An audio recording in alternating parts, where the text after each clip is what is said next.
Alright, I was getting a little worried there.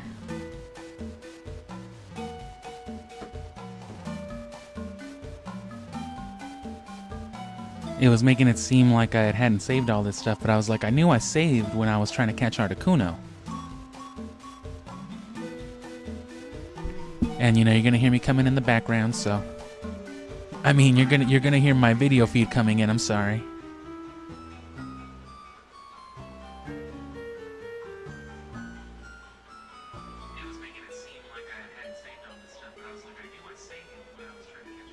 That being said, though, yeah, why does it say my Pokedex is 56?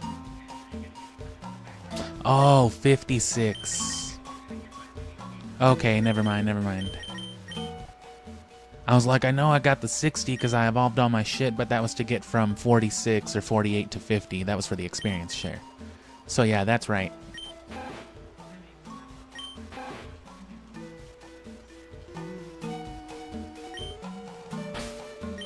Alright, we'll come back for Articuno.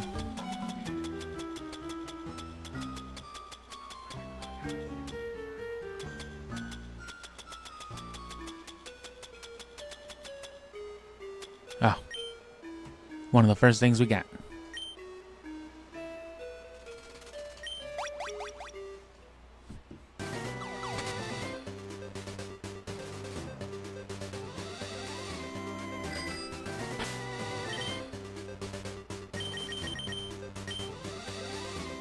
So first things first, down to business.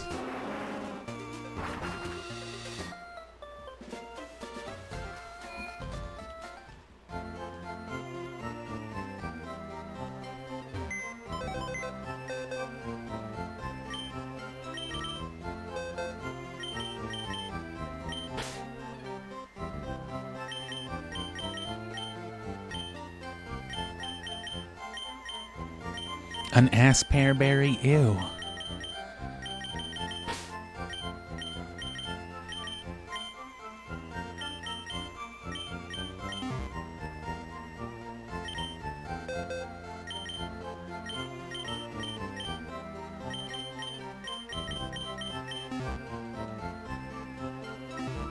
So just get you your level 26.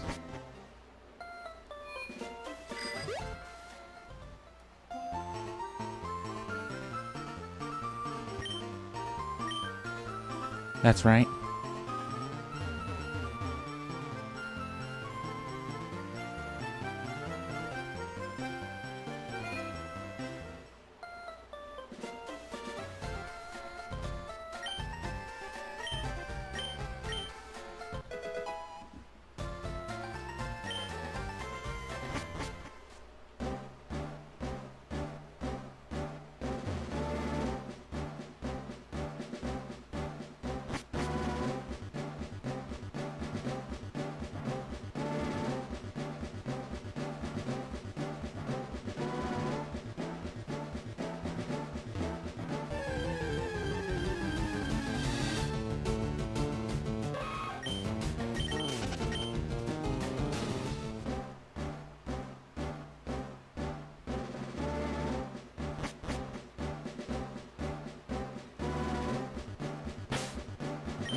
You only need the one repel.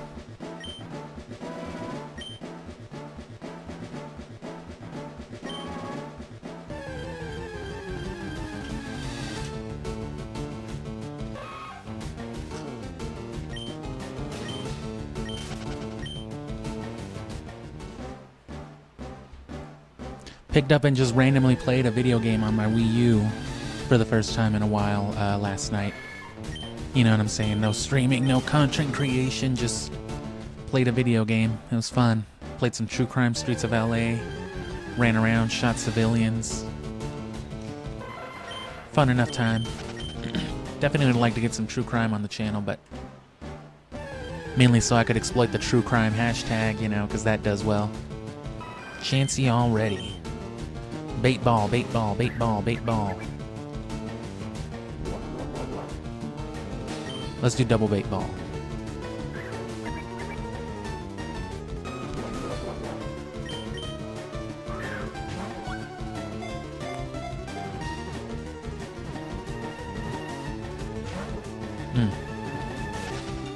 Damn, still ran away.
Whoops.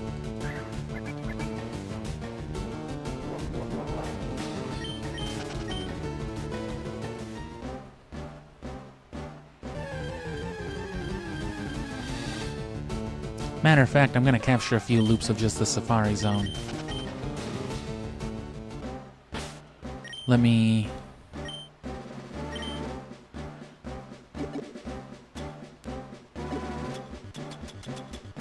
register one of these rides.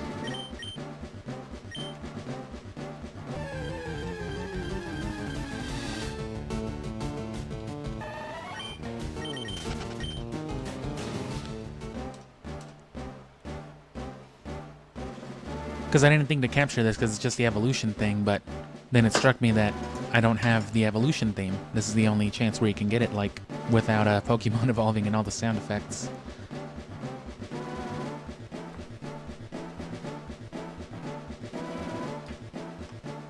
These are basically outro vibes for a video, too. This is just where, like, the screen is lingering, having you click on some videos telling you to subscribe, and me probably talking and cutting myself off at the end. See, this is where creativity happens. It's a good thing there's no one here to hear it and steal it from me. Oh, God.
So chances can be a bit far apart.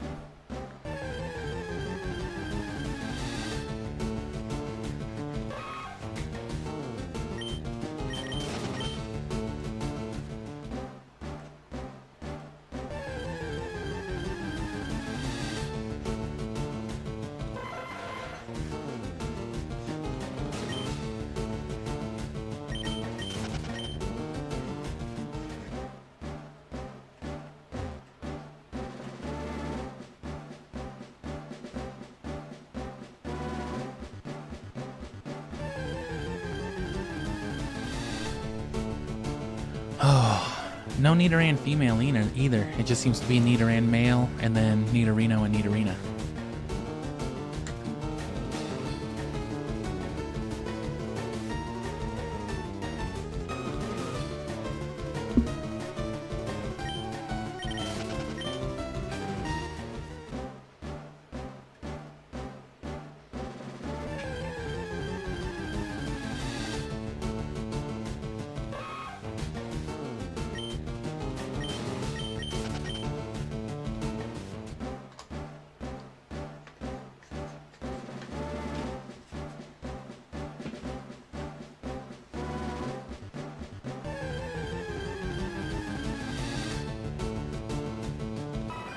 Alright, there's our Chansey.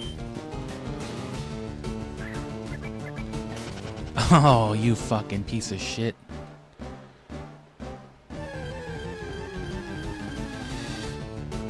There's another one.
Well, those chances were no good.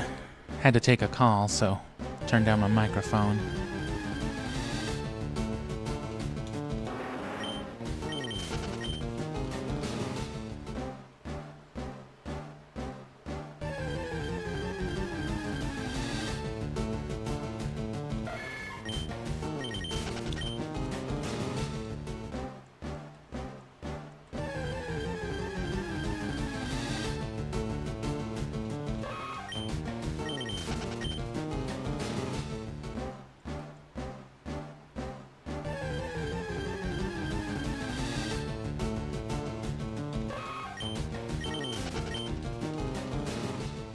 So that was a shame.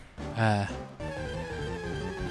to be distracted right with the important shit, but it probably didn't amount to much anything anyway. It probably didn't amount to much anyway, I mean.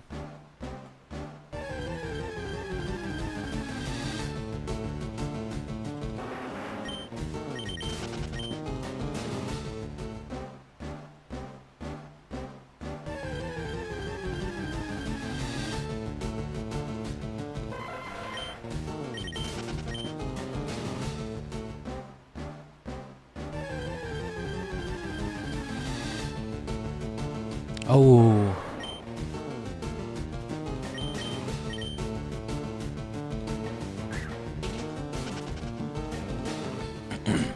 Tauros is another one of those Safarimon you can get as a shadow Pokemon. So if you want to hunt Tauros, 28 might be the thing to do. So all those Chansey spawns will be replaced with only Tauros spawns, you know, for the rarer ones. Of course, if you want a Tauros for this game, well...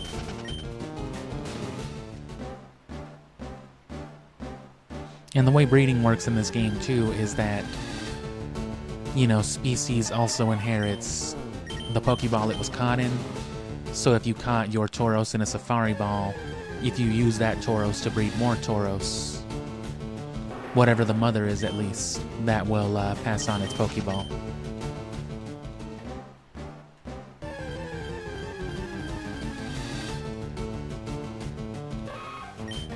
Of course, also if you breed with Ditto, that's the case.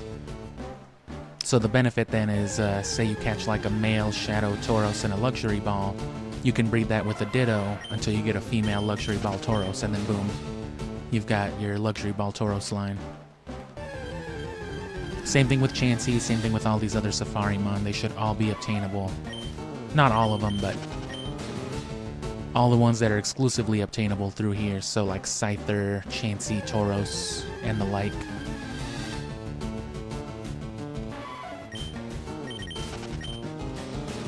This is really just about the lucky egg.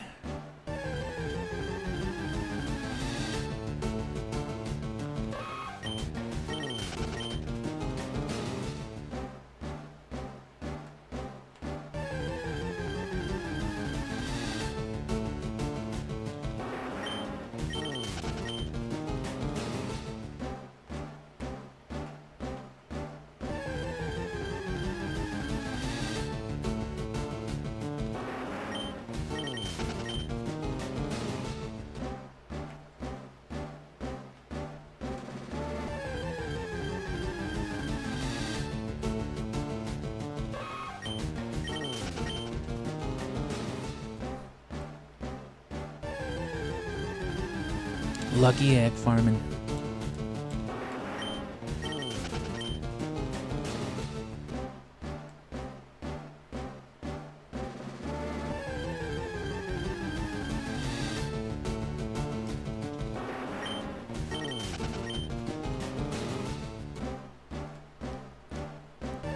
Similarly, though, like, while you do get access to things like a Luxury Ball and Gale of Darkness, and there's our Chansey,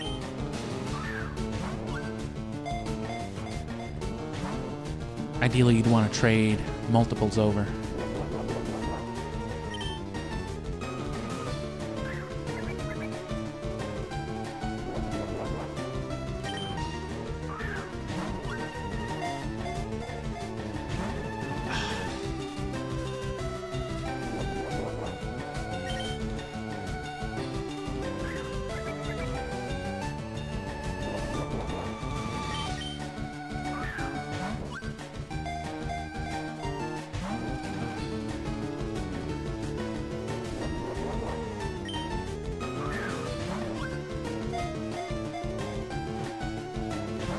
Son of a bitch.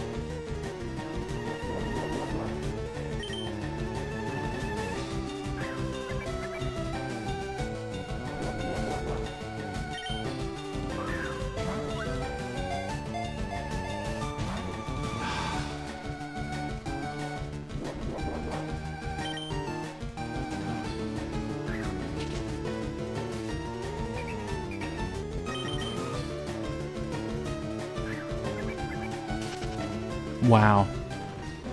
The rock didn't do it, but bait did. I should have just thrown a ball after the rock. And see, if this were just, if it just weren't the Safari Zone, if Chansey were just a regular rare encounter at some late point part of the game, that would be, you know, different.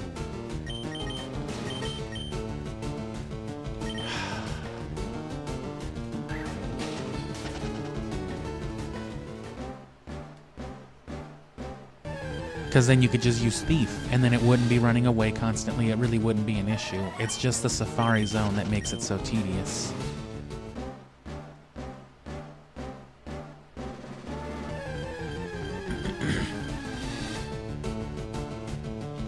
And see, if only we could have caught all these right.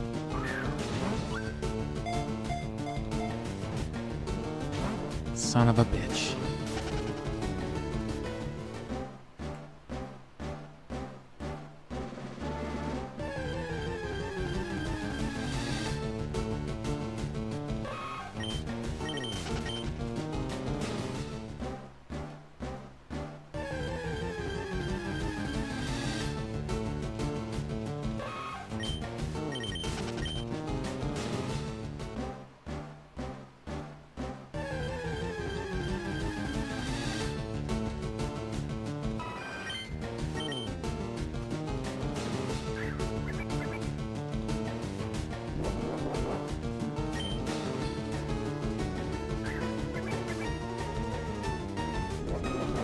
Just pray for the lucky ball. Don't try to throw rocks or do anything but throw bait, I think. And even then, even alternating, it'll still have a chance to run away at the bait toss. Yeah, see? So nothing's guaranteed, it's just...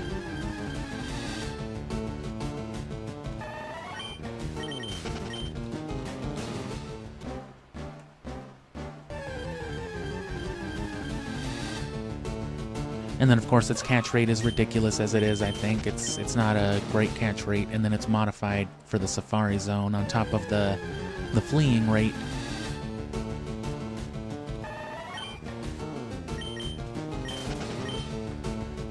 There's just so much to go wrong here.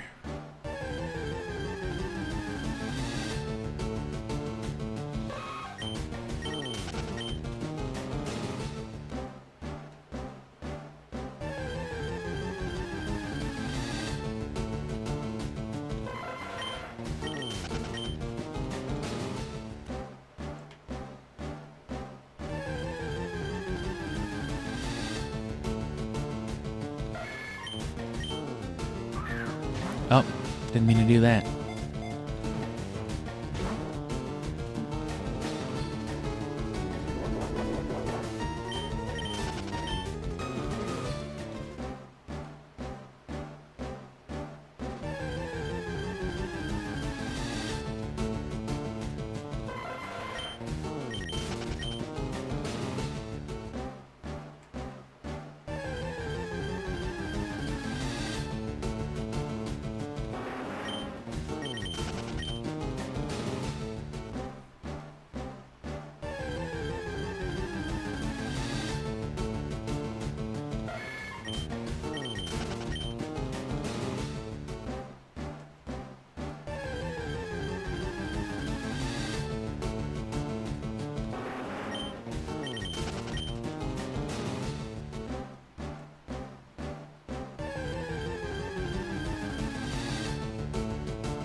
You can see why this is a problem. Coveted item.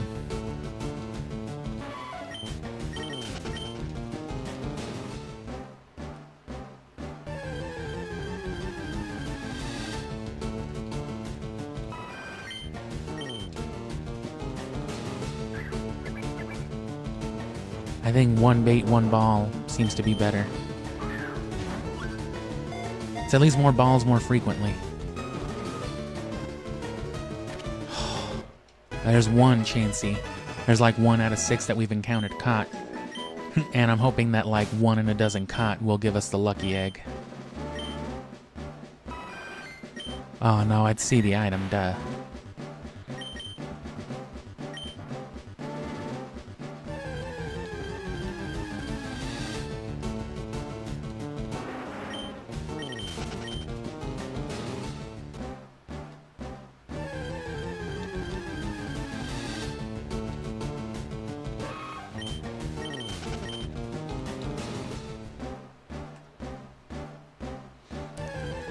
So at those odds, we only need to run into about 70 or 80 more Chansey before we statistically are likely to get our, to catch enough, to have a big enough pool to maybe spawn our lucky egg.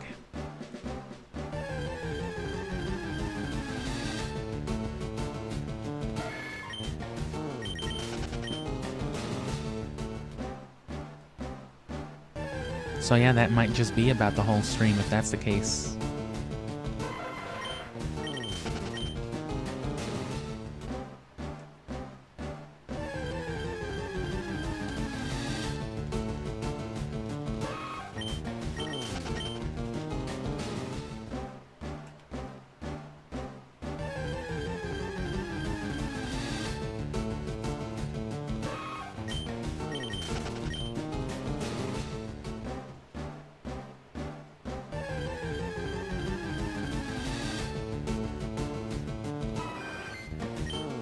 Alright, there's another one.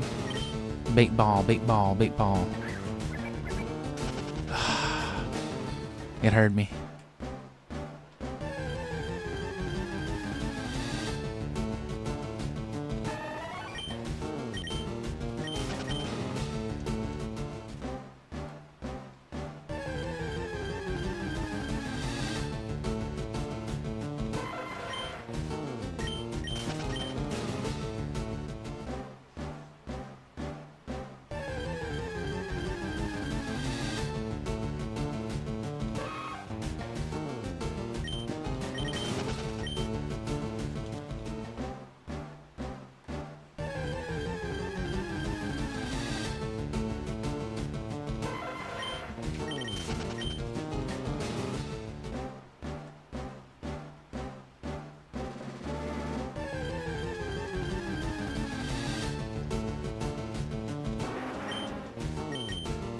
Whoops.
Man.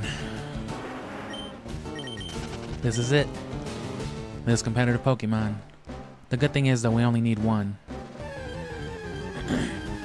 Because the second one we need is guaranteed in Gale of Darkness. But the second one, like I said, has to be farmed regardless, so why not do it now? That'll make this something real easy to edit too. Oh, there's another Chansey, okay.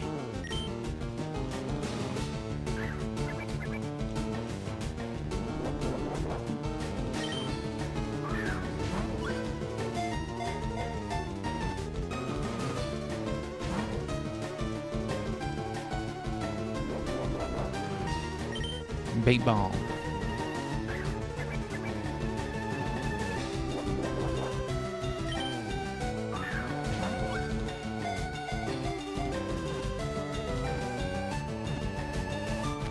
There's two.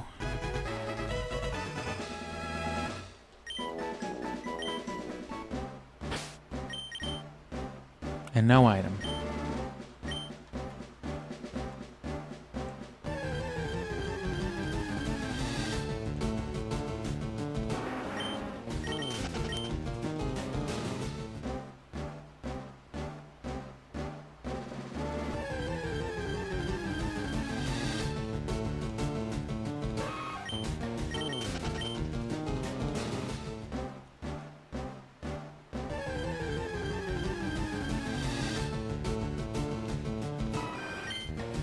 Why can't they all be that quick and not run away?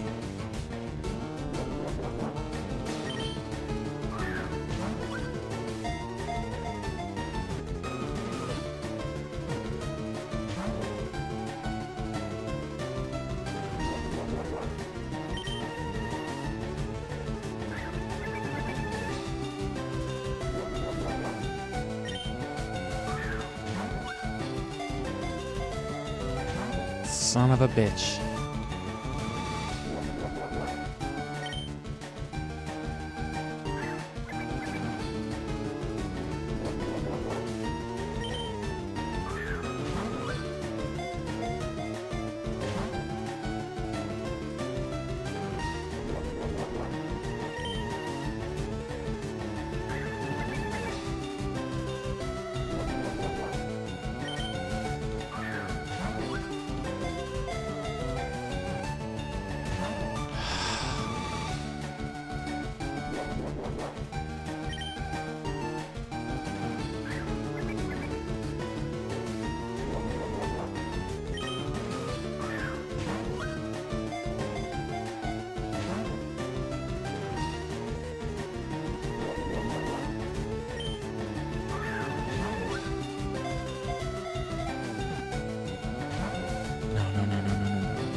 Just wasted a bunch of balls.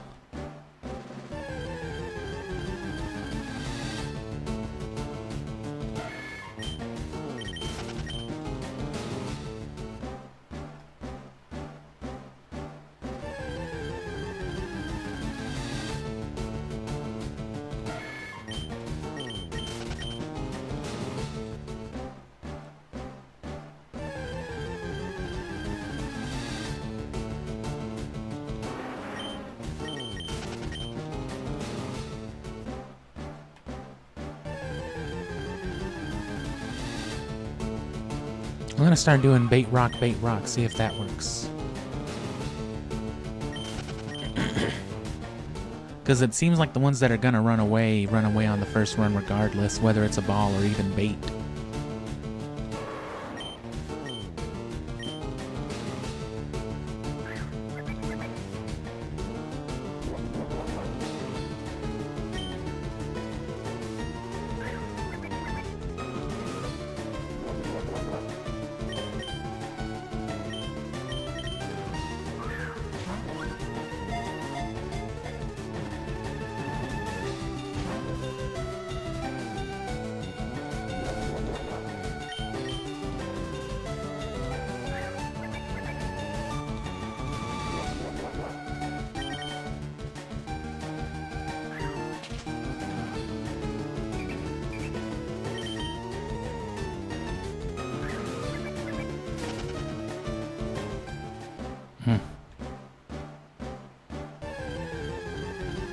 So yeah, it won't loop it. Ugh, no.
Whoops. Was too busy mashing buttons, drinking water. Don't waste a ball. Well, I guess I may as well catch it.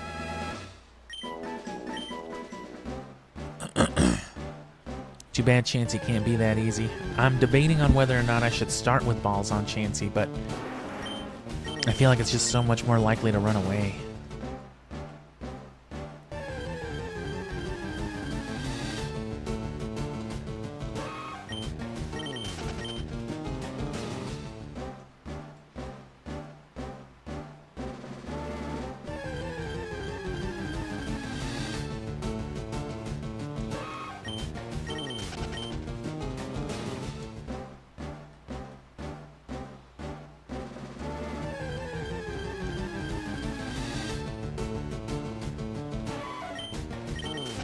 We're out of Moonstone, so we can't even evolve the Nidorino we got.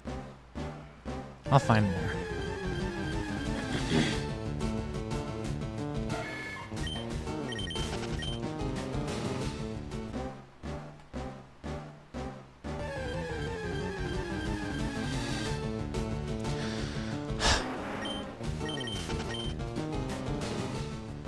Why couldn't they have Chansey spawn at level 30?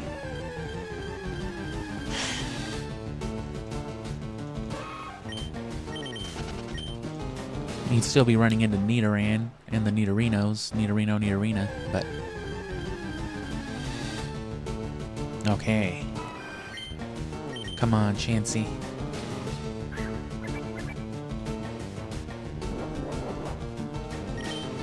Oh, it flicked back because of the stupid control stick. That should be fine.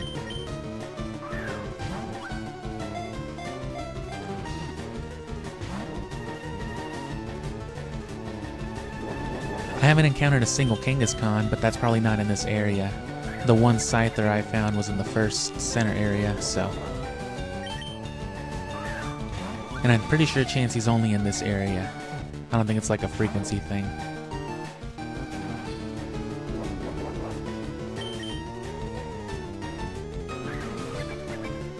Don't run away, don't run away. Get caught, Chansey, please.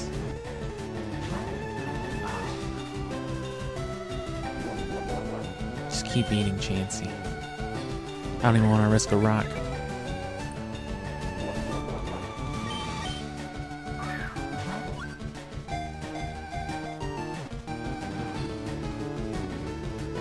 Ooh, okay.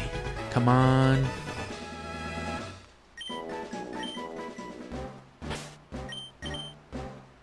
No item. That's 3 Chanseys, no lucky egg.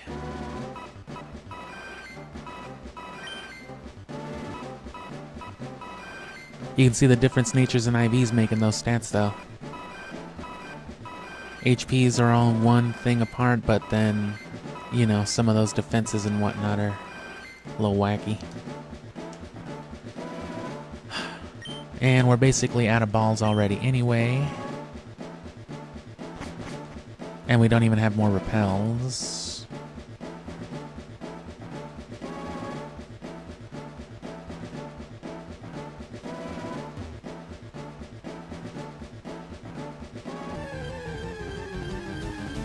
So let's go, let's restart, get some more safari balls.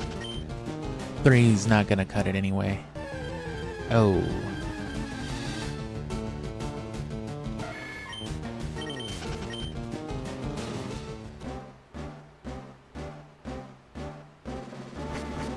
Yeah, the bait, ball bait loop seems to be doing alright.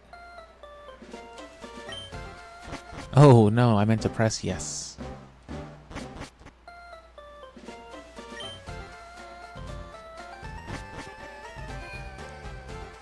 Again, this would be so much easier. By comparison, something like farming a light ball off a Pikachu is way easier. Because Pikachu's still a rare encounter and Ruby Sapphire, and of course it holding a light ball is just as rare as Chansey holding a lucky egg, but the difference is that's a regular battle, the Pikachu won't just randomly flee, and you don't even have to catch it, you can just use Thief. You know what I'm saying, a level 100 with Thief will just kill it, so that's done, and if it happens to have the thing you want, you'll steal it. Otherwise, nope. So that's already the one Chansey we got rid of yesterday. We couldn't even catch anymore. We encountered a few more, but... So that's 4 Chanseys total. Out of like a couple dozen encountered.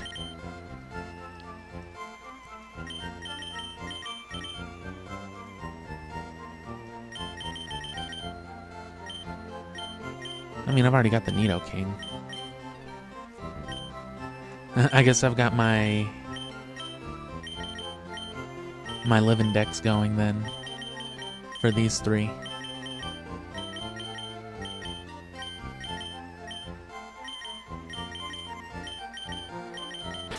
Got the full Nidorino line.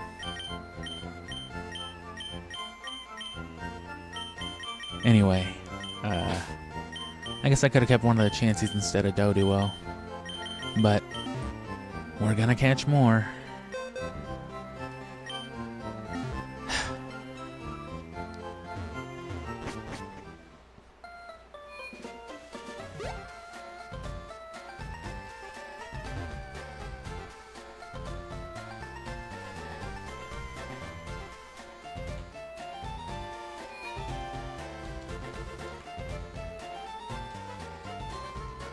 Oh, we need repels.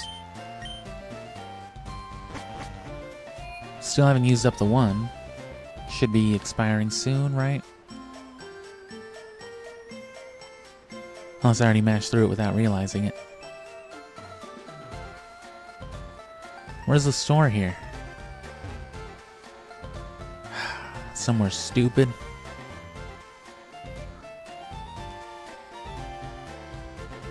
It's like someone's dumbass Animal Crossing town. Oh, unless they expired the max repel because they count down the steps when you leave.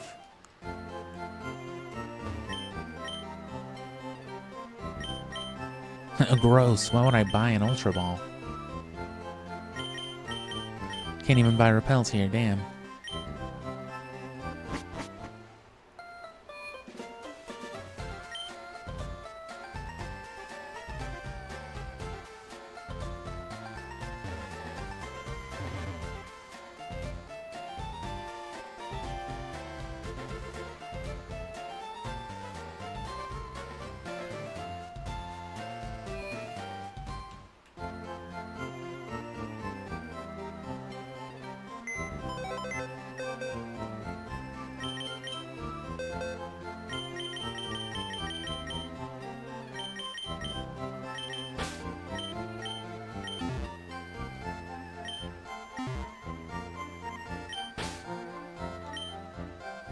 Doduo can't learn fly, right? Oh, it can. Never mind. I don't need Charizard.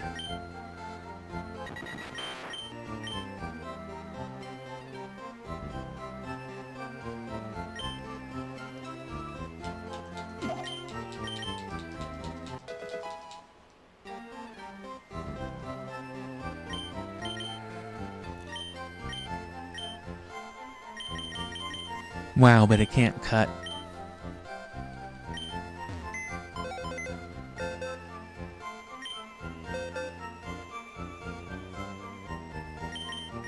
How lame is that? I guess I don't need cut.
So glad they just tell you the TM name. Or the move name.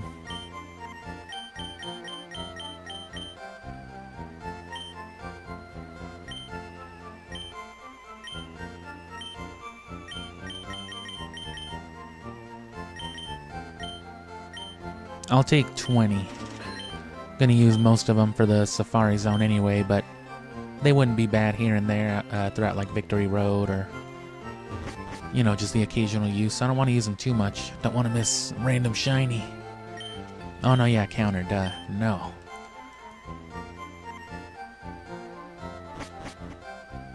So yeah, counter tutor, rock slide tutor, elemental hyper beam tutor for the starters. Oh wait.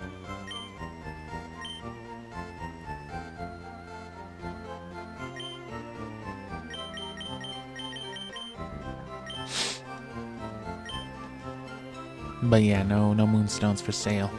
Or sunstones.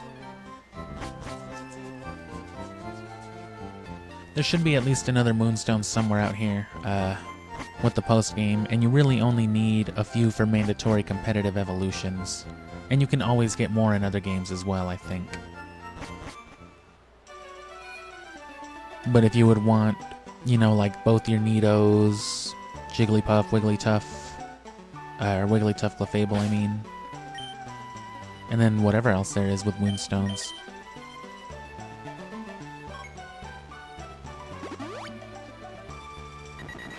The Nidos, the fairies, whatever else.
Aw, you piece of shit, you ruined it.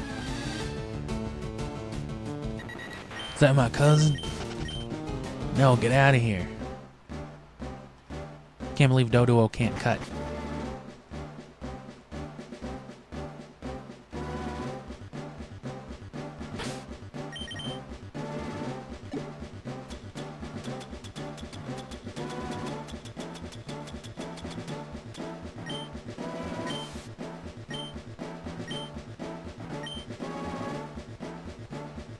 Well, that didn't fucking work, huh?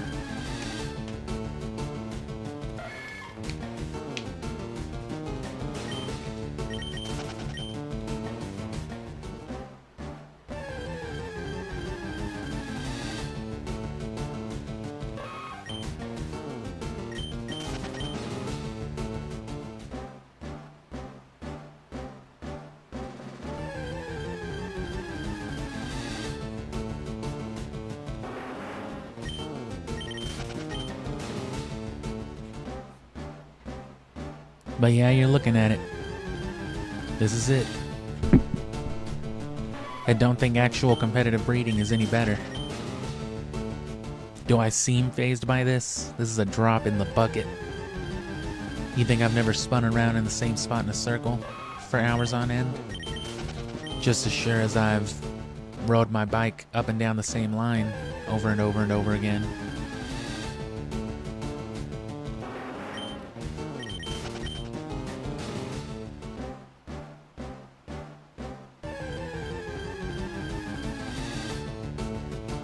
It's just the price you pay.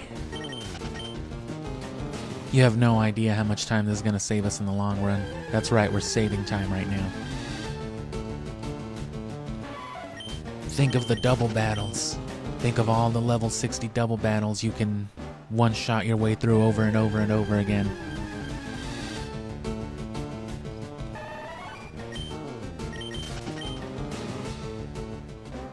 We're talking Battle Frontier type of battles, except you have no level cap and you gain XP.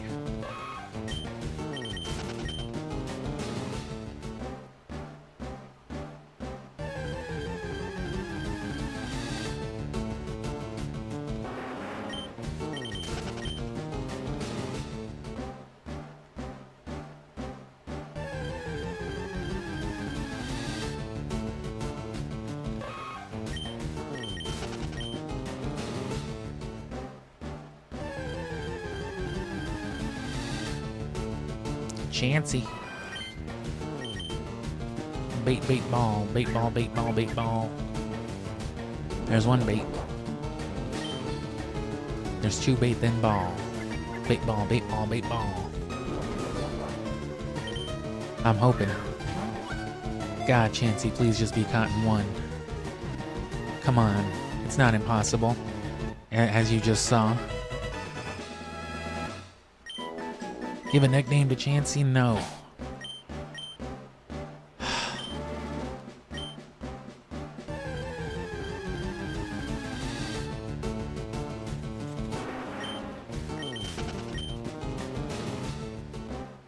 That's our 5th.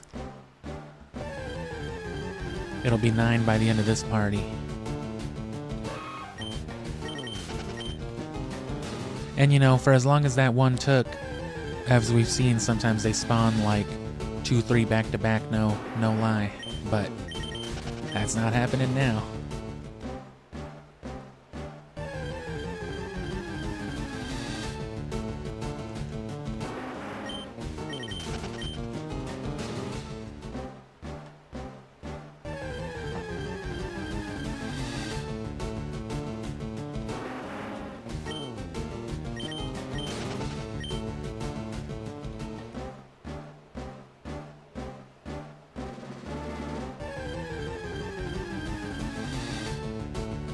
Ooh, there's another Chancy. And hey, what's up? Welcome to the stream. We're just farming a lucky egg. God damn it, Chancy. Yeah, the ones that are gonna flee do regardless. And yeah, I want to do the Goose Game stuff eventually, but if anything, that might be, you know, holiday slowdown season. Because the channel will be a lot slower coming out of November. And especially through December, because, you know, Siphon Filter in January means a month full of speed running. But if anything, that will still, you know, just be leading up to a whole published video. Because I'd want to record something like that too, as far as the final product goes. I'd want to record it instead of stream it, because I can't stream in full HD. I can record in full HD though, and I would want my full 60 frame Goose Game for sure. But I'd effectively want to prototype the video on stream though, yeah.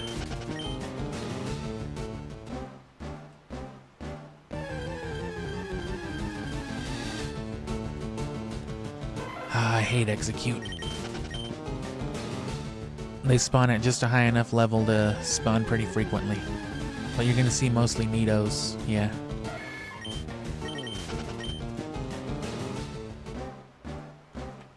And you know, the freak Tauros.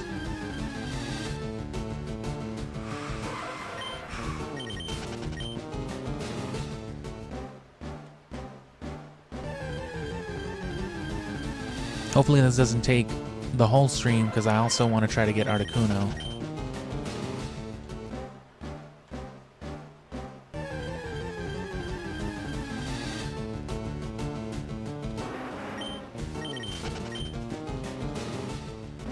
Darn ya.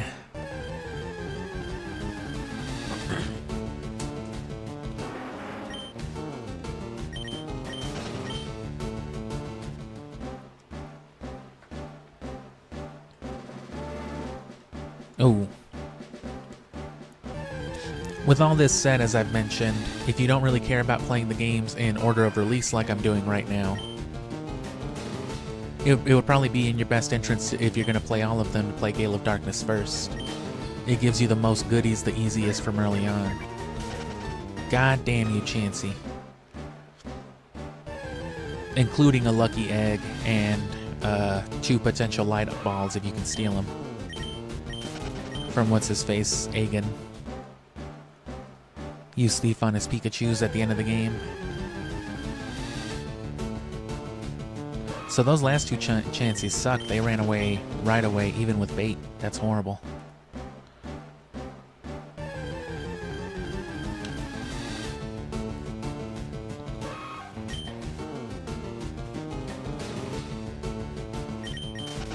You still have to be Hall of Famed in whatever game the GameCube games are trading with, so no matter what, you'd have to beat at least 1 game.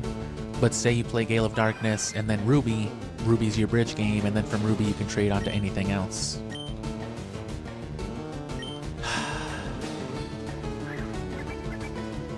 Okay. So now double bait and then start throwing balls and alternate. That seems to be working if they don't run away immediately.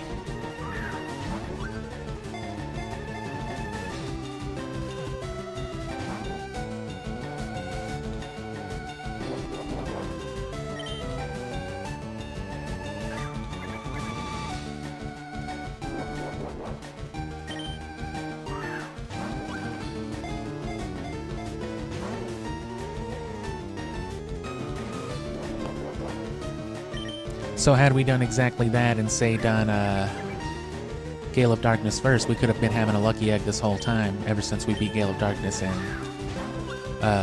Ruby. But I did want to play mostly in turn order. I'm playing Gale of Darkness and Emerald out of order, but that's just because we've already done Hoenn twice. I'm just going to put it off till the end. Maybe. Considering that Emerald shouldn't take all that long.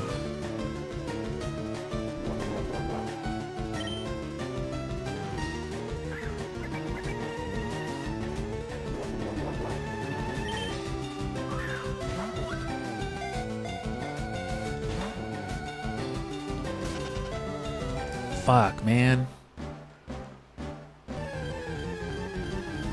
All that just to run away. Oh yeah, Venomoth.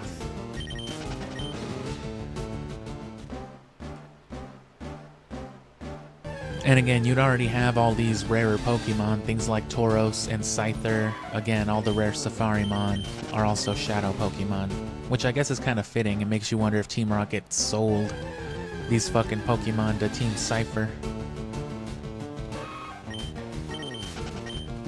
Or I think they're just Cypher, whatever they're called.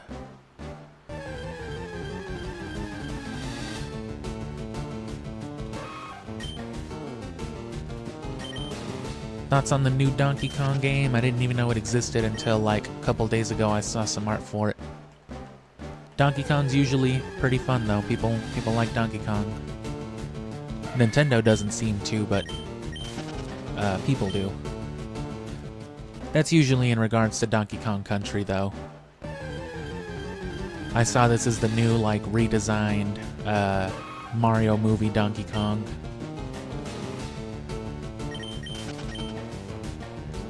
So I doubt that's country adjacent or country related.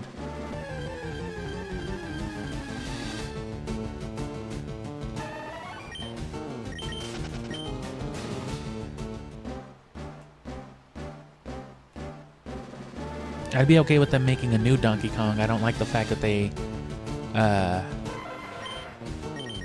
you know what I mean, revamped the current one.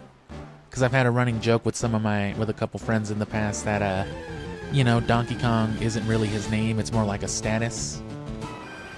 Because Cranky Kong used to be Donkey Kong, and the current Donkey Kong used to be Donkey Kong Jr. What they should have done was just turn Diddy Kong into the next Hokage, you know? Let him become Donkey Kong. Donkey Kong with a hat? Shit. Whole new generation. But then I think that would mean they would need a new Diddy Kong, I don't know. And see, look at that, those were at least pretty close together. Gotta stick with it. Because if they run at the bait, they're gonna run at the first ball. That being said, if they're gonna run at bait, maybe I should do the first ball, and if they run, they were bound to anyway, and if they don't, then I can start the bait loop.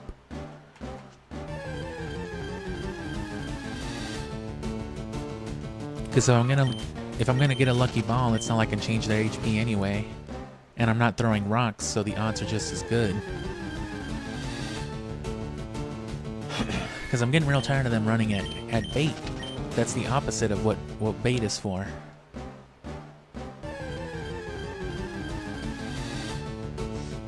Oh, there's another Chansey at least. Come on.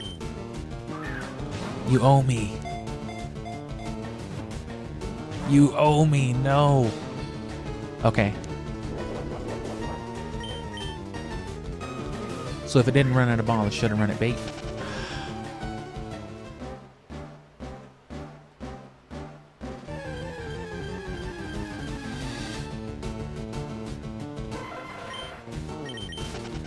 Which are your fave Pokemon, the Safarimon or Chansey? I don't know which Pokemon I was talking about.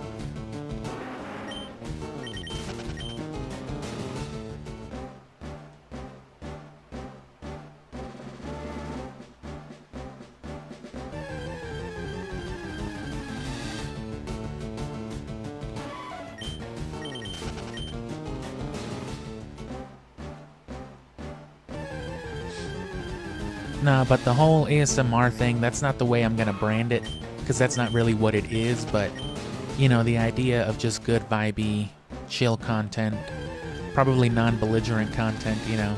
I'm not opposed to swearing, obviously, but, you know, that wouldn't be quite the vibe right there. But, you know, games like Goose Game, games like old school Animal Crossing, and other games, you wouldn't normally think of, the original Resident Evil or the remake on the GameCube as a feel-good game, because it really isn't. But you isolate some of that ambience and it can be downright, you know, feel-good in the right ambience.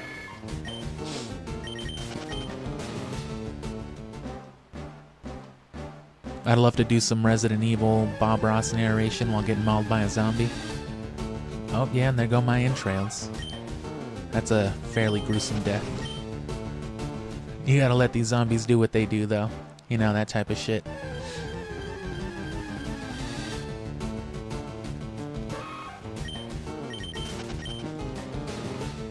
God, I hate Chansey.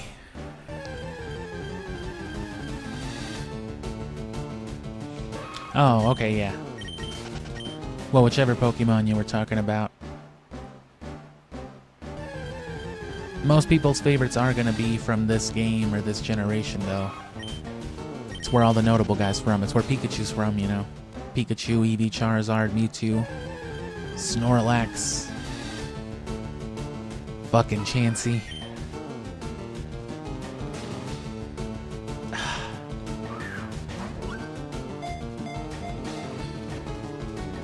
God, you pile of shit.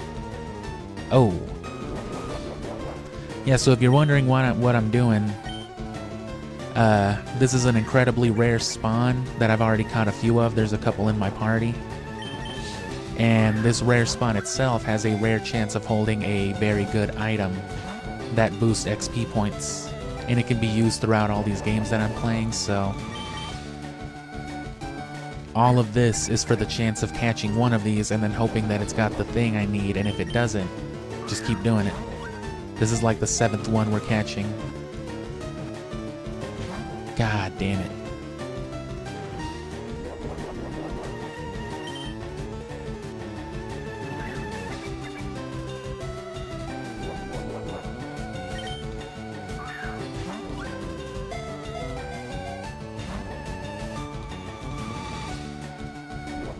Throwing a rock would make it easier to catch, but it would almost be guaranteed to run. I'm afraid of not alternating the bait, but at this point,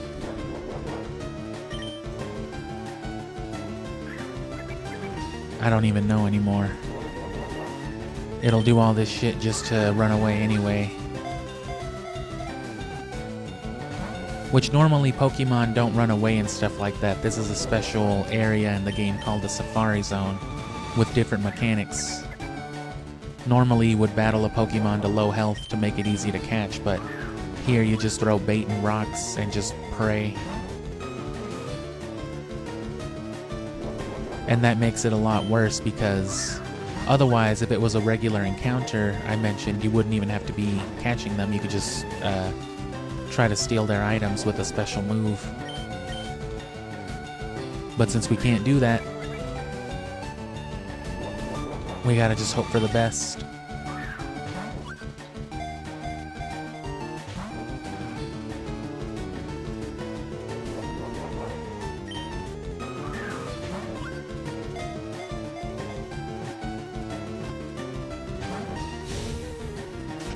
God damn it.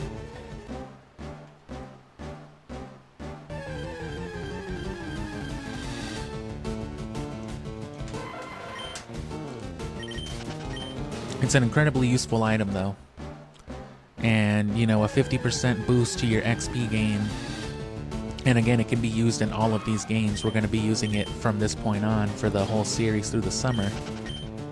That's why we're doing it. It's time consuming to get, but it's going to save like 3 times the time in experience yields.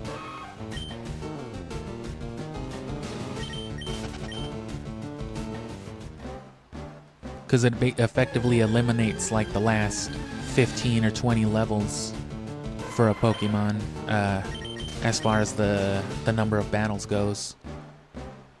What would normally get you to, you know, level 80 something, level 90 would be enough to get you to level 100. And since we're doing multiple teams of Pokemon, it's gonna save a lot of time.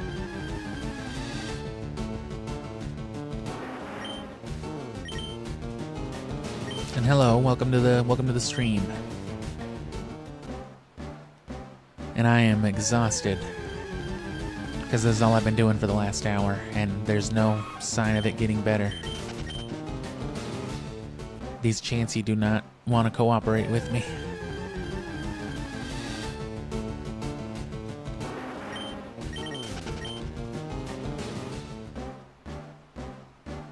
Oh, whoops. And that's alright, we got a super repel.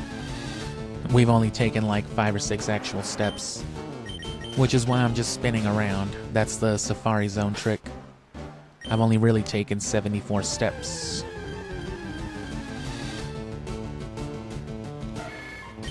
And if you're wondering, repels only work for Pokemon of lower levels, so. We've got a level 26 specifically because that's where Chansey spawns. That's the level it spawns at. Which doesn't guarantee Chansey, but it eliminates all the random level 20 Nidorinos and all this other stuff.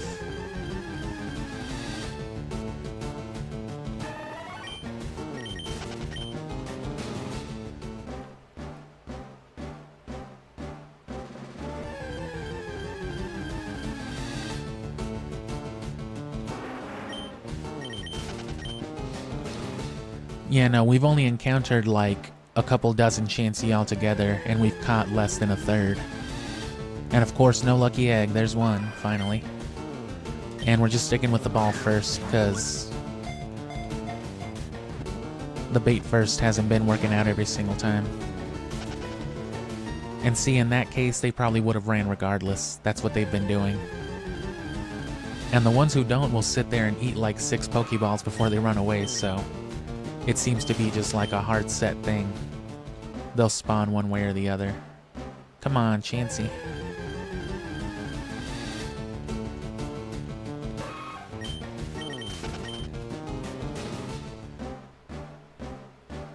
And the crown icon, I don't know, that's a new thing that YouTube started doing on the streams as of yesterday. I'm assuming it's mostly applying to like new users and viewers. Whoops, didn't mean to do that. Cause yeah, I don't know what it is.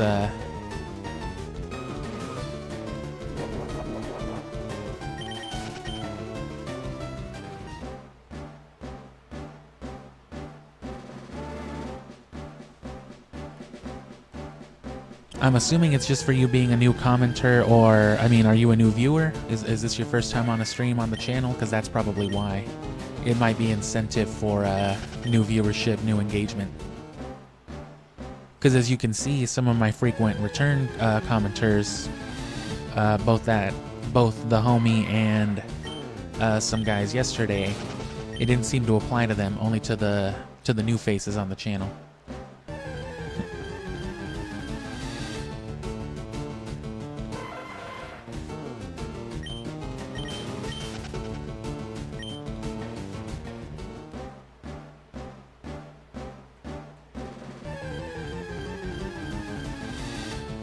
And right now, we're actually in the middle of a playthrough for Fire Red. We've been playing through every Gen 3 game up to this point, but we are pausing. We got up to Koga. We tried to farm Articuno yesterday. We tried to hunt it yesterday and failed. Or tried to catch it, I mean. And we're just stopping to get the lucky egg, because it's something I'm going to need down the line anyway. This one and the one from Gale of Darkness, so I'm just taking the time to do it now. If I can't get it by this stream, I'll go back to regular gameplay afterward, but no matter what, in a few weeks, we're coming back to this.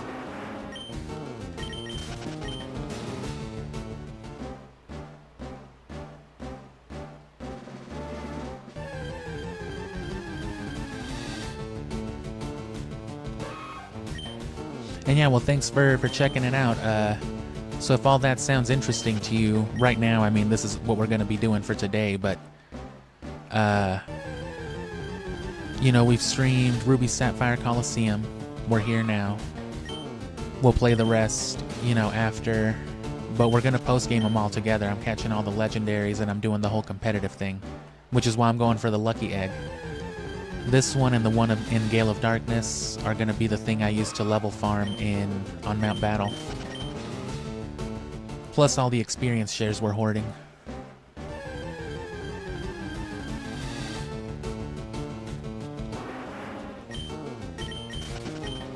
But again, though, thanks, and if you want to check out the channel, we're not a Pokemon channel. It might seem that way because we're doing this dedicated project for the summer.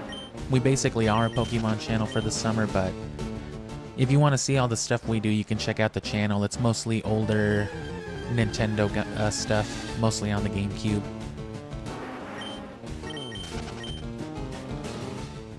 But there's some PlayStation here and there, PS2, little Xbox.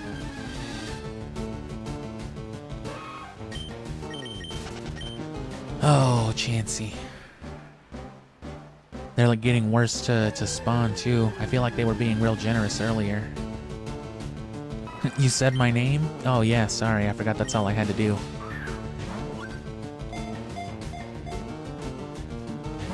Come on, just give me one Chansey. Well, I mean, you know, just let me catch more Chansey. I mean, give me more than one.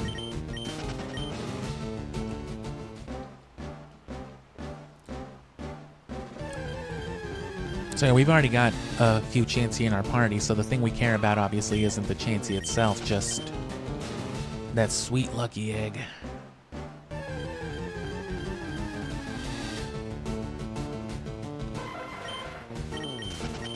And as I was saying, this is part of the grind. Doing stuff like this for rare encounters or rare items, and even the process of, you know, breeding competitive Pokemon is just riding your bike, you know, up and down the road.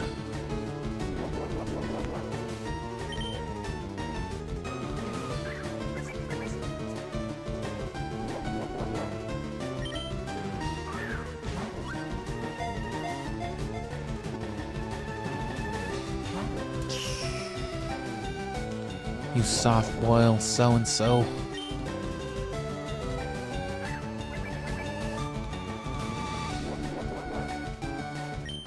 It's not that the catch rate for Safari Balls is worse, it's just that because of this format of not being able to actually battle the Pokemon, you know, this is just what it is, having to throw Pokeballs at full HP Pokemon constantly, not being able to put them to sleep or weaken them. It's about as bad as just trying to throw Pokeballs at legendaries, which if that weren't bad enough, they can just run away randomly is the worst part of it.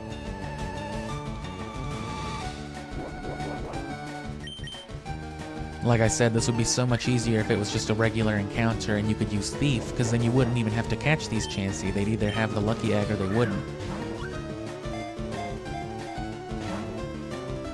But nope, this is lucky egg farming. The most coveted item in the entire 3rd generation. And I mean, with good reason. 1.5 times experience boost.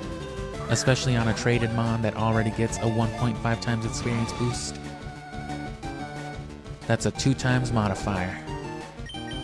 And that's just great.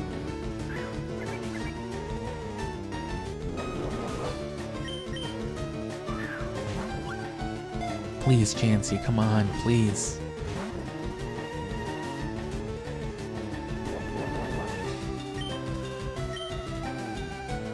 As I've mentioned, though, I do hate these nasty-ass John Cena balls, though. These camo shorts. Worst-looking balls, one of them. Either that or the Master Ball.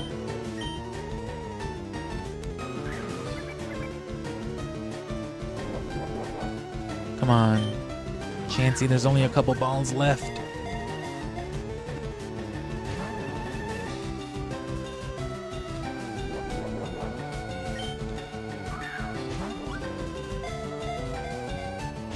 Oh. You're out of balls. You suck. I'm gonna capture this for a second, because you won't get this a whole lot, not unless you're doing something like this. Game over. Did you catch your fair share? No. We only caught one that whole time.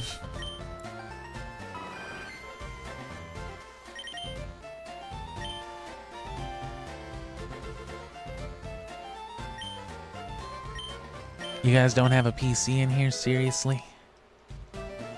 And yeah, I'm pretty sure that's the way it works. The way it counts the timer down if you leave the Safari Zone prematurely. It just like winds down the steps you take, so my Max Repel or my Super Repel should be gone. Because getting booted out of the Safari Zone should have counted as like 400 steps or something. It makes you wonder if you could exploit that for the daycare. I guess I'd have to look into that. Throw a Pokemon in the daycare and then just constantly go in and out of the Safari Zone and see if it counts as 500 steps. Oh, it's just right here, never mind. So yeah, come to this area with a level 26. Oh no, the other one's still good. Maybe if I put Chansey in the lead.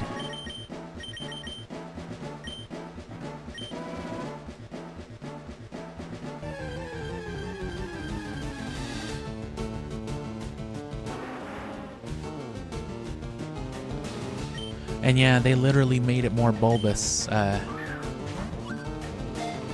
wasn't even like the design originally. I don't know if it always had like the bulbs. I think it was just like coloring. But even so, it's nasty. Wario's thong draped over a Pokeball.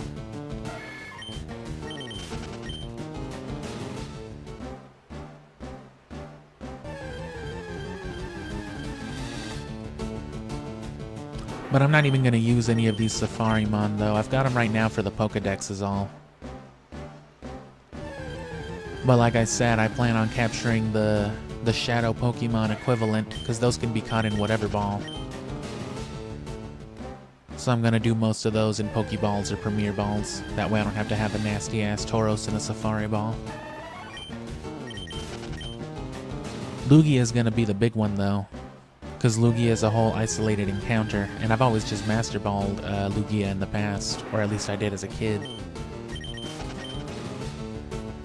And you can't even post-game Lugia, I don't think.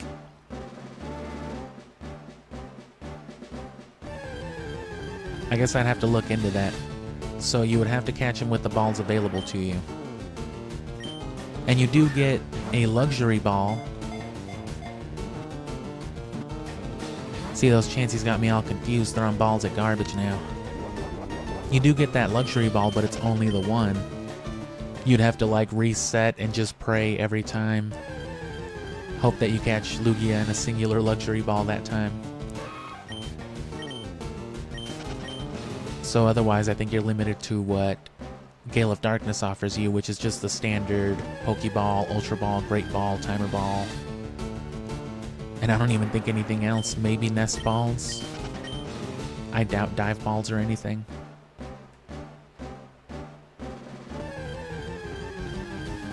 The rest of the bad guys team, which is all Shadow Pokemon though, they can be rematched, I think.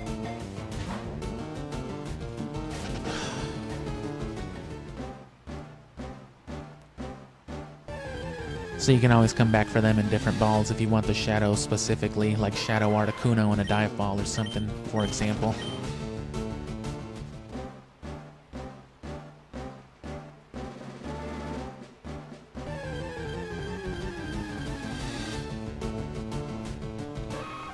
Okay, yeah, I thought so.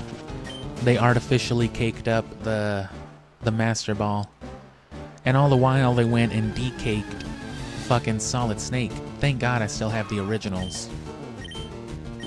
Thank God when I'm crawling through Metal Gear Solid 2 Sons of Liberty on my PlayStation 2, I can still barely see what's going on in front of me because Snake's giant ass cheeks are in the way. That's the way the game was always meant to be played. That's why Kojima fucking designed it that way. And they were like, no, you know what? This is too much ass. So we're gonna cut this. Like, I'm glad Kojima doesn't work at Konami anymore. They clearly don't understand what they're doing. I fucking love Metal Gear 2, obviously. But the only thing for Metal Gear on the channel is the time that I played it when I got my Xbox for my birthday last year. And that was basically nothing. I was just goofing around.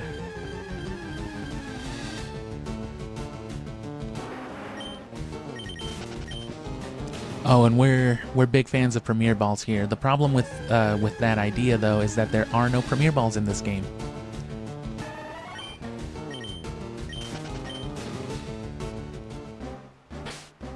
As you can see, we've got our Pokeballs and no Premier Balls, because you don't get them in this go-round. Rubies, Sapphire Coliseum, they all gave you your Premier Ball per 10, but not this one.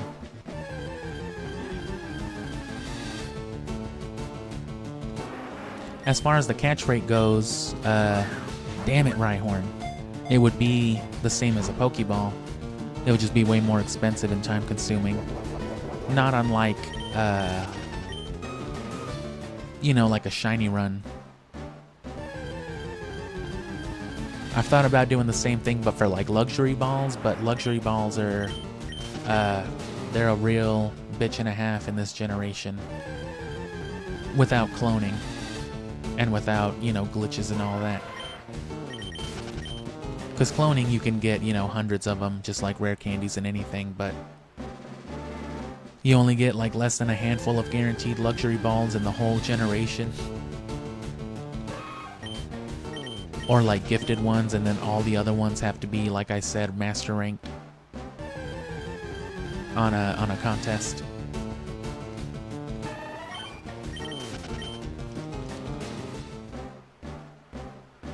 Oh. Do I gotta say Chansey 3 times? I guess I'd only have to say Chansey 2 more times. Alright. Come on, Chansey. Is that you? No. You rang?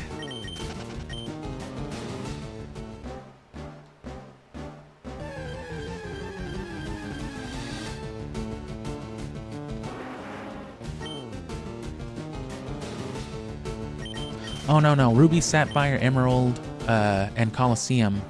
This is the first time, whenever we tried to get our Premier Balls in this game, that was the only time where it was just like, oh, no Premier Ball. Oh, shit. No, Ruby, Sapphire definitely has the Premier Balls. Even Colosseum has Premier Balls. They don't even have a proper shop. None of their stores in their actual town sell Pokeballs. You gotta get them from that fucking outskirt train shack by the Taco Bell, you know? Out in the desert, out in the middle of nowhere. And then that one dude's just like, yeah, I don't fucking need these Pokeballs that I have thousands of, so here's a Premier Ball since you bought 10 at a time. Right, they do that, but not Kanto. And that's likely just because Premier Balls weren't in Red and Blue originally, so they omitted it from the, you know, the remakes, despite it being a Gen 3 mechanic. That's also why you don't get Luxury Balls in this game. You can trade them over, just like you can trade Premier Balls over. They do exist in the data, right? But that would be the only way, is to bring them over here. You called me like 2 minutes ago? Yeah, where the fuck have you been? Oh, Christ.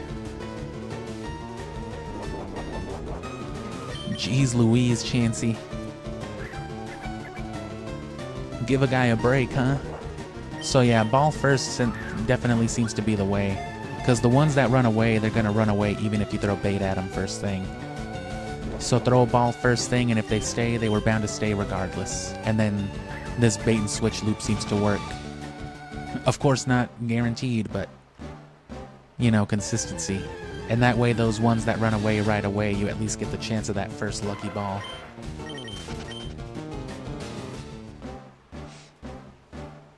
But no, seriously, the fucking dude at the outskirts in Colosseum gives you Premier Balls with your purchase, but not the actual stores. That's hilarious. They don't even sell Pokeballs.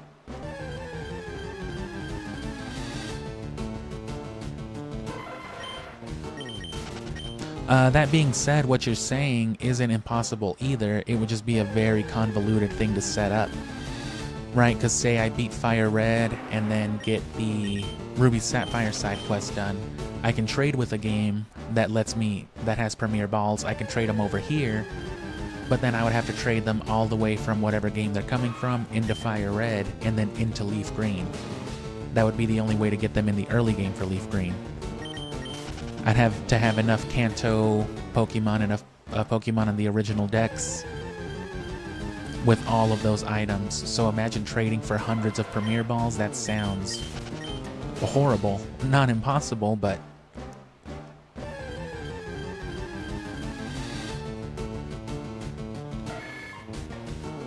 and thank you for popping up, especially since you don't even really fuck with Pokemon. But you know, there's more Zelda coming back, and of course there's all the Zelda on the channel. If you haven't already checked out the 64 stuff, you'd like it as much as you liked Wind Waker, Twilight Princess, and all that.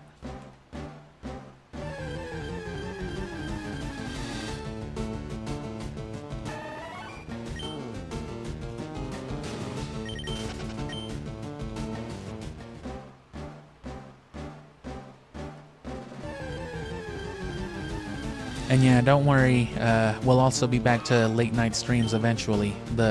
The daytime streaming is for the summer project. Daylight savings and all that. Once it comes time to go back to regular programming, Scooby, Zelda, and everything else, we'll be back to our evening streams.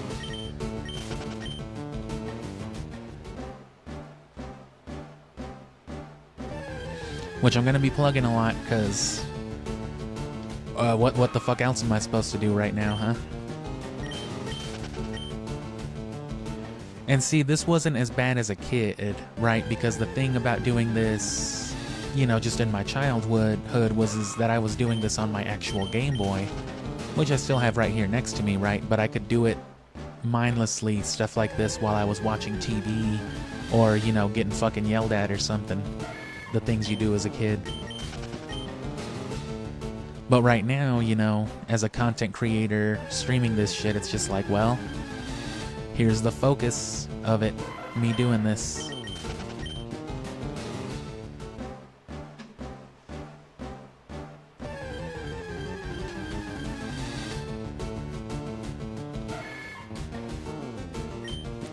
And yeah, but I mean, stuff like that all had to do with how Gen 3 restructured the entire format from Pokemon and how it worked in Gen 1 and 2.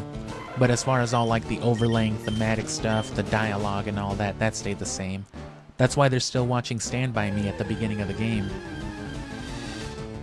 That was Stand By Me, by the way, yeah. I couldn't remember the name at first. The fucking 4 kids on the train tracks.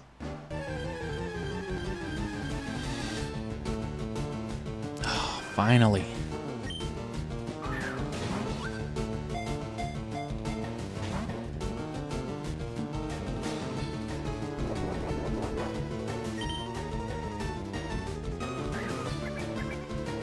Let me go back to bait ball. At least for this first. Okay.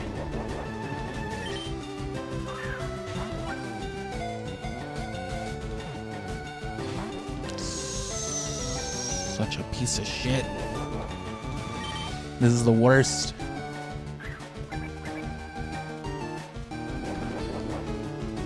But yeah, outside of like shiny hunting and things like that, stuff like this is effectively some of the worst stuff you can do in the generation. But again, the payout, if you plan on committing to the whole generation, is huge. Having a lucky egg is a big deal. And again, you can get it easier on Gale of Darkness, but I need 2. So I need to get this one no matter what. That's why we're doing it now. And again, I'm not going to be cloning or glitching, because that would make all the work we've done up until this point, playing all these games, stockpiling our TMs, our tutors, all of our good resources. What's the point of that if I'm just going to clone, rare candies and all this shit?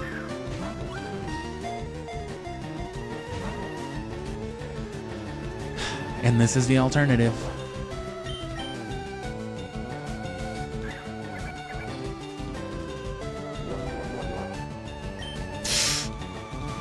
I meant to scroll over, but that's fine.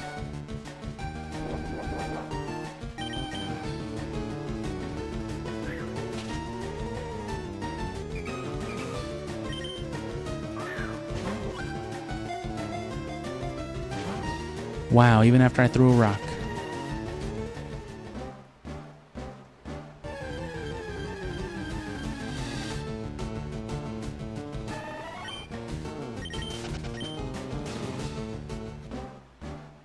And yeah, the main thing with IVs too is that it was just, I'm sure there was more to it. I'm sure there was a lot they wanted to implement, but it was especially way too easy to get shinies and things like that because in the first couple generations, because all that stuff was associated more directly than it is now.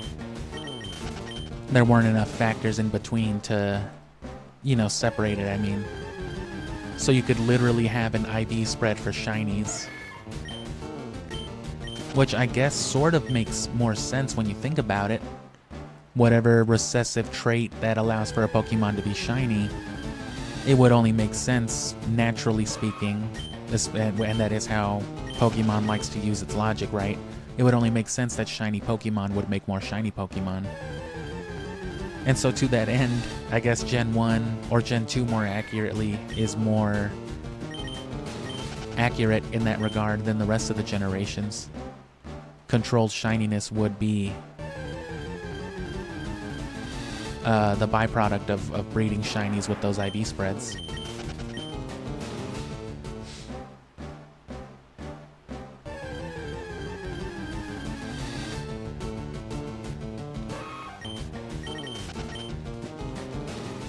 Goddamn these safari Pokemon.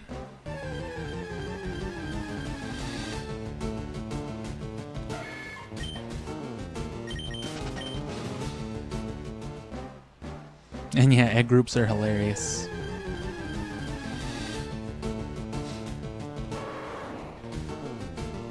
Not only the fact that a whale can breed with a cat, but the fact that it can be one way or the other. The fact that one sticking it to the other depends on, you know, what comes out. That's even more hilarious. As funny as it is, right, the idea of like a female whale lord popping out a skitty, the idea of a skitty popping out a whalmer is even funnier. Of course, that's not how Pokemon breeding works either. They all come from eggs, which are all the same size, and then the eggs just like evolve into whatever massive thing.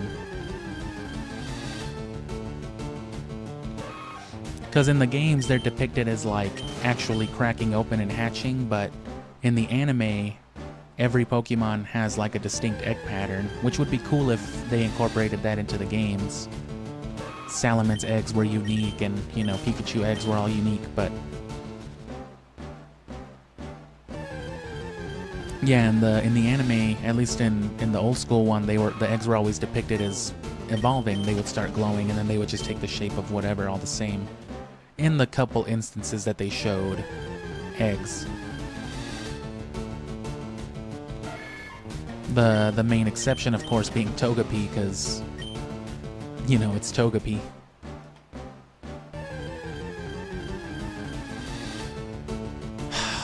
I wish I could murder these execute.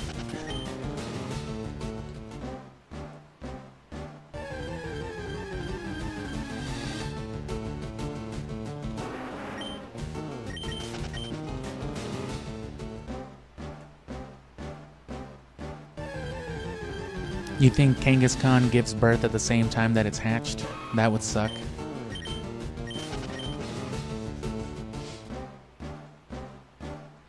Haven't seen a single Kangaskhan either, and yeah, there goes our repel.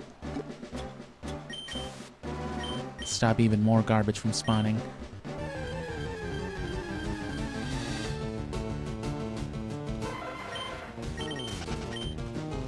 And yeah, that's the one thing we haven't seen yet is Kangaskhan, but that's probably in a different area. Because we ran into Tauros here a couple times already, and then Scyther was in the center area. That was literally the first thing we ran into in the Safari Zone yesterday. That's been the only Scyther, I think. Of course, we haven't been in there, so we're not in the right area is why. And Dratini's here, of course. Dratini and Dragonair, I think, but not too worried about that. And like I said, if the end of this stream doesn't result in a lucky egg, we'll go back to normal content. We'll go back to the regular playthrough, but we're gonna have to come back to this eventually. So no matter what, this lucky egg hunt is happening. Eventually, in this regard, being in like 4 to 6 weeks when the games are done and we are actively post-gaming. Oh, you ran at the bait? I wanted to be caught.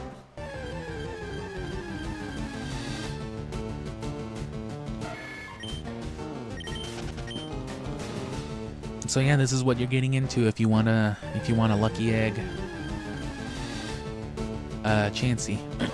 And again, all this stuff that I talk is all assuming that you, like myself, have access in one way or another to all these games. If you can't play Gale of Darkness, for example, and then don't have the means to trade and all this stuff, well then this is going to be what you have to do regardless for the lucky egg. If you want even just the one.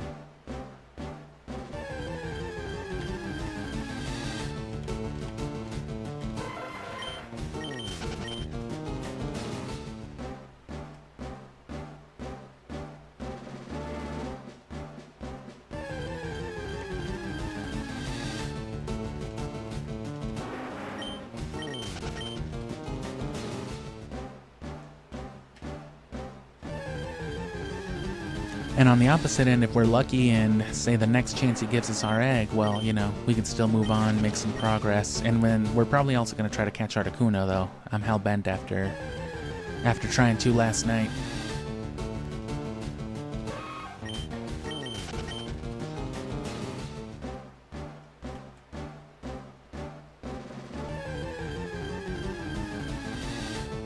I may not be completely opposed to catching this one in that Ultra Ball or Great Ball that we have either, just because there's more Articuno that I'll be able to catch in the Dive Ball or in the Premier Ball or in something better.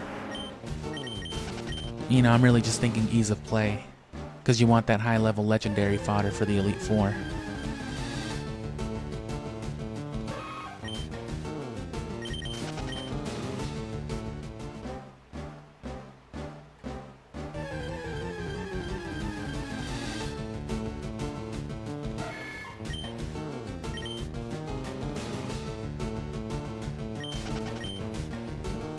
And the reason for alternate breeding types depends on whether or not the Pokemon being bred has a baby evolution, as it's called, which Magby is. Magby, Elekid, Pichu, Tyrogue, Igglybuff, Cleffa, Togepi, and a few others. They're all considered baby Pokemon, which themselves cannot breed, and they normally aren't breedable without like accessories. Munchlax and Bonsly are also baby Pokemon. So if you breed Magmar, it will always result in Magmar, unless one of the parents is holding a specific incense, then it will result in a Magby. Same thing with Elekid and same thing with everything else. Azurill is another one. Right, so you breed you breed two Snorlax together and you get another Snorlax. You give one of those Snorlax a Lax Incense in Gen 4 in Sinnoh, and it will instead result in Munchlax eggs as opposed to Snorlax eggs. As to whether they've changed that in some of the more modern generations, who knows, because they do change stuff like that.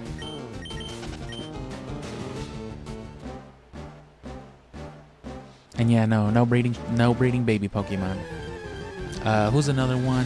What's Smoochum is another one. Jinx's pre-evolution. So that's why that happens.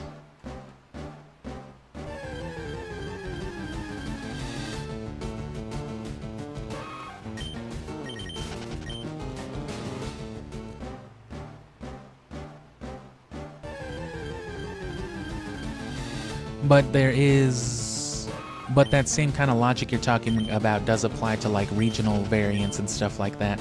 I forgot exactly how that works. If the game of origin depends what a Pokemon would evolve into, or the actual region that it's in. Like if you migrate a Fire Red... Well shoot, I'm having trouble even thinking about it. I can't remember all like the split Alolan variants. No, yeah, but say... Oh, well, Execute, there you go. Say you take that Execute right there, say I would have caught it and then done the long work of migrating it up to Alola. I don't know if it would evolve into an Alolan Executor because it's an Alola, or a Cantonian Executor because it originated in Kanto. I forget what dictates that stuff. Same thing with like Alolan Raichu. Because Pikachu, you know, it's the same in all the regions, but Raichu in Alola is different, so...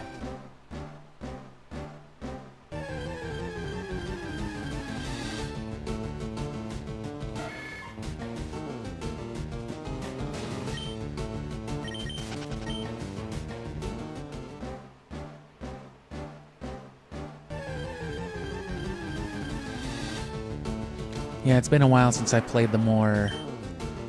Well, I haven't played Gen 7 and all that since Gen 7 was the most recent generation. I slowed down and eventually stopped with Gen 8. So I'm not too keen off the top of my head with all the regional variant stuff, but there's a whole lot of weird logic like that too, but, you know, Pokemon.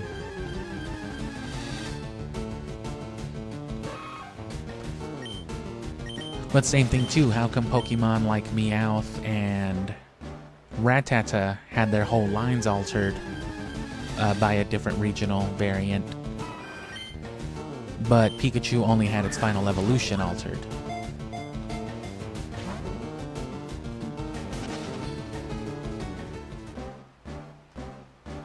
You could still breed an Alolan Raichu for just a plain old Pichu, which will evolve into a plain old Pikachu. But then that Pikachu and Alola will evolve into Alolan Raichu.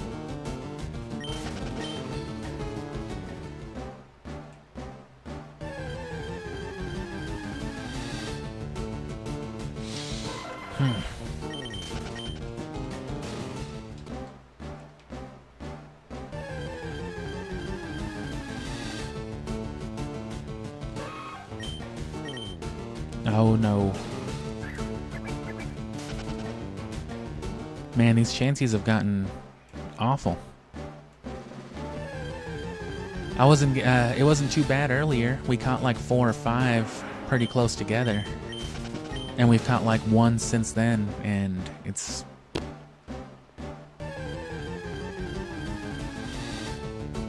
all getting worse.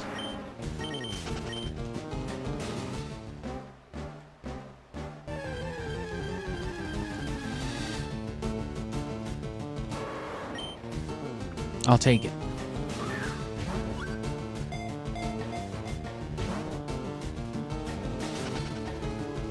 Apparently I won't.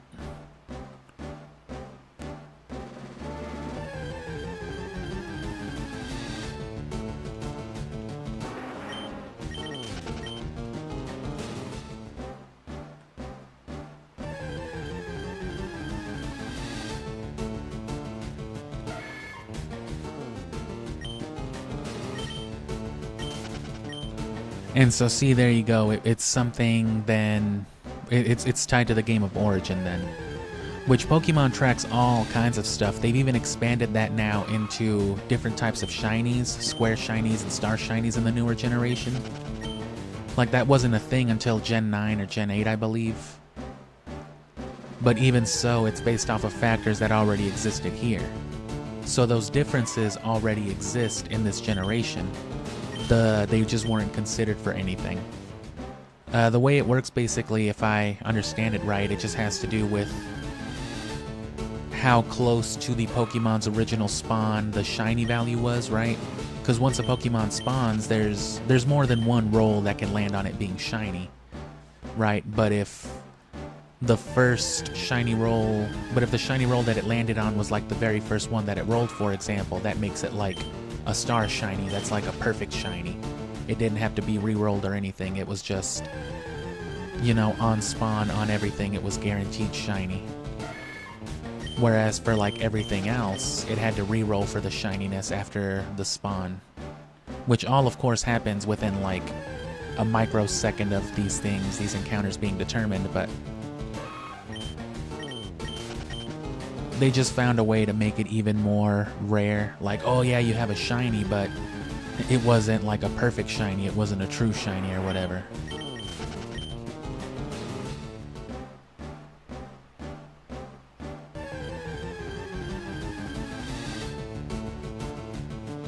And see, even that's a little iffy though, because unless they've maintained regional variants, which I believe they probably should have, because it's still like the same Pokedex number. But that could still add like particularities then, because then what happens if you take an Execute to somewhere where it can be traded, where there is no Alolan Executor? But I doubt that can even be the case. If they're going to include a Pokemon in a dex, they probably have to include all of its regional variants. So that's probably like a non-issue. Fucking Nidoran. Okay, come on, Chansey.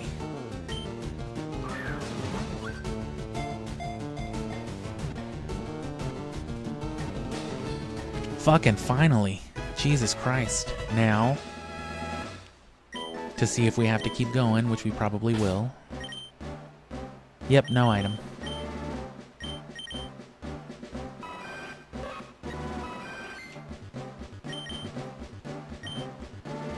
So that's Chansey, I think like number 6 or 7.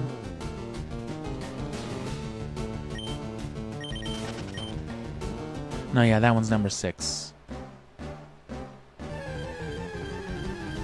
So all that just to have caught 6 Chansey, and we still don't have our item.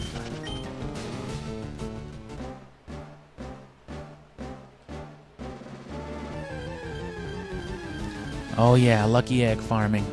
And we're not having a good time about it. Almost 2 hours and only 5 chancy caught. Because the first one we caught last night, it was the only one we caught out of like 5.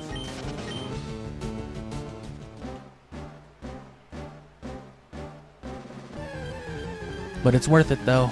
1.5 times XP.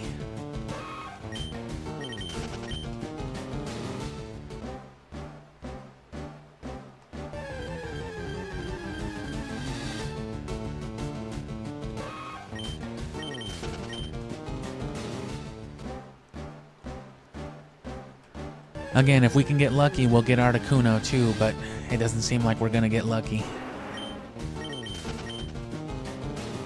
And worst comes to worst, we don't get it at all. We'll put off hunting the lucky egg until after we're done with all the games. At which point we'll have the one from Gale of Darkness anyway, but gotta have 2 of them.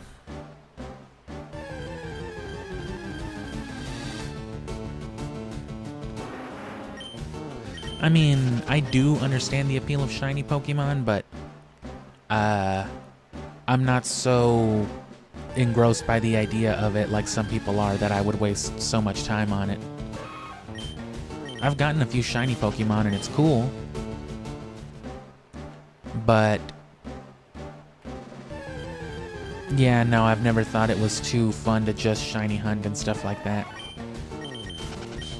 To that end, there are methods that have optimized it, and as I've mentioned, I do want to, if there's time at the end of all this stuff, you know, like mid-August when I'm finishing up with Pokemon, if there's time for it, I am going to try to RNG hunt a shiny Regirock with perfect stats and everything. But that's, you know what I'm saying, look at the trouble we're having just trying to get a lucky egg Chansey. Perfect shiny Regirock is going to be something real tedious.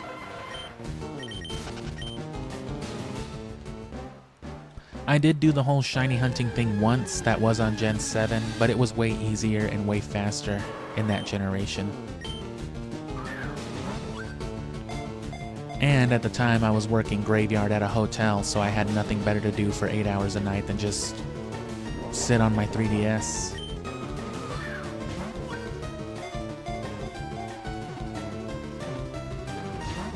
God damn.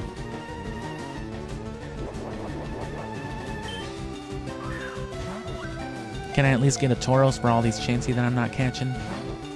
No? Okay.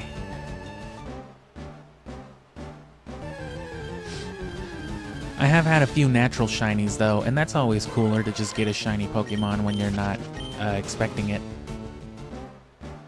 But that's been a few times throughout multiple generations. And in the newer ones especially, it feels less impressive because they double the shiny rate and they add all these things to, you know, make the chain encounters more likely to produce shinies.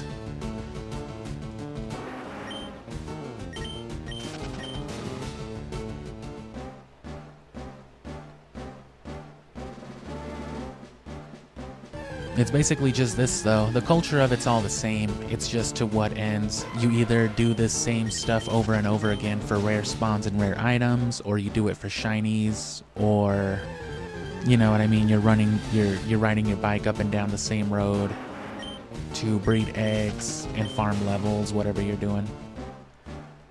So for me, I'd rather put in that time into getting a whole bunch of competitive teams rather than, say, a singular shiny Pokemon.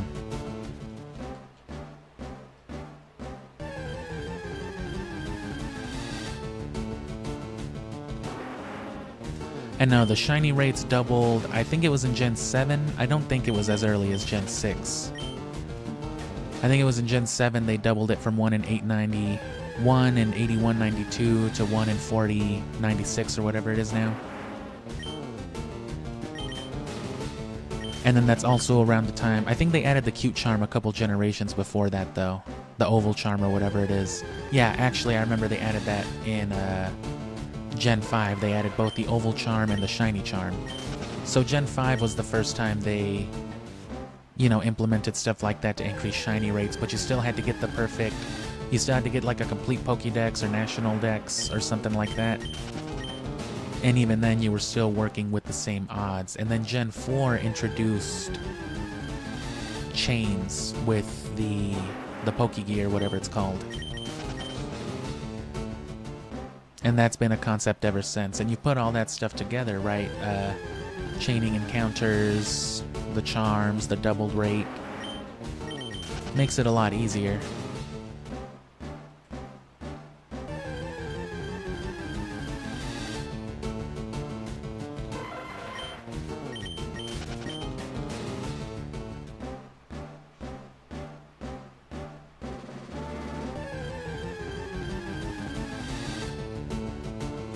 Man, fucking hate Chansey. I have used a competitive Blissey. No, actually, I did use a competitive Chansey in, I think it was Gen 6, actually, speaking of Gen 6. It was part of my doubles team. I would run an Eviolite Chansey with a skill swap or a guard split Shuckle. Right, so like a 500 or like 300 and something HP Chansey at level 50. Guard split with Shuckle's defenses meant it would have like, you know, 180 something defense rating in both stats. Eviolited up to like 240 something. Oh fuck, man. All that just to soft boil once you finally get it down. The standard moveset on it was just soft boiled, seismic toss, toxic.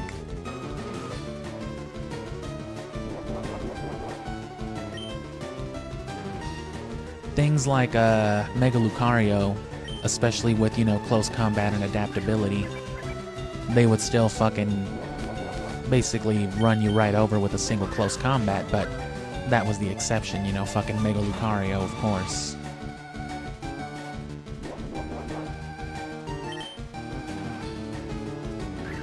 Come on, Chansey. Do it for the stream. It's bad enough I gotta... You're probably not even holding the item. Just let me catch you. Fuck you.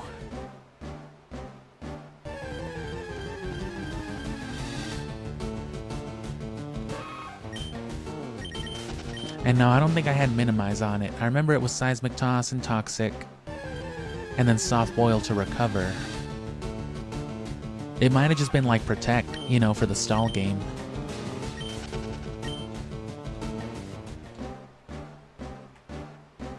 And then of course the Shuckle was pretty much useless after that.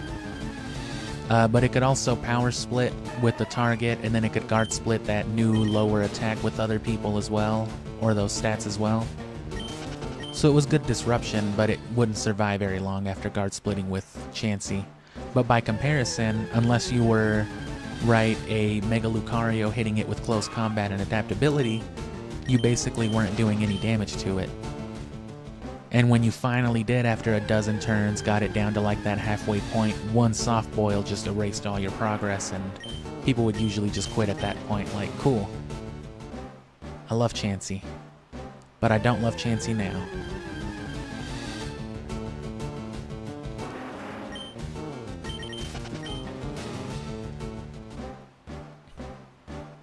Rhydon is also available as a Shadow Pokemon. So if you want your Premier Ball or Luxury Ball Rhydon, just wait till Gale of Darkness.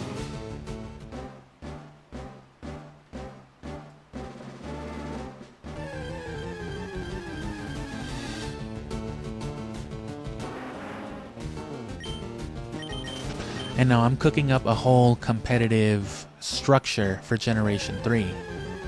So the game's... So the competitive team isn't for this playthrough, it's going to be just competitive teams for use within Gen 3.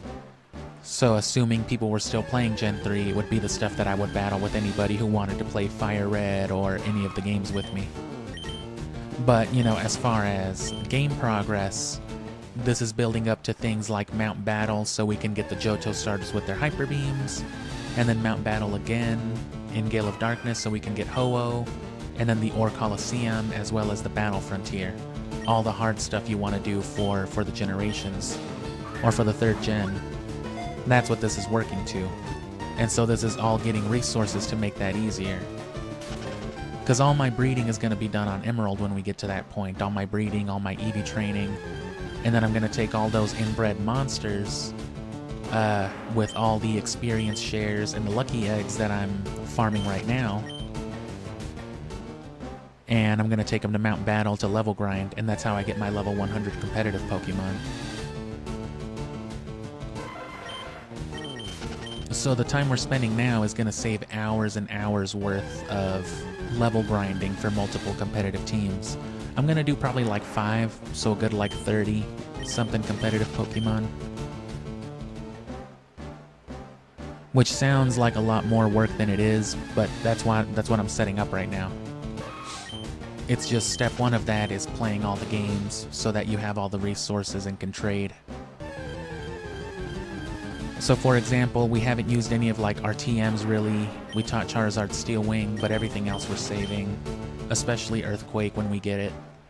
I've got like 6 rare candies on me, but I've also got a bunch on Coliseum and Ruby Sapphire that I never used. Right, so it's all just resourcing. I'm hoarding right now is what I'm doing.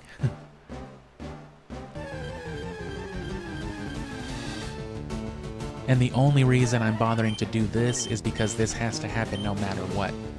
No matter what, I'll be doing this. If I don't get this now, I'll be doing this in a few weeks when the games are done, so... I really just didn't want... I streamed extra long yesterday and I've got a lot of editing to do, so really the goal was just not to stream as long today, maybe cut it like an hour shorter than usual, and then just focus my time on doing this and just hope that I can get this fucking Chansey.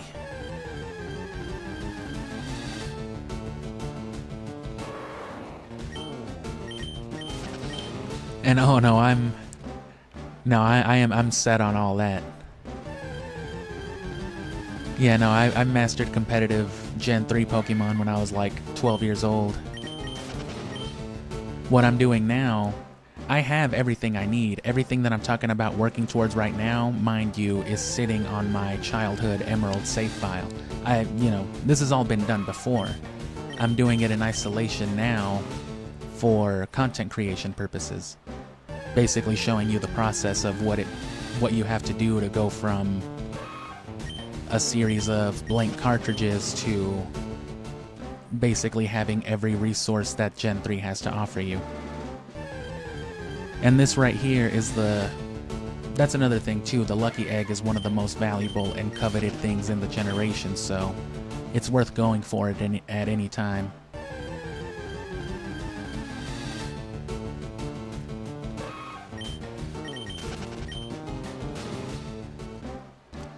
If you want to get caught up on all that stuff in regards to the progress we've made, it's all been streamed up to this point, but I've only abridged the stuff for Ruby.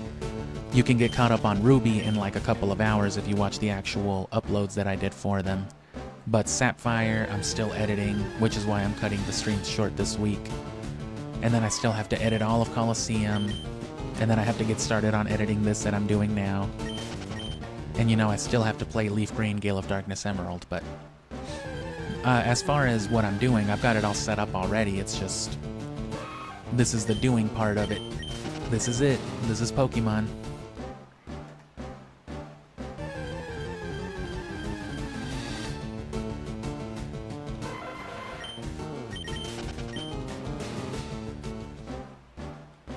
Right, so we'll give this maybe like another... We'll give this another go once I use this ball. And then after that, we'll probably shift into trying to catch Articuno. And then depending on how that goes, I might just get to Blaine. Probably knock out Blaine, actually. Because there's still going to be more stuff to do before Giovanni. You got to do all the Sylph Coast stuff. And all the extra story stuff as well, so... I'll save that for a proper stream whenever the stream comes back next week. Or I probably will stream tomorrow then, but again, I'll just cut it shorter. I originally wasn't going to. And let's fucking... Come on, Lucky Ball.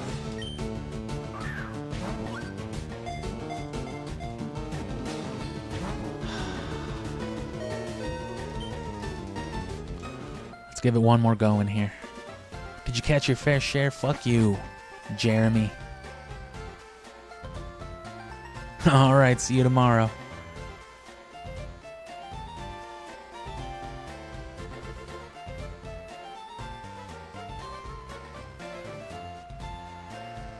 So let's get rid of this trash and try again.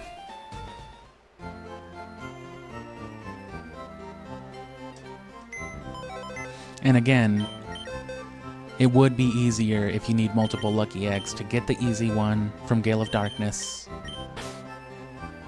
And I caught another Nidorino by accident. Another Nidorine, I mean.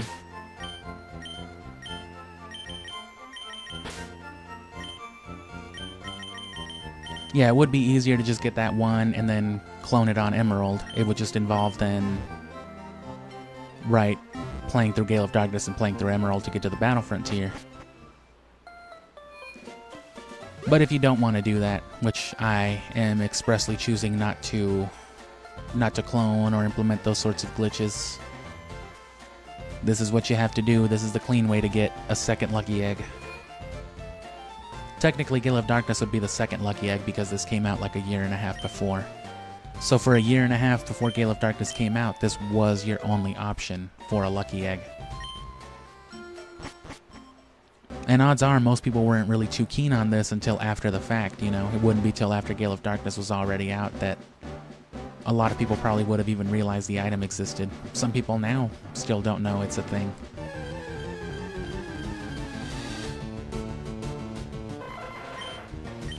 And yeah, I remained competitive with Pokemon, like I said, up until Gen 7, and just Gen 8 was... it was just too boring. The games themselves, Sword and Shield, not even talking about the competitive experience, just the games, the stories. They were easily like the worst Pokemon's ever done. I feel like Gen 7 was already kind of copy-pasted, but whatever. I gritted my teeth and bared it, because, you know, it's fucking Gen 7, it's got everything. But then Gen 8 was even worse with the copy-pasted kind of format for the villain and the story. And they took away everything. You took away my Megas and my Z-moves and half of my Pokedex just to give me giant balloon inflated. You gave me Pokemon inflation and thought that would be fucking enough? No thank you.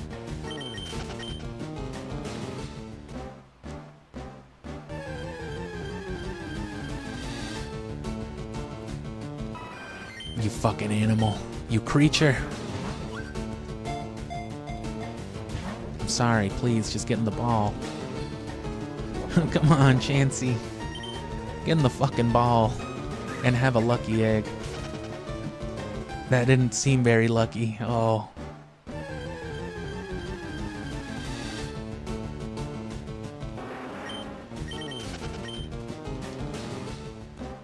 Man.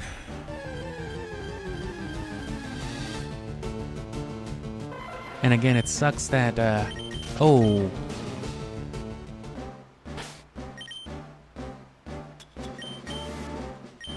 There we go.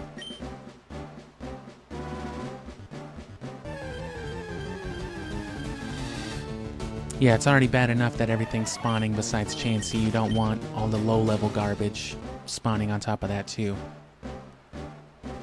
I wish they would have made Chansey be the thing that spawned at level 32. Because then we could control it real easy, but... Or at the very least, not have to deal with encounters in between.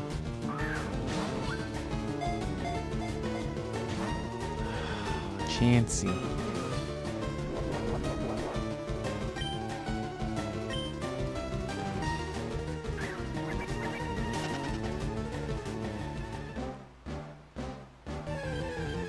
And yeah, see, like, I don't know how that purple button thing works. Because Lorenzo, California came in, said one thing, and then just dethroned you, bro.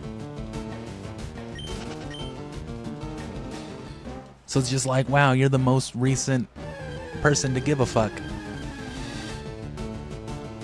Oh, see, and there you go. A better batch of Chansey spawning at least, but none of them are getting caught. Oh, come on, no. Just stay. Let me berate you with leftover cupcakes and Pokeballs. I didn't mean to do that. Get out of here. Get the fuck out of here and don't come back. Maybe if I throw rocks at everything else, only chance he will show up.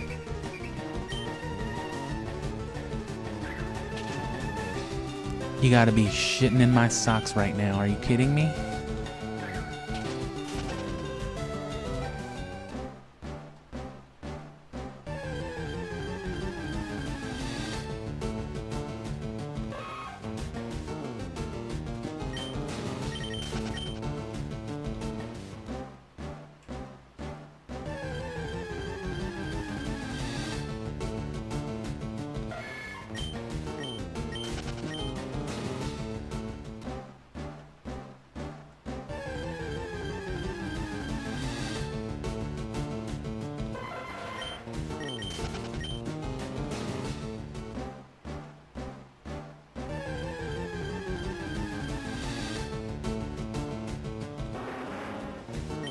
And yeah, some people just never liked Megas or Z moves, especially Megas though. But you know, it was always just a matter of if you wanted to counter a Mega. You didn't particularly need your own Mega, but for most people it was just like if that's what you wanted to do, you know, you'd counter it yourself. And then Z moves were also present. Not as many people minded those at the time. But the one trade-off is that, you know, at the very least it costs an item for each one. Which for some Pokemon is more impactful than others. I guess unless you're fucking Mega Rayquaza, right? But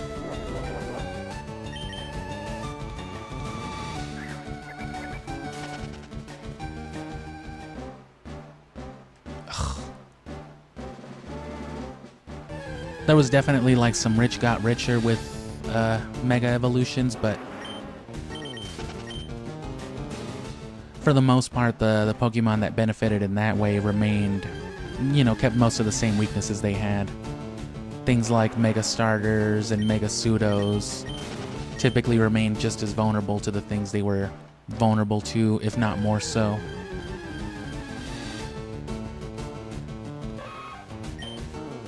Right, like Mega Sceptile was cool, but it just, more so than anything, it got Stab Dragon, which was nice, but it also just got a bunch of weaknesses tacked onto it in the same generation that fairies were introduced in, so. But that was the benefit of Generation 7, is that having every Pokemon up to that point with Z moves, possible Mega Evolutions, and regional variants and all that, it added a lot of variety.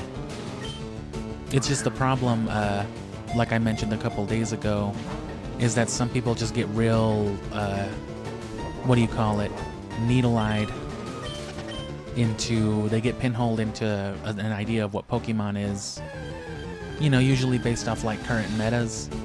So it's hard to see past like the dozen people that the dozen Pokemon that like the masses are using and be like, well, actually fucking this guy right here would fuck the whole thing up. But you know, metas, that's kind of the point of a meta. That's why people cling to metas. You don't have to think about that stuff if you just stick to your guns. Because statistically, the people who don't stick to the meta will be at a disadvantage. Because that's the point of it. It's all statistics, it's all numbers. That's what makes it a meta.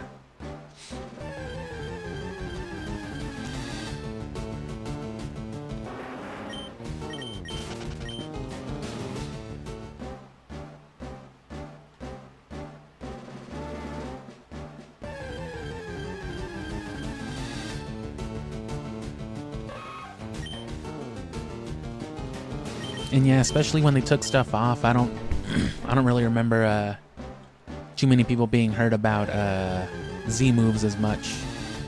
The main thing I remember being in the thick of it, especially, was just people making fun of the fucking animations. Which some of them were kind of silly, but that was them just, you know, reusing those 3D models for every little thing. And just tacking them onto one move after another.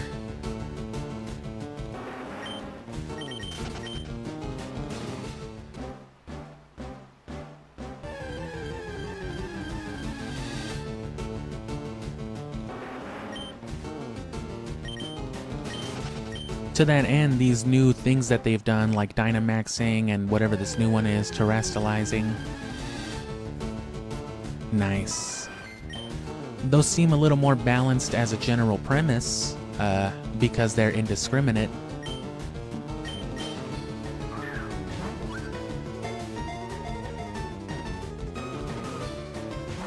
But they also amount to less overall.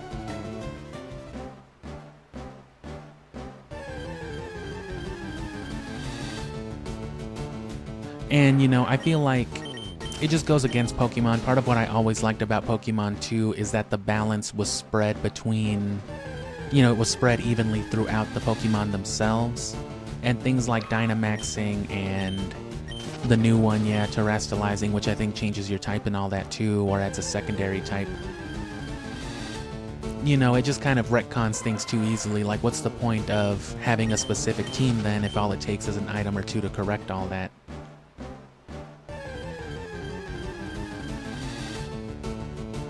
It takes away that whole factor from team building that Pokemon had, I think, up to that point. But again, that was like the main problem a lot of people had with Pokemon. That's why some people felt like some Mega Evolutions were just like impossible to get through. When the reality is almost pretty much everything in Pokemon has a clear and direct answer. It's just that answer doesn't always meld well into, you know, current metas and things like that, which again is the point of people sustaining a meta. You don't have to worry about the one-off, you know, Trickster Murkrow if everybody's just worried about running Groudon and, you know, Thundurus and stuff like that. Even if it's effective, it doesn't matter because it's got to get through an army of Rayquazas to prove its worth.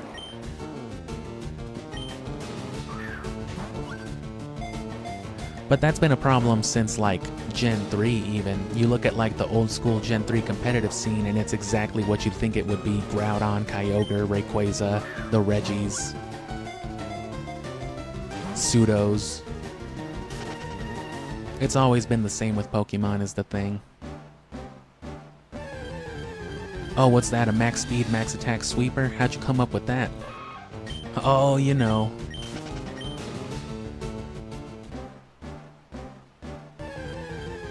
But that's all what this is boiling down to on the side. The team building and training aspect is going to be another whole key part of it. But that's going to come at the end. All of this needs to be done before I can start touching on that stuff.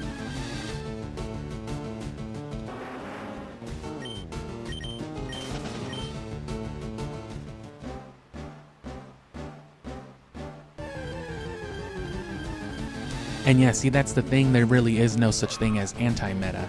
That's what it's called, and that's not just in Pokemon, that's in trading card games and all this stuff. But being anti-meta, you can't be anti-meta. If you're anti-meta, you're meta, because you're playing against the meta is the same thing as adhering to it, you know. You're building a team and implementing strategies based off the meta, not, you know, your play style or anything else. So to that end, what people call the anti-meta is just an extension of it that is the current meta, you know, the anti-meta is part of it.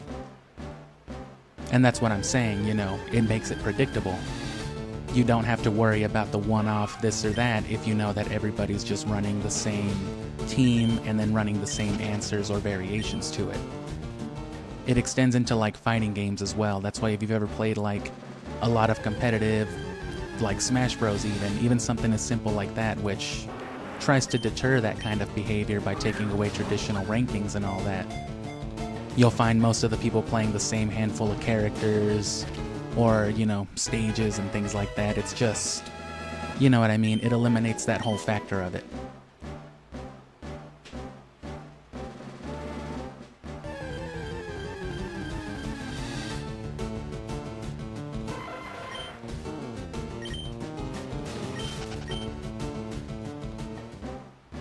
The thing with Pokemon, though, is that it just, you know, with the iterations, with the generations and all that, it's just always had a more kind of rampant problem with that. And again, since things have never really changed throughout the years, things like Smogon and all these communities have remained, you know, prominent as like the main source for a lot of people. you know, the same kind of culture just extends, which again is why it's usually the same builds throughout the generations. Even if it's different Pokemon, you're always finding the same stuff over and over again, dating all the way back even to these earlier generations. It's always surprised me as well that official Pokemon play will allow for, you know, things like the use of mythical Pokemon and stuff. Damn, I should have just kept throwing the balls. Considering that they don't even allow you to do stuff like that in-game for the Battle Frontier. That was always kind of weird to me. You can't use Rayquaza in the Battle Frontier, but you can battle in an official competitive tournament with a team full of legendaries. Like, that's kind of funny.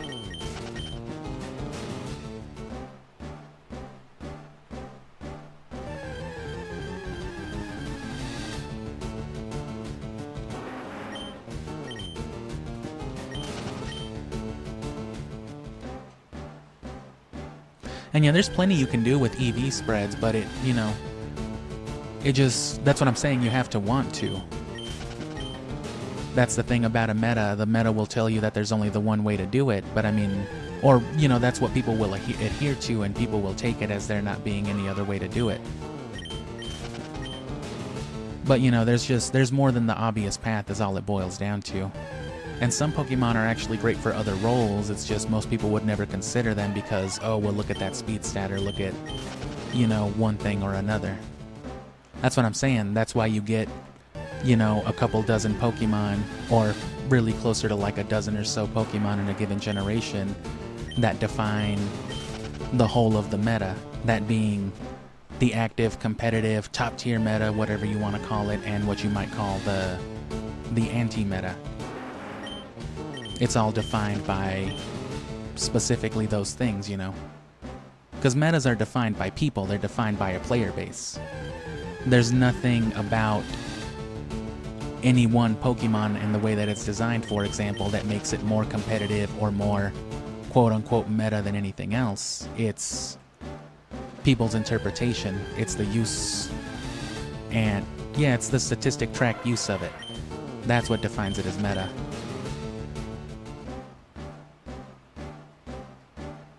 There's correlation too. You can assume that the reason why one thing is considered meta and one thing isn't is because of its stat distribution or its move pool or whatever else. But it's meta because everybody agrees it is. And that's of course why metas can change, and often do as soon as there's like any kind of change with a mechanical update, or of course with new generations. Come on, Chansey.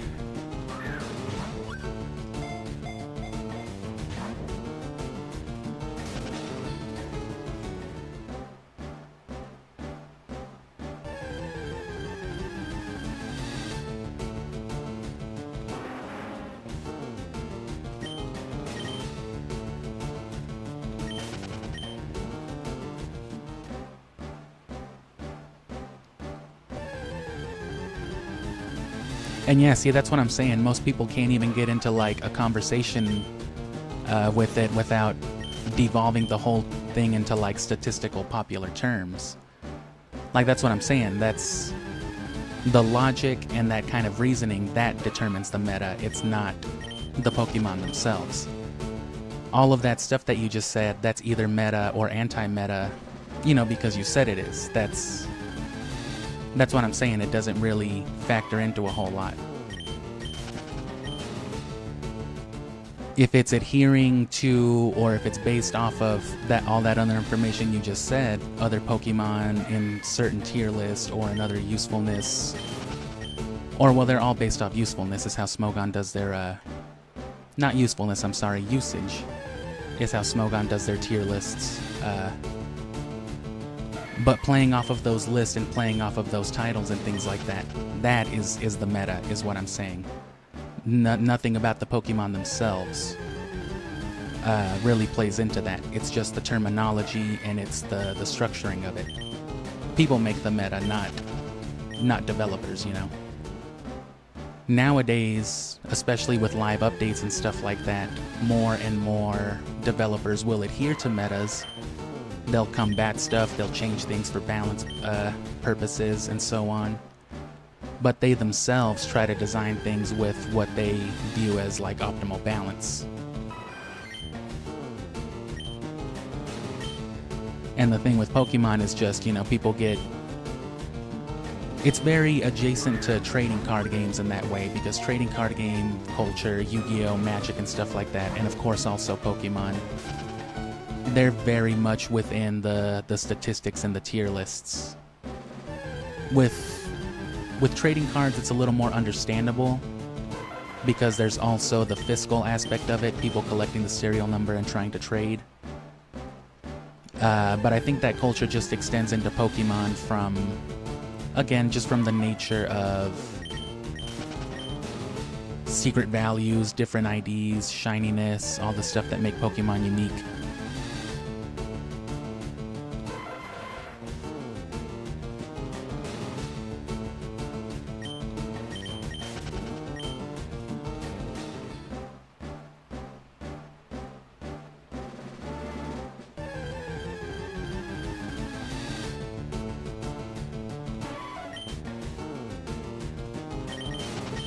And yeah, some Pokemon, that's the thing with Pokemon, especially given evolutions and all that. That was always a problem with early Pokemon as well, is that especially unevolved Pokemon like Nidoran, for example.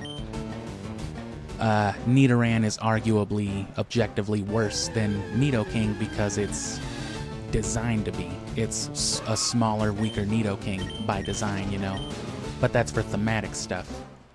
And even with fully evolved Pokemon that have different base stat spreads, there's usually different strengths that they play to. And that's what I mean, there's usefulness beyond just the obvious, max stat builds. More often than not, you don't even need max stats depending on what you're going for, especially with things like speed and whatnot. Sometimes you only need to outspeed another relevant threat in that same speed threshold, for example. Meaning that you could chalk up your HP or defense, something else a little bit more. But I've never really seen people just get creative with builds like that. Because why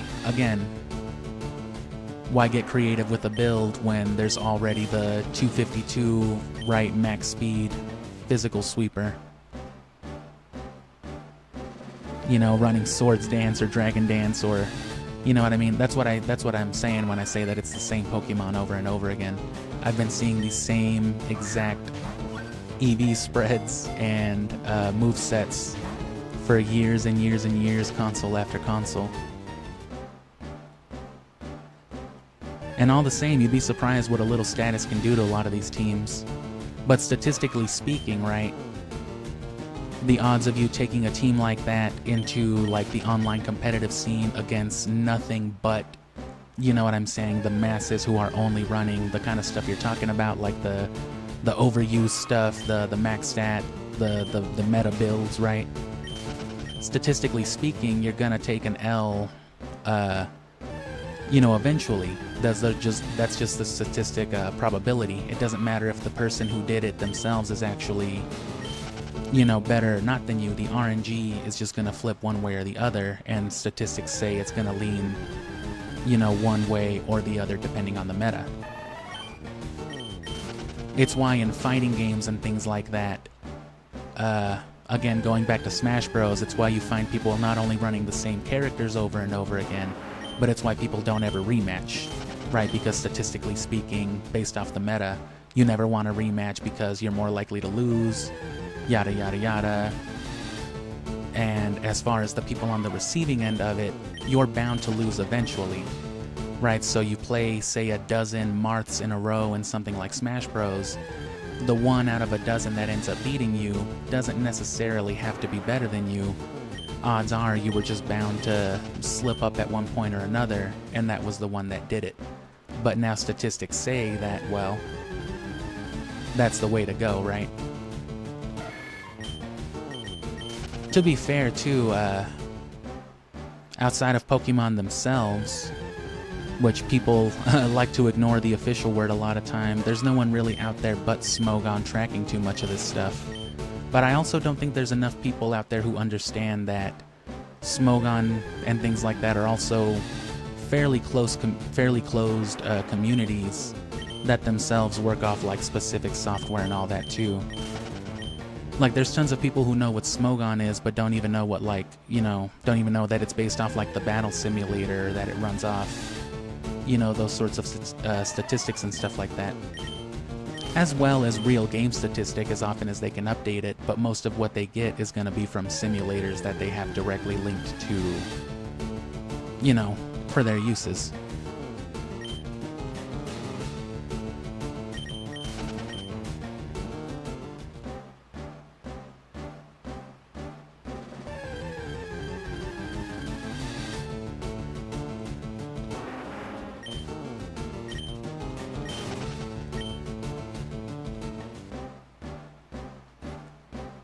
And yeah, I mean, that's effectively what I'm saying, that it all boils down to is there's never been any real interest in people actually getting more into some of the deeper dynamics with it, because yeah, why would you bother when maxed stat legendaries? Which again, going back to the legendary thing as far back as this, that's why I've never understood it. If you're gonna give people access to all the base 600, base 700 legendaries with busted abilities and move pools, why would anyone waste time trying to figure out how to compete with, you know, a reasonable base 450, base 5 something Pokemon when, you know everyone's gonna be running Groudon? To that end, if you limit it to just like pseudos and stuff like that, most pseudos aren't as horribly busted as people think they are. It's just, you know, their reputation as mostly being like speed sweepers on one end or the other, because they're usually really good at it. That's part of the reason why people hover to them so much. But they usually have pretty clear answers. It's just, again, statistically speaking, you lock into a meta and people try not to stray from it.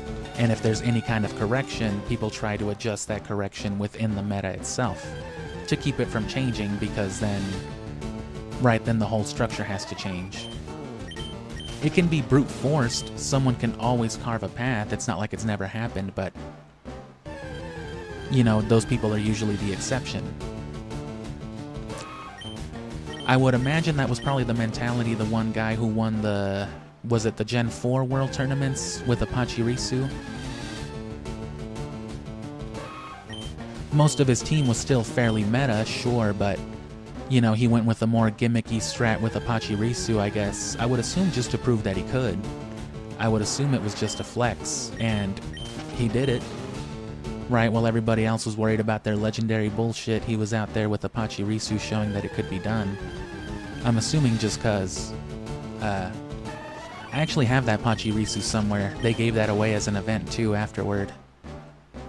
So it's somewhere in my Pokemon home or in my 3DS, but...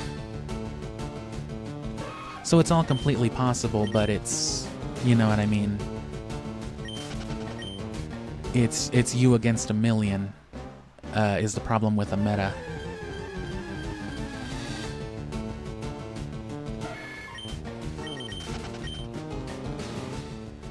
And that's what I'm saying, those tiers, I mean, first of all, they're not even official, right?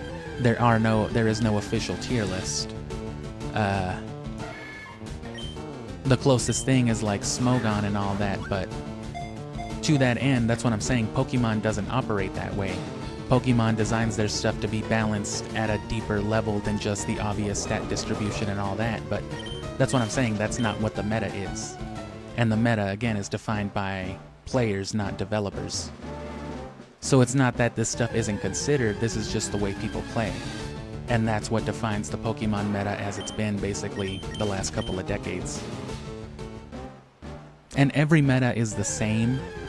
This is how all metas work for every game, any game that has like a broad scene especially. Look at Fortnite, look at how Fortnite got ruined with, you know, 5-star hotel forts. To the point that they had to literally, right, that's how a meta can change actual game development.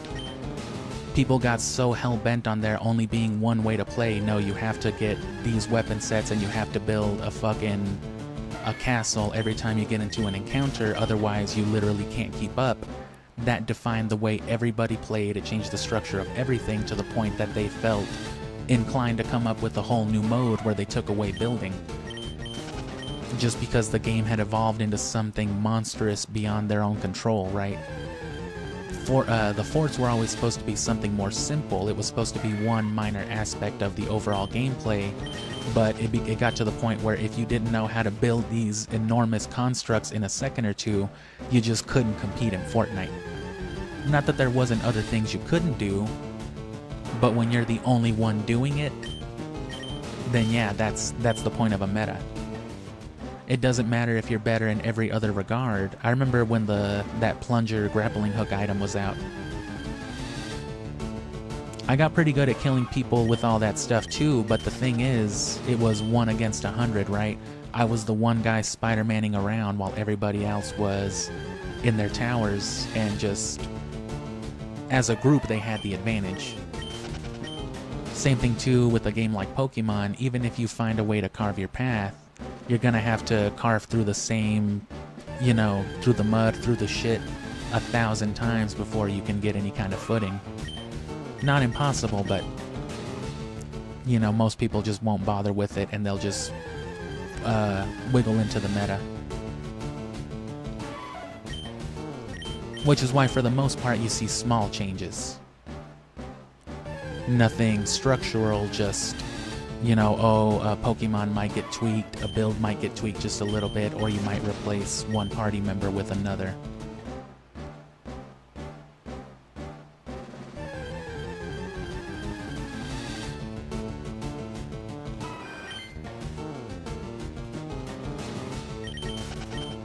Aw, damn it. Bad habit.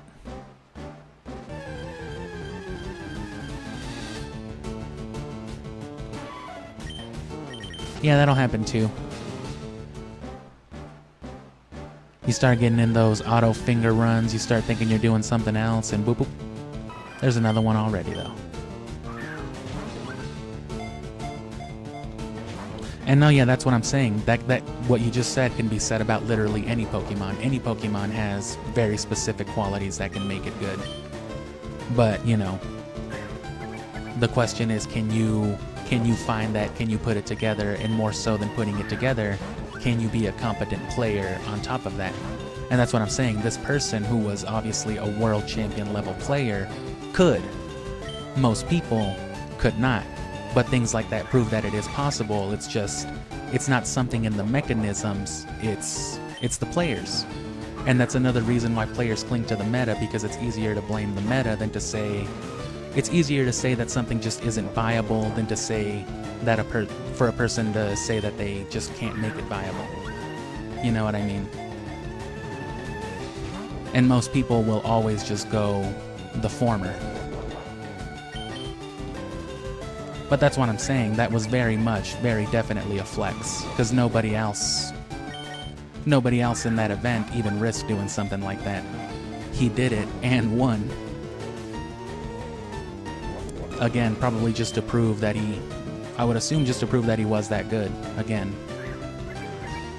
Not to say that he just got like a random Pachirisu out in the wild and did it. I'm sure it was calculated. He obviously had a strategy, but it was a strategy revolving around that Pachirisu. He made it work,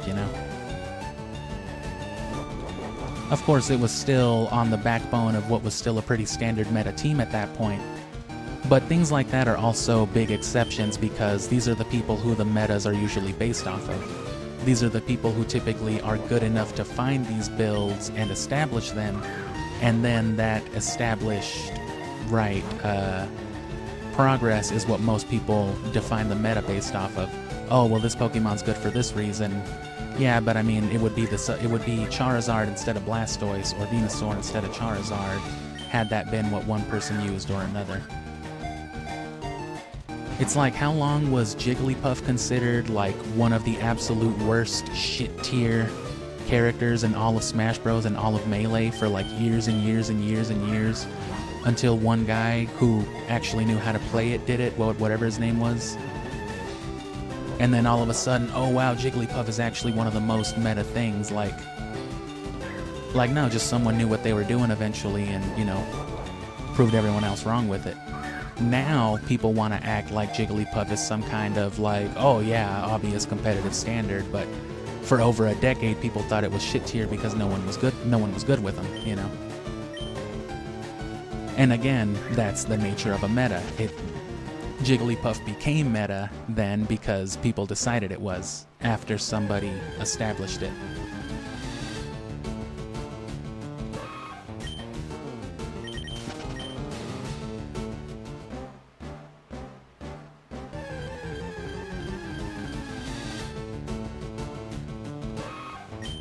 And that's the thing, that kind of logic that you're putting out there, though, that only really applies if you're playing, again, to the meta or to the tier list and all that. To me, I just consider myself someone who's good at Pokemon, so none of that has ever really mattered. I've used things like Smogon and Bulbapedia as a resource before, but, you know, I've always known pretty well what I'm doing. And if other people, and it's happened before too. I was talking just a couple streams ago about how when Gigantamax Lapras was first a thing, that was like one of the first competitive builds I jumped on with Sword and Shield. And it wouldn't be like a year and a DLC later until people were finally, right, like over the course of a night, I went from effectively being called a moron for thinking Lapras was good to everybody being like, oh yeah, obviously Gigantamax Lapras is a competitive like monster and stuff like this, like it always was. You guys are just late to the party, you know.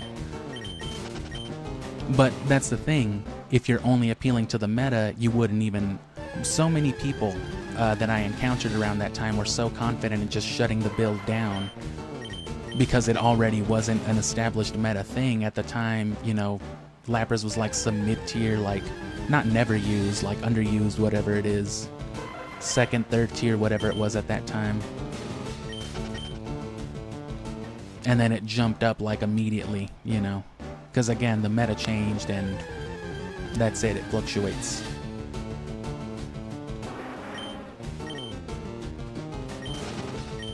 But that's the thing too, like I said, even when it comes to the anti-meta, it's all adhering to it, so it's kind of hard to not play the meta without being completely unaware of what you're doing.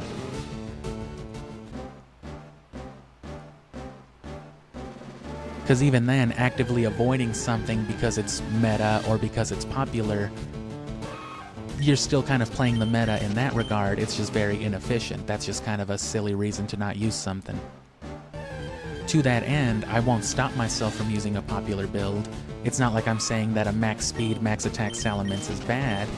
It's just, you know, if you wanted to do another team, Salamence could also do other roles. It's just not as obvious roles, because, you know, not everything is as obvious as its max attack and its super fast speed.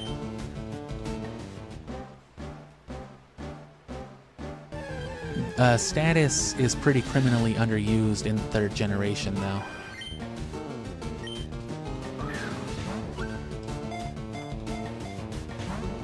None of you fucking chances.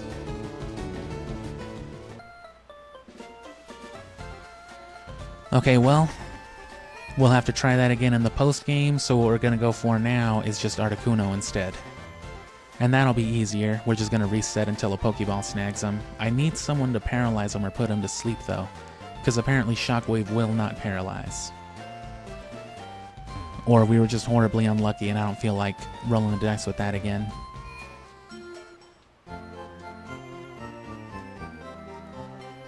I did make Snorlax forget Yawn. I wasn't thinking about it. There is another Snorlax, but...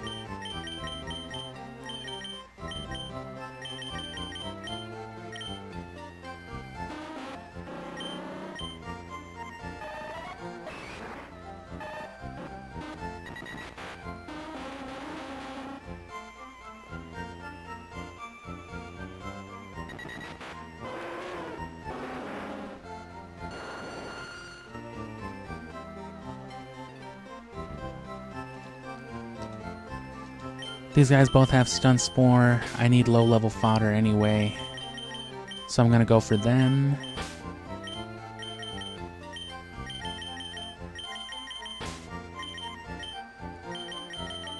Oh, no lucky egg.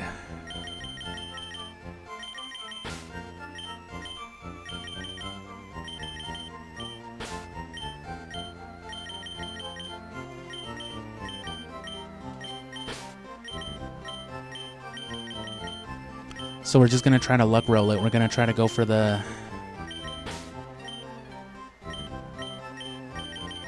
paralysis, the status, and then we're just gonna hope with these Pokeballs. What is it? Stun spore? Yeah, they both have stun spore. Oh, and sleep powder.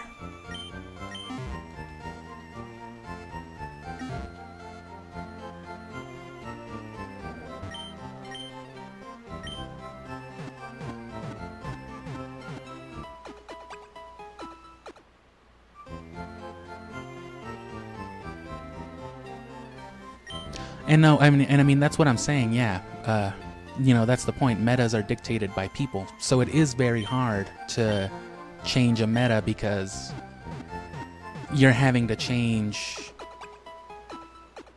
prove it to the people who are already confined to it. So if the general playing population for Pokemon believes that one Pokemon is optimal over another, it takes a lot to change people's minds. And usually the only people that have that kind of influence are high-level competitive tier players, the people who have big names in the community, who are usually already playing at like world tournament levels and whatnot. Because I mean, that's just what it is, you know what I mean? It's people. So yeah, it's gonna be something really hard to prove and all that. But that's part of why I'm doing this as a series. This playthrough stuff is my proof. I'm gonna try to exemplify everything that I'm talking about. Not only to the ends that you should be more creative of your own accord, but also that, you know, some of the Pokemon in these early gens might surprise you too with some of the fucked up shit they can do. But that's what I'm trying to do right now, though. I'm trying to work that out for the series. And I have some builds that I've been working on for years that I'm going to bring back to this gen for those purposes. And hopefully, right, that's the idea. Hopefully I can convince you.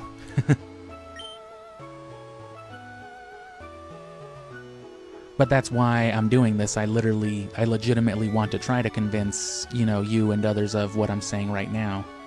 So this is me putting in that work. This is me trying to amass that proof. And that's why I'm doing like 5 or 6 different competitive builds. That's why I'm doing like 30 competitive Pokemon for this project. I originally wanted to do a competitive living dex, but I realized that would take well over a year of concentrated work, even as optimal as I could get it, so yeah, no. None of that right now, at least. Because there's plenty of value in weaker Pokemon too, if you know how to find it as well.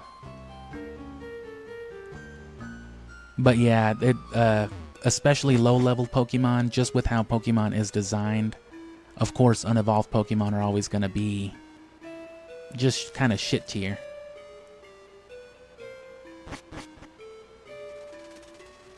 Right, when Igglybuff's whole reason to exist is to be a smaller, weaker, more baby-like Jigglypuff, of course it can only be weaker. Aw, and the thing resets every time. At least it's just right here, though. This is all you need for Articuno.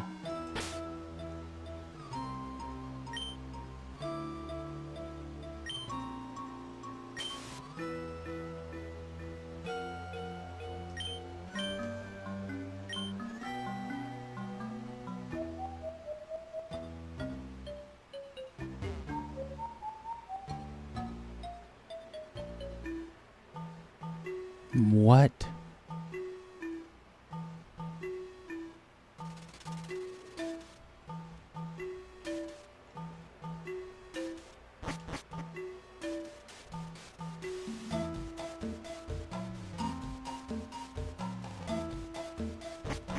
Am I missing a rock somewhere?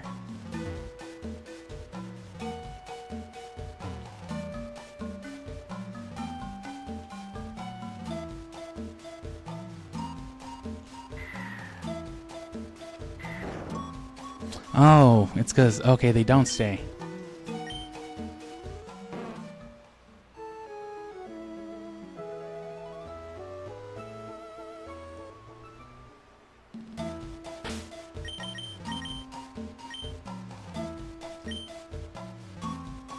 And no, the meta, quote unquote, not just for Pokemon, right, but the concept of the meta in general, that's something that I'm very anti-meta. Not in the sense that, like, oh, I build, teams or decks in games that are anti-meta, but, I try to turn people off from the general idea of metas, at least to the point that, I feel like more people would be better off without it.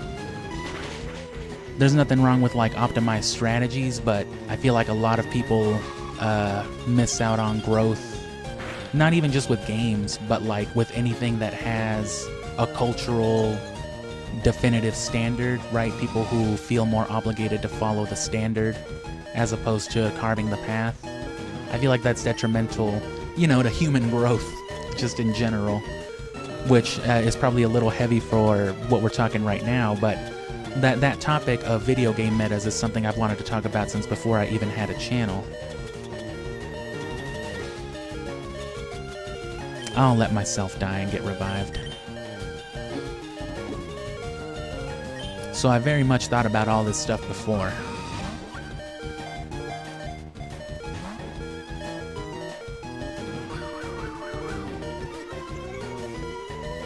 So yeah, no lucky egg this time. We're gonna go for this Articuno though. We'll try to put it to sleep here once Charizard dies, or paralyzed at least. And I've always been a fan of status though. I've always used Butterfree in Gen 3 too. More people are coming around to more Pokemon nowadays, but that's, I think, mostly because there's so many people playing things like Generation 3 after the fact or retroactively. More people are making a point of using the Pokemon that haven't always been the more popular ones.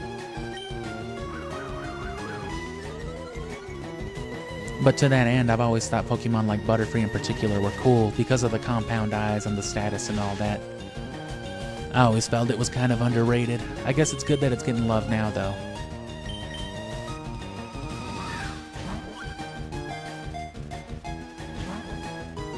And yeah, Breloom is a pretty cool Pokemon. The grass fighting combination is it's a very distinct thing. It's a good combination, nothing like being able to Leech Seed and Mach Punch.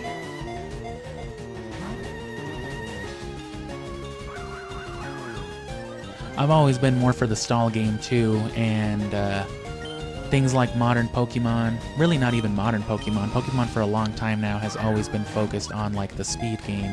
Sure, the stall has its presence, but it's never been anything compared to the overwhelming presence of, speed sweepers that have generally made up Pokemon's meta. There's popular, notable walls out there, things like Ferrothorn and such, but there's lots of tanky Pokemon. Vileplume is an underrated tank. There's nothing like getting Moonlight stalled by a Vileplume to make you hate yourself a little more.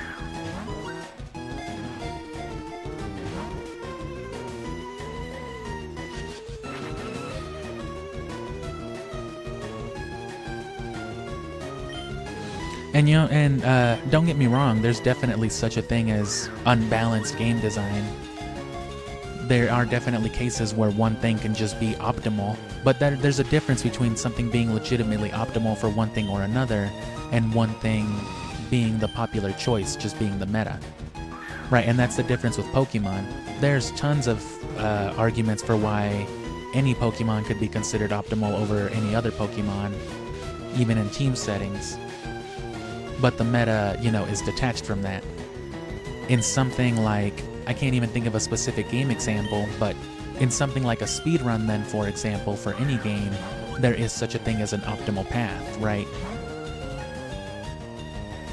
Like there's no ifs, ands, and buts about like a mechanical blatant difference. But the thing with Pokemon is it's so varied.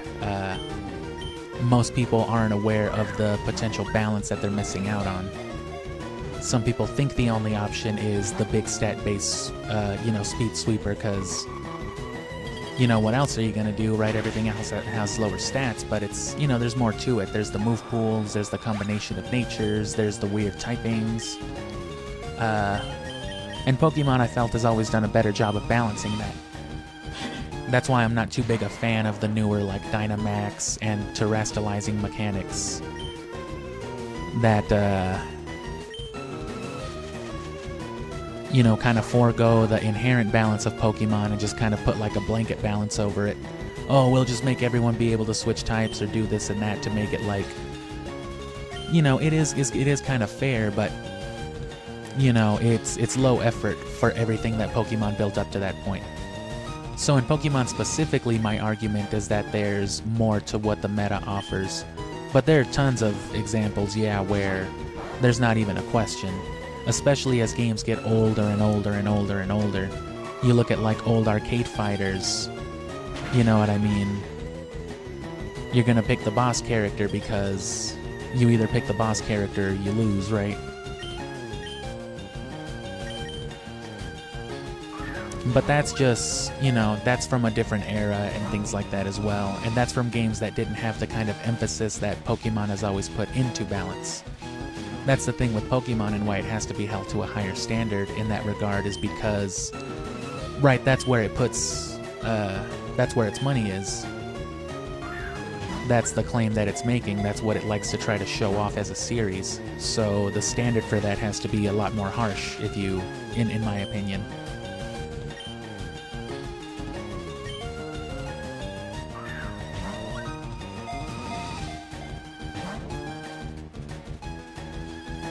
And yeah, Yu-Gi-Oh! Is a pretty good example. Tier lists have also never been official for Yu-Gi-Oh! But, being like a quote-unquote Tier 1, Tier 0 player at one point or another myself, right, the problem with something like Yu-Gi-Oh! Specifically is that Konami is the devil, right? So that might not have been the best example to bring up. Because Konami is blatantly greedy, and they implement everything from their official ban list to built-in power creep to absolutely take people for their money. So with Yu-Gi-Oh!, there's no question. They not only make cards that effectively break the cards from last year, but then they will also implement a mandatory ban list that says you can no longer use this card, you can only use one of this guy, only two of this guy. Yeah, that is too much control, and that is for mostly malicious purposes, if you ask me. Most of the ban list and all that things for Yu-Gi-Oh! Is implemented by Konami for money. All these companies do things for money, but Konami is, they are very much, they very much tip the scales with stuff.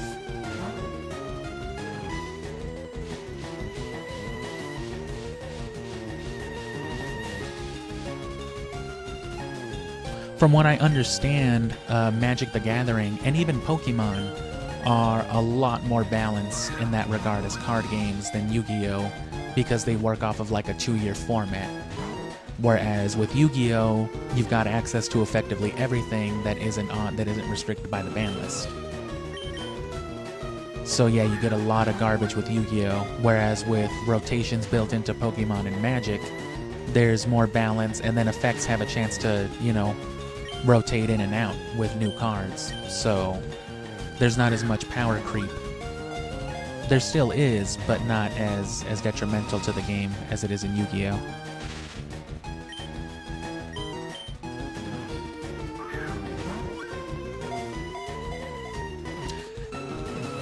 And the thing with Yu-Gi-Oh!, I don't think it was designed from its conception to really feed the power creep, but they definitely ran with that as soon as it started being a problem. The thing with Yu-Gi-Oh! I think is that it just got way too fast for them to even control, and they just have no way to limit it anymore, so they just fuck it and lean right into it. Because the game itself was built off of a slower structure. with multiple phases and different spell speeds and all this stuff. And it used to be very balanced by way of different card types, different attributes, and everything having different themed mechanics around them. But in the time since then, none of that matters anymore. It doesn't matter if you're a dragon or a fairy or a water type anime girl. They're gonna give whatever card, whatever ridiculous handful of effects it needs to be competitive in that meta that year. And the meta is very much dictated by Konami because of the ban list. Very much malicious, I would say. Too much control for not the right reasons.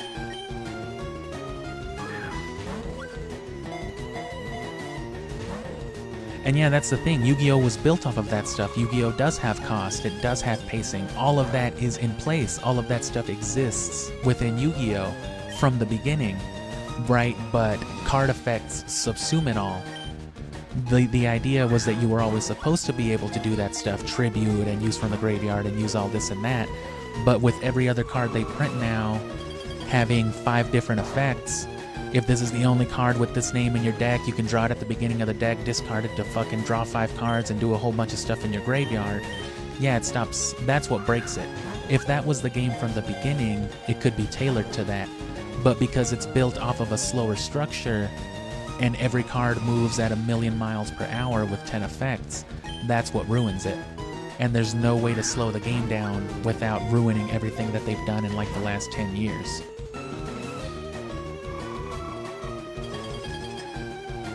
Because yeah, what's the point of a level 5 monster anymore if it can just special summon itself?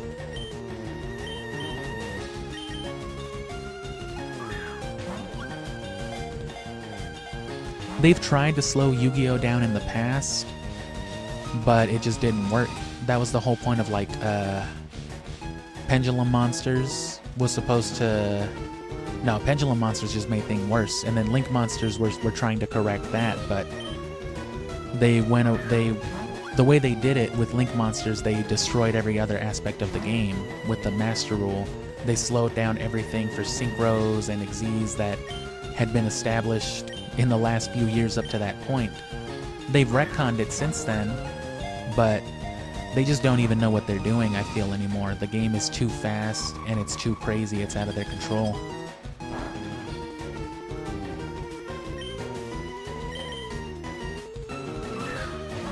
Sleep is better than paralysis, but you'd have to continuously be sleeping. And see, look at how much better it is when the Pokemon doesn't just randomly run away for no reason.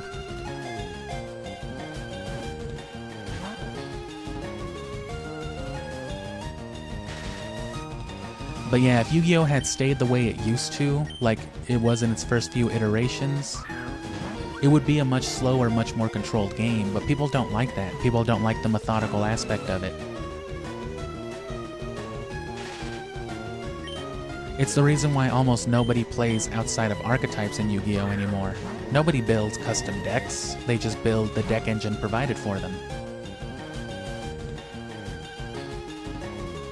And to that end, if whatever modern deck you're playing doesn't have a handful of searchers and recyclers and all this and that, then you're just not competitive anymore. Because that's what Yu-Gi-Oh! Has been boiled down to. And that is by design. Not by its conception, but definitely by its modern implementation.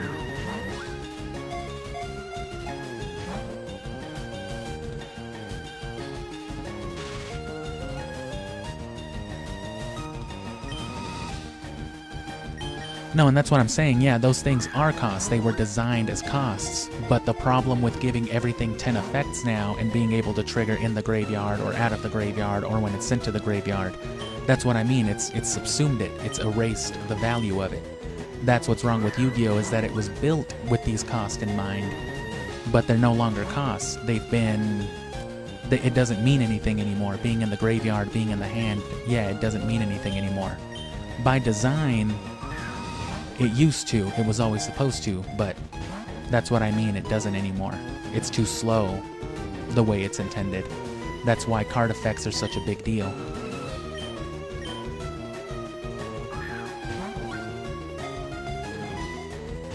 Because that's what it used to be. You used to summon a bunch of monsters and tribute for a bigger one. Those resources were spent.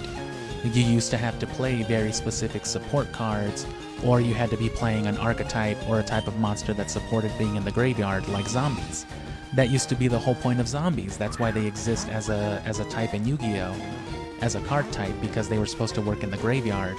Now, every other anime girl that gets printed on Yu-Gi-Oh! Has a graveyard effect, or a banished effect, or a hand effect, you know? So the fact that everything is useful everywhere, yeah, that makes it to where tributing, discarding, and all the things that used to be considered costs are no longer.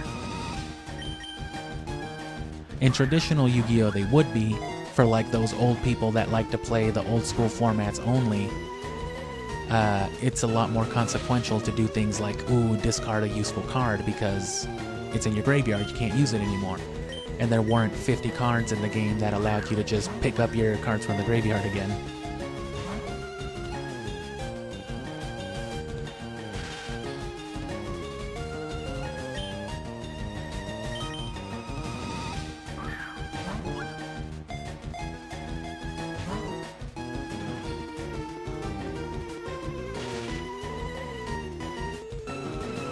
I don't mind some waifus, you know what I mean? But just give me back my cool ass demonic artwork. Give me my cool ass ghoulish early 2000s Yu-Gi-Oh cards. And then, you know, sprinkle in the occasional anime girl, that's fine. But yeah, Yu-Gi-Oh's just become nothing but waifus for sure. And remind me what Delinquent Duo does? Is it the one with the two little gremlins on it, the purple and the green one?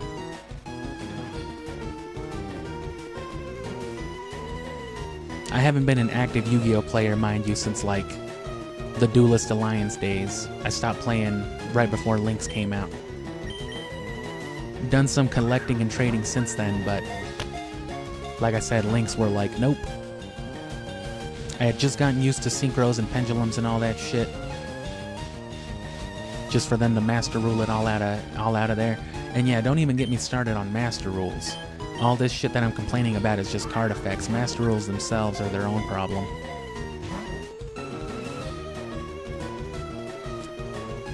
Does that all Delinquent Duo does? That you activate and it discards 2 cards? Because yeah, nowadays, anything that lets you set up the graveyard nowadays is just too strong, that's what I'm saying. Back then, discarding used to be a legitimate, like Graceful Charity used to be like a iffy kind of card. Assuming you weren't playing an Exodia deck or something. Because drawing 3 cards and then discarding 2, that was a hell of a consequence, because most players at that time, there weren't a whole lot of resources to get stuff out of your graveyard. Nowadays, of course, Graceful Charity is banned, because being able to thin your deck 3 cards and set up any 2 cards you want in your graveyard for effects, busted. It's too broken, it's too strong.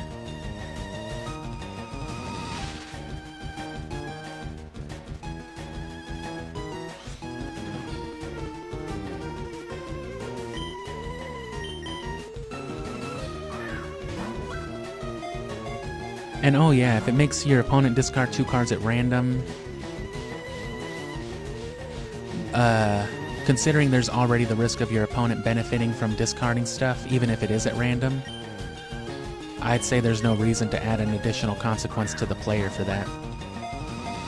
And yeah, I mean, people would definitely stop using it if that were the case. If it costed 4,000 life points to do something like that. Because imagine you lose 4,000 life points and then your opponent discards some bullshit and starts a random chain of events to kill you, all because you wanted to make them discard some cards. Now you're dead because you're down 4,000. That would definitely stop its use.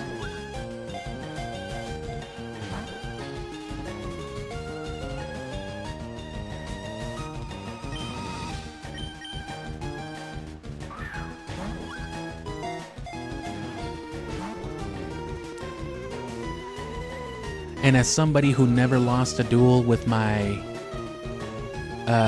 fucking multi-extra deck, normal pendulum deck, I'm gonna have to disagree with you on there. Pendulums were definitely broken. I know, because I used to fuck so many people up with them, and I could tell by the look on their face how broken my deck was. Alright, I'm gonna special summon 8 times. Alright, I'm gonna negate it. Okay. I'm gonna special summon 8 times and do all the shit I was gonna do anyway. Alright. Okay, cool, I win. You wanna play again? No, I don't. But links were too hard of a punishment afterward. I don't mind them changing it to where they took off the pendulum zones proper, and they just added the pendulum zones to the back row. But the whole thing with links restricting everything from pendulums to, you know, synchros and all that, yeah. And I didn't get into synchros when they were new. I got out of Yu-Gi-Oh! After the GX era, and then I picked it back up maybe a year or so before Duelist Alliance came out. I heard a lot of people didn't like synchros when they came out, but I mean, that was people, you know, old people don't like stuff.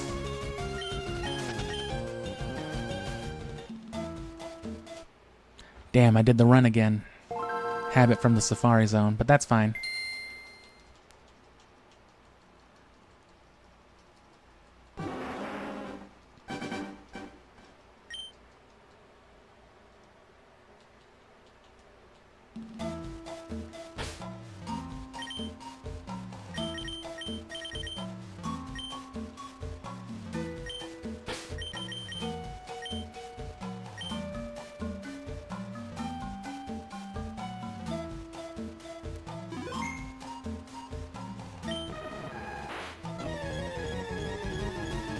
And oh no, yeah, I did all my playing at events or at shops only.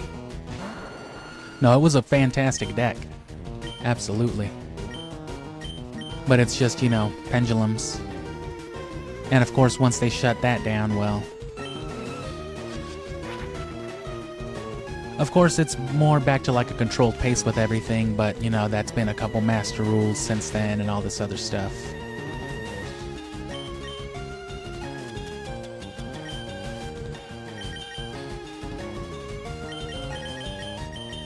I remember the only real variant I ever saw of normal pendulums out there, the only real popular one, I think people were running like a Slifer Dino build.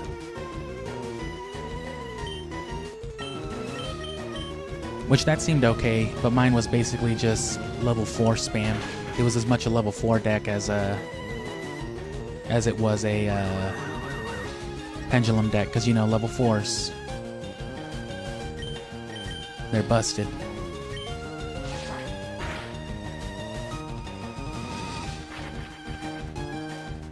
But that was at my competitive peak. That's when I had the extra deck. That's when I had the spells and all that for it. I have not kept up with it like that since then. And of course that deck was retired like in that era, so who knows how it would perform today. Probably not well.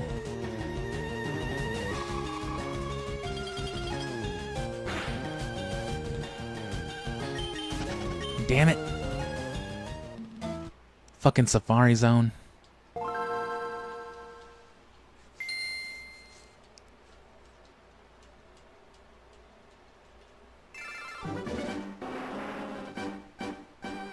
I wonder how many people that's happened to with shinies. Oh no.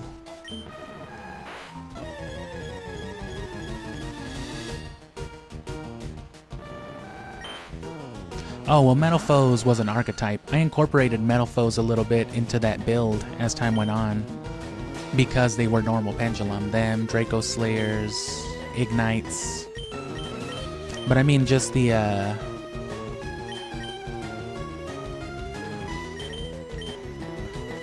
normal pendulum format predates any of like the normal pendulum decks. I don't know if Draco Knights or Draco Slayers were the first one, or if Ignites were the first like big.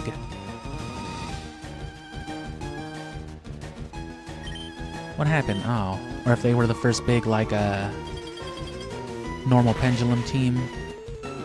Because there was also those the Metal Foes, I think, were like those Psychic Akira looking cards. The Ignites were the Fire Warriors. And then of course the Draco stuff was just good pendulum stuff, that's why they were there.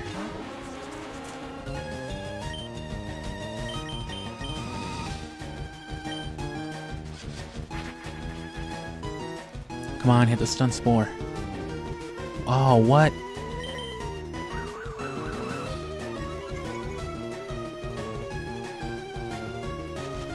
Sometimes I do miss Yu-Gi-Oh, but it's just, Konami's fucking evil. I just can't get behind the idea of giving Konami more money. Sometimes I see people opening packs. I've got friends who will still buy Yu-Gi-Oh cards sometimes, and it's just like, man, that fucking sparkly, shiny-ass Dark Magician sure does look nice.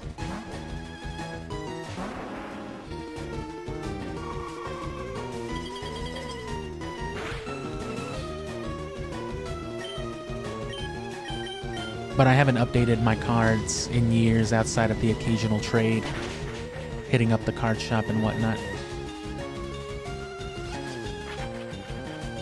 It's just a shame. Yu-Gi-Oh kind of went, the game itself is fun, it's just Konami, man. I just can't get behind them.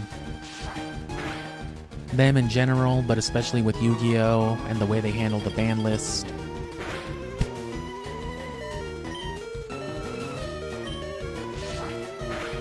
Don't die.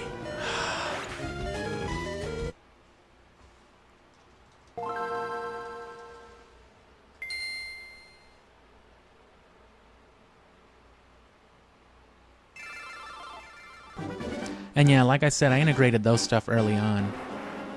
Because the format, like I said, it predates both the actual archetypes. But it was just random monsters. And I'm having trouble remembering most of them. But the useful ones were like level 4 and 6. There was was it Dragoons of Draconia? That was like a weird promo set. Those only got released as like holos with some of the Pendulum pre-release sets, and then they got like common prints in whatever set they were promoting. There was like a level 3 one that came later, but the level 4 one was the one that was mostly used. And then just some regular level 4s. There was that Lycanthrosaurus something, like a level 6 dinosaur normal pendulum. And a couple other ones. And then a lot of just level 4 normal monsters in general. Like I said, it was based off of that Slifer format, which basically used Heart of the Underdog was the core of the deck. Because, you know, draw a normal monster, reveal it, keep drawing. Which normal pendulums do count as normal monsters. They will activate Heart of the Underdog. And that was the whole reason why people ran Slifer with it, you know. Bunch of normal monsters, Heart of the Underdog, ridiculous Slifer attack. But I basically took that premise and just ran with a, the level 4 build, spamming XZs and Synchro. Which, that's what the Draco Knights were real good for, because that was their whole thing. And yeah, as time went on, it got better as they added archetypes.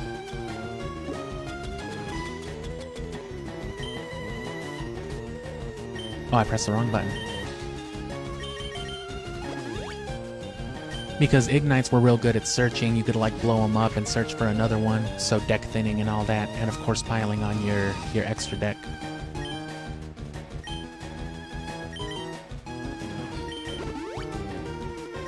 He did not want to get paralyzed.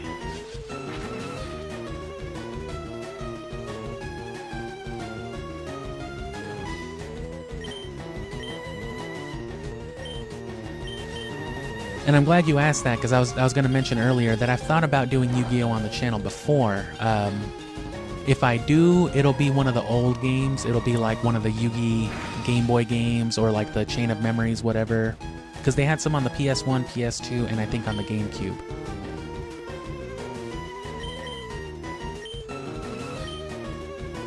So I would definitely like to do that. We do pre-plan things quite a ways ahead for the channel. So I've had the Pokemon project planned for like a year. I already know what games I'm playing after this up through January. Things are subject to change, but I have considered Yu-Gi-Oh! I've wanted to play one of either the old games for the aesthetic, or if I ever get myself a proper camera, I've maybe wanted to have like people over and maybe just do some casual Yu-Gi-Oh! Just for the camera, you know, just to have an excuse to talk about it. Because if you couldn't tell with this little segue here, I do enjoy talking about some trading cards and some Yu-Gi-Oh! Yu-Gi-Oh's like a love-hate thing though, because I genuinely love the game. I love how ridiculous it is. I love the fact that you pretty much need a law degree to play Yu-Gi-Oh, right? But I hate Konami. I just can't stand. All these companies, like I said, are greedy. So the fact that I'm willing to actually stop giving Konami money tells you that they're fucked up. I'm down to bootleg some old Konami games, though. I will blatantly pirate those, though. I am not giving Konami my money, even through the aftermarket. I'm just kidding, I probably would buy them on the aftermarket. That's why all my Yu-Gi-Oh cards, all my modern stuff has been traded, because I am not buying packs.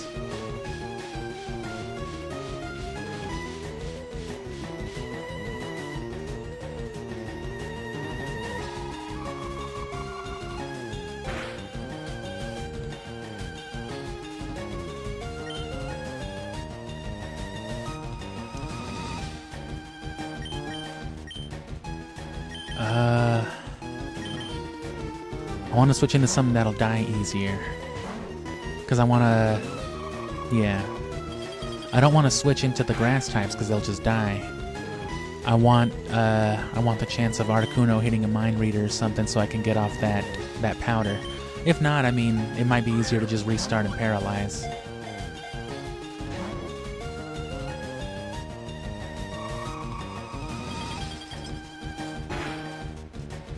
And again, I'm not completely opposed to maybe using this Great Ball or this Ultra Ball, at least throwing them out there, but I'd really rather not catch any of these legendaries in anything but a Pokeball or something nice looking.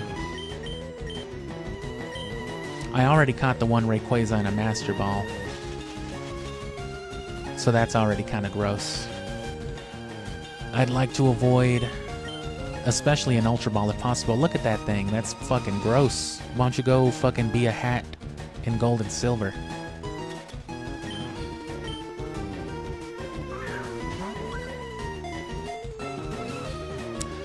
I never had a DS proper.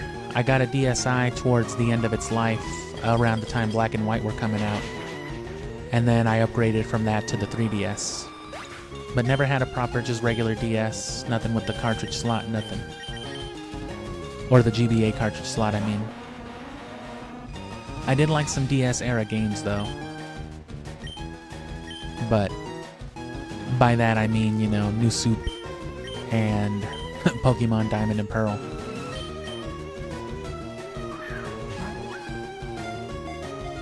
And thanks for sticking around. Hope you'll subscribe and come back for more. We'll be back to regular gameplay after this. Today was just me trying to get the lucky egg and do this, but it should only be 1 or 2 more streams to finish Fire Red. Leaf Green should only take a stream with all the stuff we're trading over. And after that, it's just Gale of Darkness. And Emerald, but Emerald will also be a very fast thing to get through. And all of this will be boiling down to us dropping guides for EDs, IDs, of course finding all that stuff to begin with, and just setting up a good competitive set. So mostly if you want to do things like tackle the Battle Frontier and the Ore Coliseum, like I said. If this ball doesn't catch it, I'm going to get me some lemonade real quick, because I'm dying of thirst here. Fuck you, you bird.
And yeah, in case you were wondering, this is what catching legendaries and Pokeballs is like.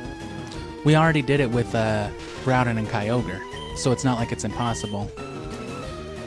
But this is why you're going to see me buying hundreds and hundreds of Pokeballs throughout each of these playthroughs, because I only use Pokeballs. I think Ultra Balls are fucking nasty, and I just don't like the idea of using, you know, higher catch rates. I like doing it raw. Unless I have a specific aesthetic reason. And even then, more often than not, that doesn't even affect the boost rate. So I plan on coming back for the Articuno and Leaf Green with a Dive Ball, which, as far as its catch rate, because it's not a Pokemon underwater, it won't work any differently than a Pokeball will.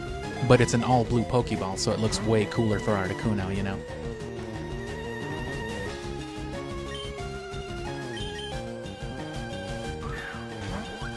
And then, of course, luxury balls are like the crown jewel because they're expensive in the later generations where you can buy them. And in this generation where they were introduced, they weren't even introduced as a purchasable item. Again, you get the handful of guaranteed ones, one in each of the Hoenn games, one in Gale of Darkness, and then that's it. Everything else has to be got in a contest in Ruby, Sapphire, Emerald. You gotta win a Master Rank contest you've already won. That's how you get, and you get one luxury ball each time.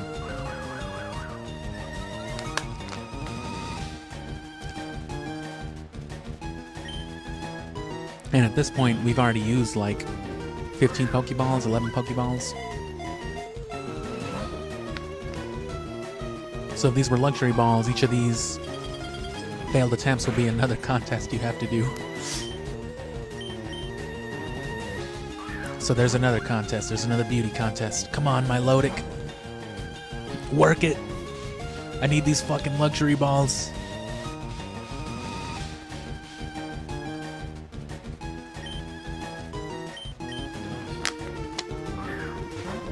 Part of me wishes they would have incorporated contest into the 3D games, Colosseum and Gale of Darkness. I would have loved to see contests in 3Ds. Contests in 3D.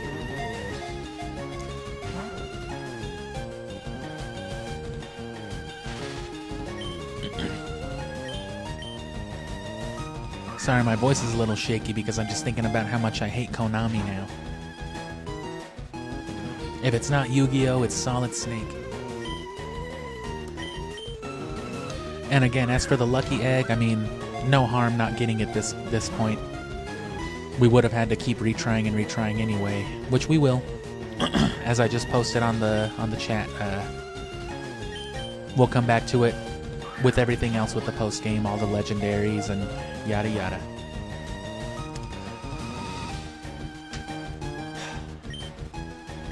I don't know if I also want to bother catching Moltres like this too.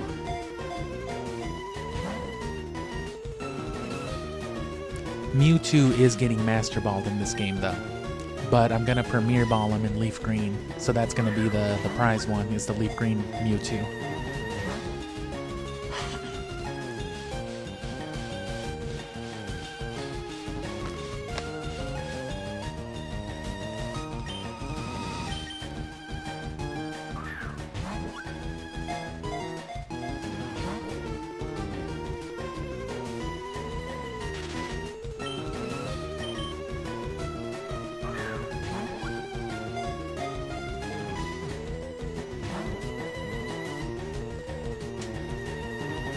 Man, this is ridiculous. I've caught all these Pokemon in Pokeballs before. Sometimes you get a lot of trouble, but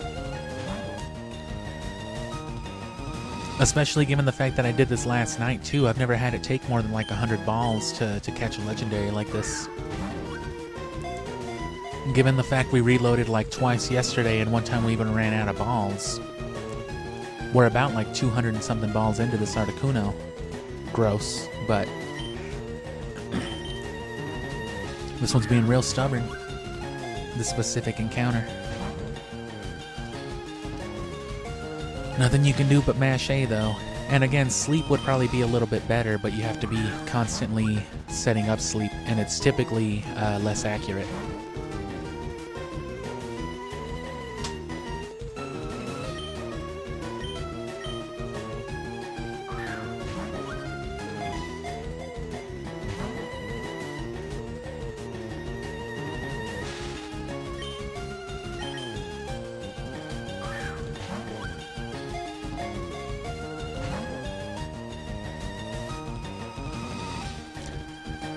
And I do love their names. Uno, Dos, and Tres. Articuno, like the game. Like Uno with my friends. Oh. And then as far as competitive legendaries go, like I said, I'll try to... We're gonna go for the chocolate chip Regirock if there's time. And part of that will be getting it with a good ID spread. But in general, if you don't want to go that route, or if you don't really understand it that well, or if you just want a more practical way of hunting like what you might call a competitively viable legendary in this generation, there's other ways to do it. Oh, thank you. See, I just had to pretend like I wasn't giving a fuck. It was all a ruse. I wasn't actually going anywhere with that. That was just for Articuno's sake. Freeze, Pokemon, freeze! One of the legendary bird Pokemon. With its long tail trailing behind, its flying form is magnificent. One of, so they're hinting at you right there that there's 3 of them. Or, you know, more than one. Rare Pokemon is its classification as well. So there's Articuno.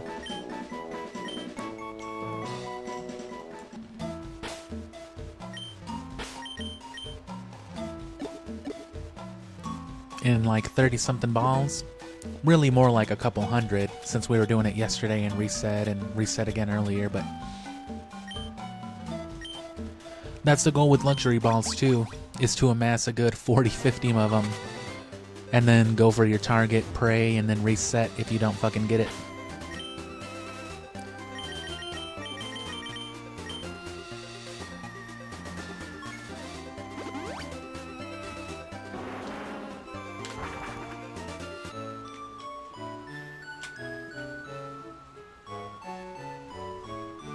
I suppose I could go for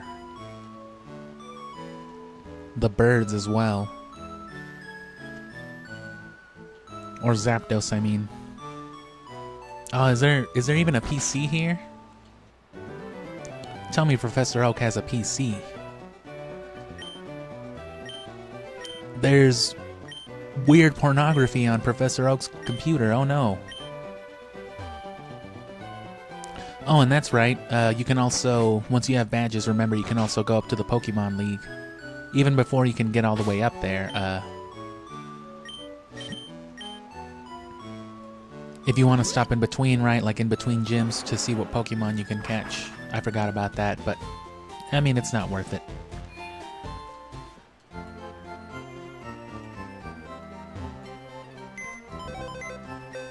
I don't suppose that Articuno had Pokerus. Damn, I didn't check any of those chances for Pokerus either.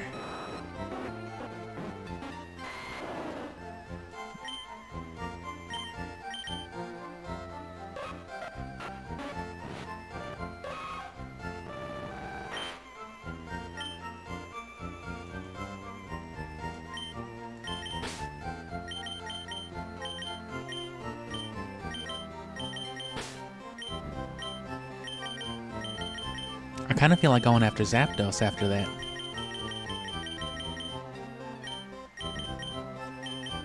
And then, yeah, no Pokerus. No. What? Oh. That one's gonna be real hard to get. We're just as likely to randomly find Pokerus as we are to randomly find a shiny, so... That is to say, it's not too likely. And as I've mentioned, I do already have Pokerus, but not on these sets of files, and I don't plan on intermingling my save data, so we either find it here or we don't. I guess Nidoking.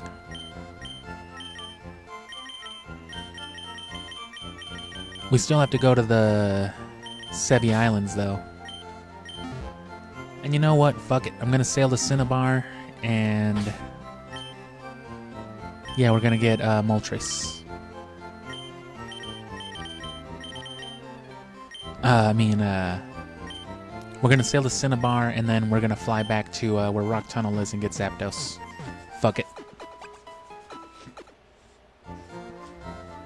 Because there's not a whole lot else I'm going to be able to catch at too high of a level, and even if it is, it's going to be random shit. I'd rather have the legendary birds with me through Victory Road.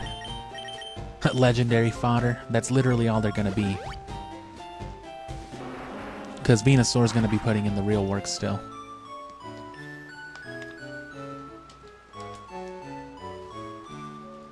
And while we're at it,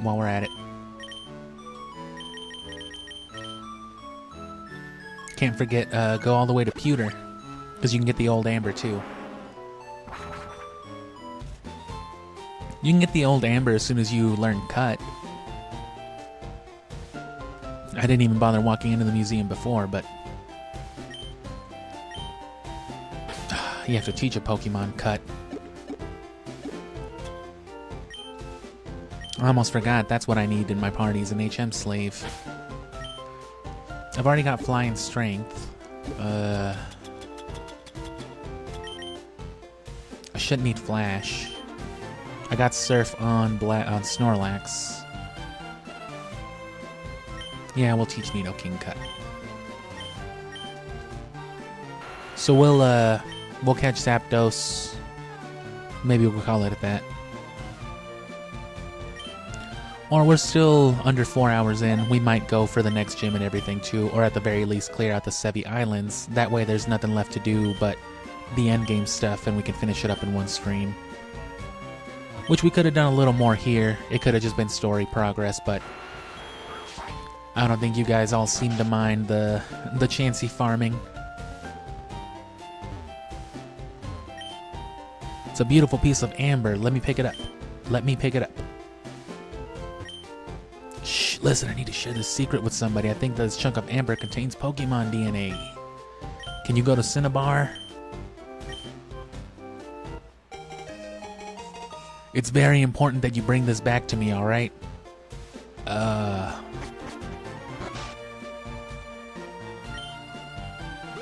What else is in here?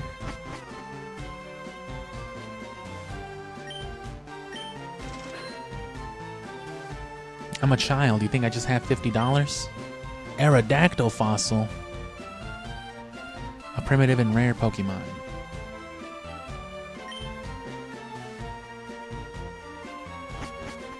So yeah, showing off the fossil Pokemon for you. The Mozdeep shuttles. Oh fuck. What is this? Helix. Oh, they don't have a display for, what's his face? For Omastar? Cool. I love Omanite discrimination.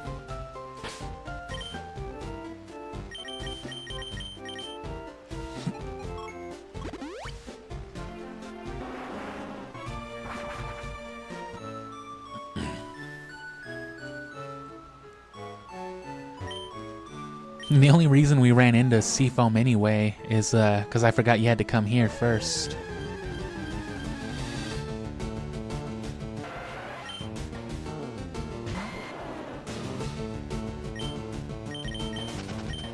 I forgot there were spawns in Pallet Town too.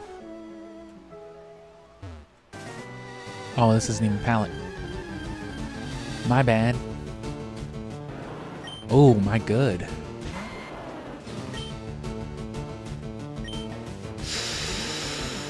Shouldn't kill. No, I did.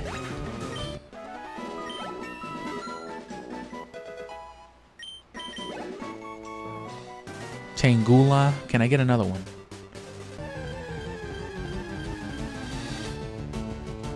Cool, thank you. I like your shoes, bro.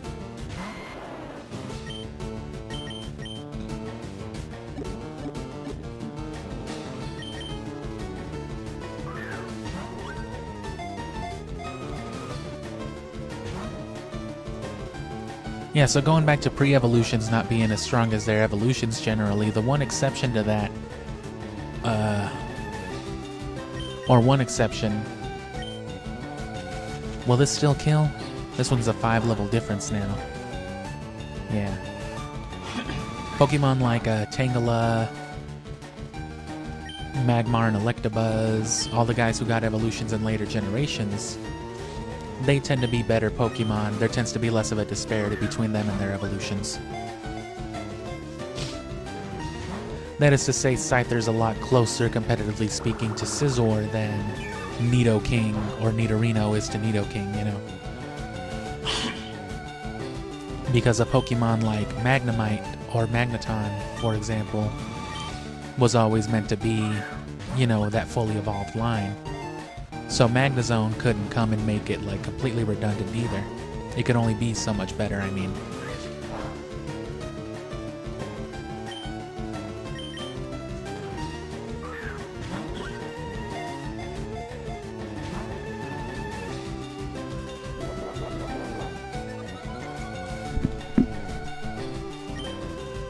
But yeah, if you enjoy Pokemon enough to just sit around with the 2D stuff, definitely subscribe and come back for more, because you'll probably enjoy the 3D stuff if you've never experienced it, if you're not familiar with Gale of Darkness or Colosseum. We already played through Colosseum. It's bound to be abridged in the next couple of weeks, so if you subscribe you can see that and get caught up. Unless you're the kind of person that doesn't mind rewatching old streams, then you can watch like the 20-something hours of raw footage, but give it a few weeks and I'll cut it down to, you know, the necessary 2-3 hours of stuff you actually need to see from it. But after this, all of this progress, all this extra work we're doing now, it's not just for the sake of this game, it's for the sake of the whole generation, but specifically for Leaf Green. I gotta step off to battle you. But specifically, we're capitalizing on Leaf Green, which is why I really want the Lucky Egg before we move on. It's why I wanted it so bad, but whatever, we don't really need it yet. But you know, this Venusaur, all these legendaries, everything else, as well as the random stuff we're catching and evolving and not using, the random level 20s, level 30s, that'll be the stuff to get us through the early game while Pokemon are still disobedient, you know. Because if you caught the first couple of streams for Fire Red, you would have seen the obedience issues we had with Venusaur, and how problematic that can be throughout the early game, but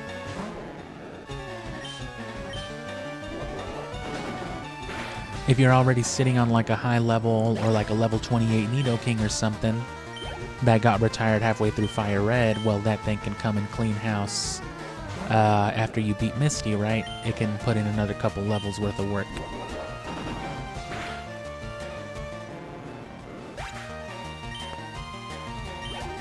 Right, or the Gyarados or the Pidgeotto or something that you dropped at like the mid-30s, once you beat Erica, you can pick it back up for the next game.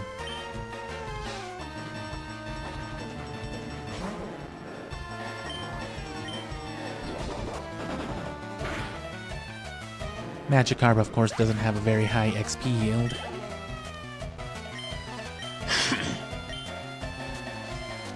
Those Tangalas, which were wild Pokemon, that one got me like 700 for knocking it out at level 20. These Magikarp, which are trainer owned, are level 27 and only giving 172. So Magikarp does not give good XP, yeah.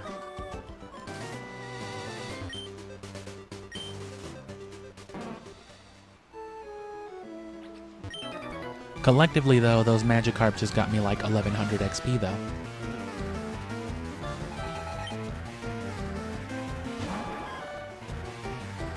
And now here's the real level up.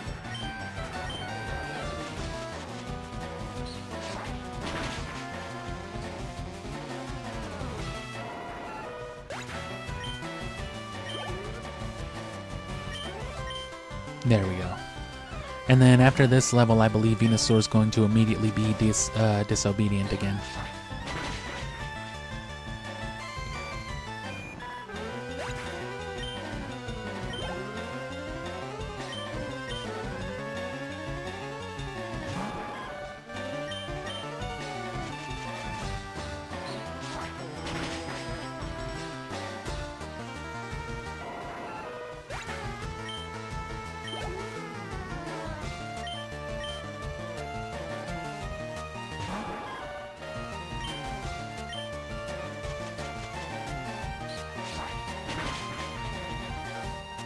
I love grass types.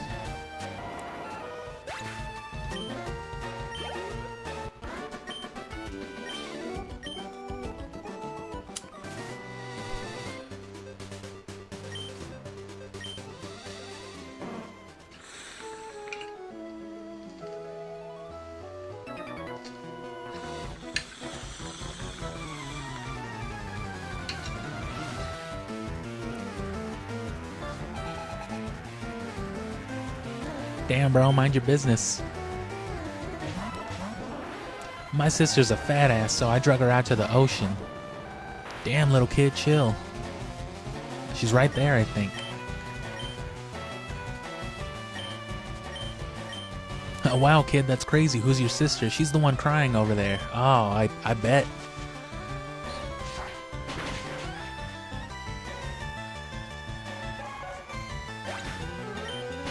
Star U is exclusive, so no Star Me and Fire Red. But we're playing Leaf Green, so Star Me, and of course Slowpoke. That's the big boy we're going for.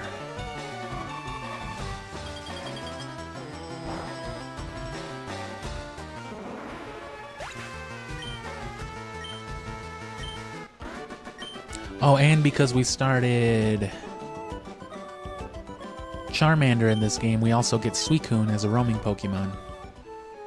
Which, if you want, going back to competitive legendaries, if what you want is a competitive Johto legendary, if you want one of the dogs, or the cats, whatever you want to call them,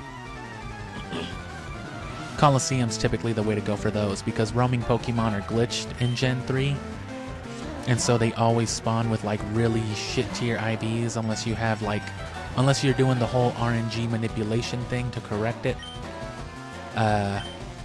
Generally speaking, the legendaries, the roaming legendaries are all very bad. So Latios, and the Entei, Suicune, and Raikou from the Kanto games. Oh, and yeah, 51, so it's immediately disobedient again until I beat Blaine.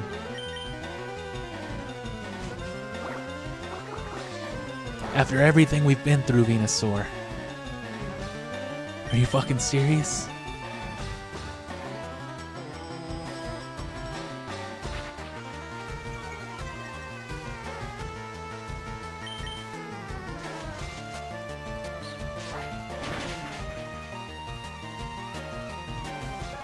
But anyway, if you want your own lucky egg, just do what I was doing.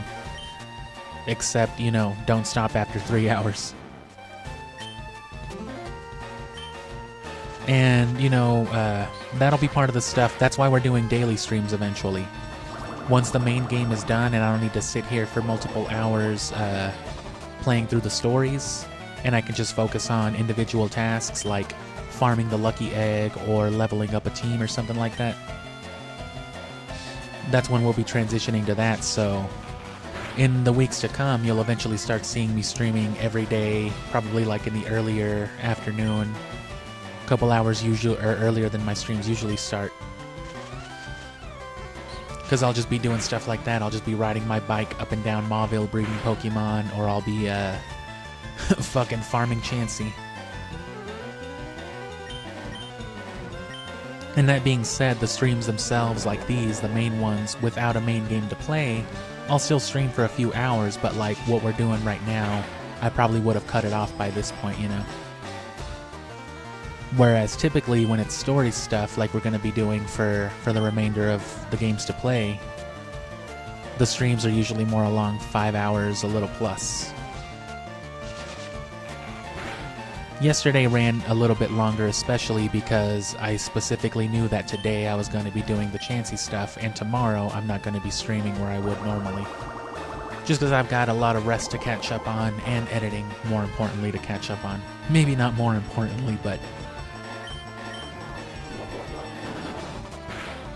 you know, I want people to get caught up on the series as I'm doing this too, right? For people who are joining in the middle of me playing through Fire Red, I want people to catch up and watch Ruby, watch Sapphire. You can watch Ruby. That's the only thing that's been fully abridged. But, you know, I still got to do Sapphire. That's what I'm literally doing right now. That's what I was doing before this. After I'm done with this stream, that's what I'm going to do. I'm going to chill, you know, eat dinner, be a human, do some chores, and then sit down and look at myself playing fucking Ruby Pokemon Sapphire for the next, like, 3 hours after.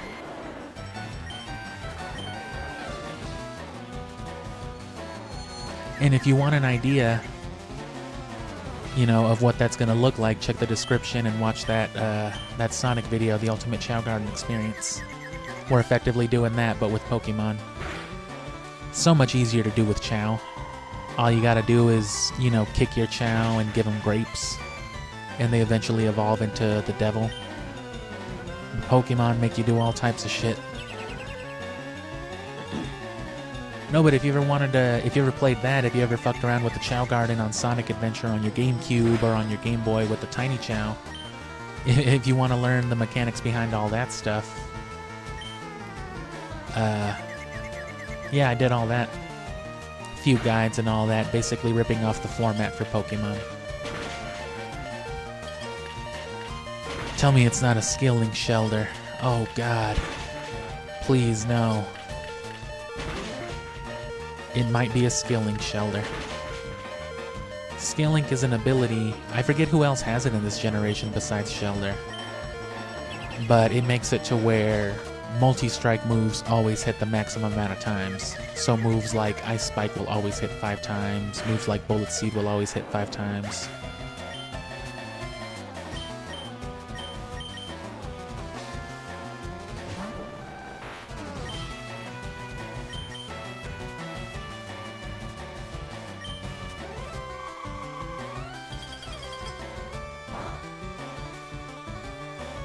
Cool. And see, I'm afraid of that drill peck from Zapdos.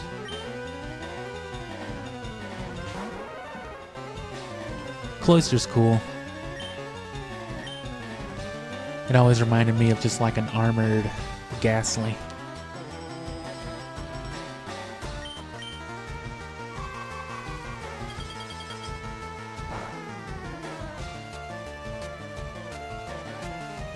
And of course, like I mentioned with Firewall earlier, for all intents and purposes, while we pretty much are a Pokemon channel for the summer doing this Generation 3 stuff, the channel's kind of all over the place. Not really all over the place, but we don't stick to one series, you know. There's tons of stuff, so Sonic, Zelda are the big ones. Love Scooby-Doo. And as I've mentioned, that's what we're closing off the month with.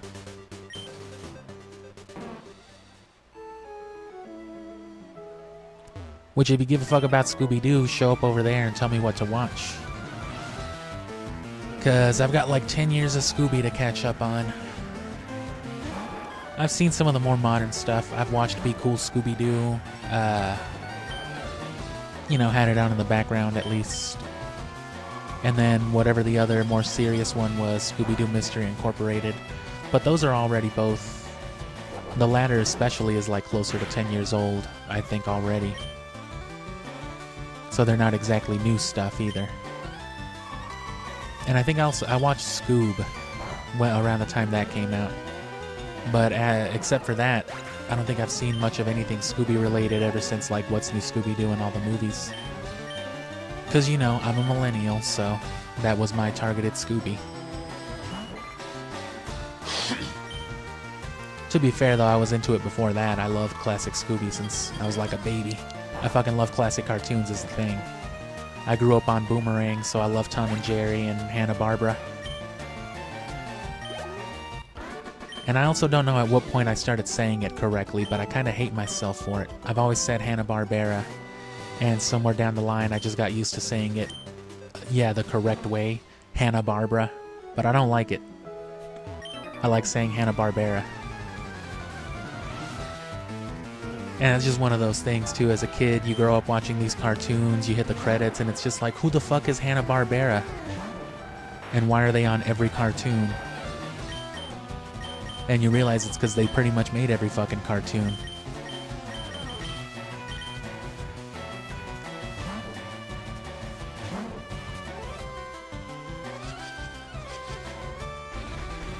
I should at least revive Venusaur. It's still got the experience share, I think.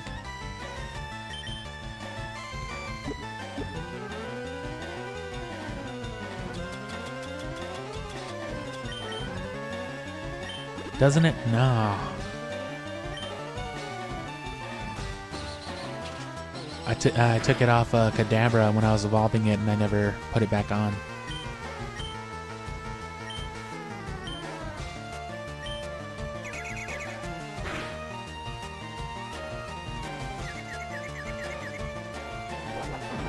Starmie is a super cool Pokemon, and it's one of the coolest shinies, I think, too. The blue and, like, darker reddish color on it.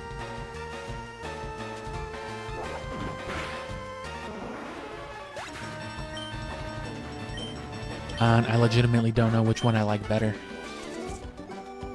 Shiny and non-shiny Starmie are both really cool.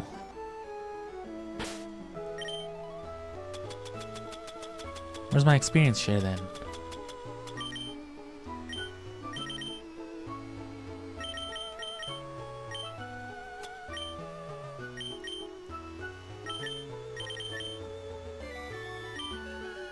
Yeah, it's water types, but I should be fine.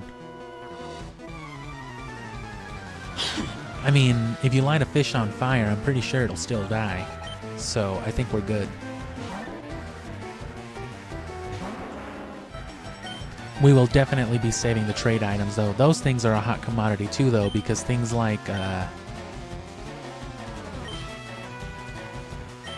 you know, you need the metal coat to evolve your Scyther into Scizor or your Onix into Steelix, but it's also the steel item, though. It's also the item that steel Pokemon use for stronger steel-type moves.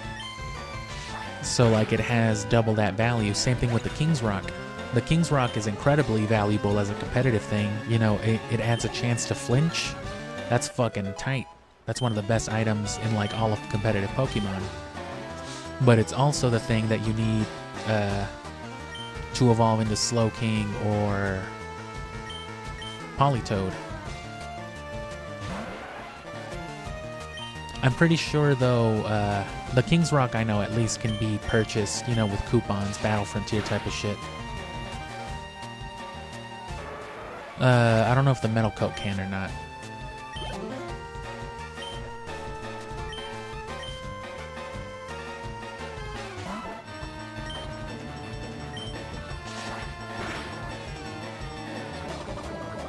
Ooh.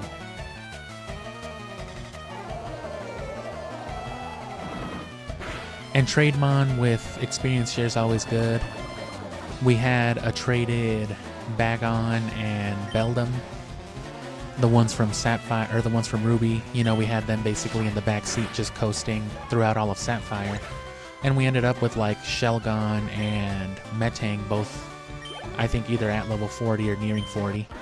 All without really doing anything the entire game themselves. Just getting that trade boosted EXP share.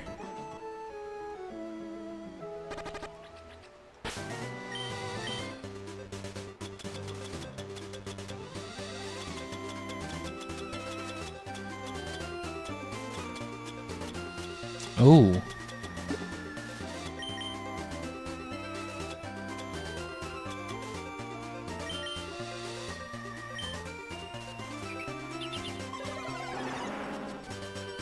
He ate that whole ass. I can't believe they would animate something like that.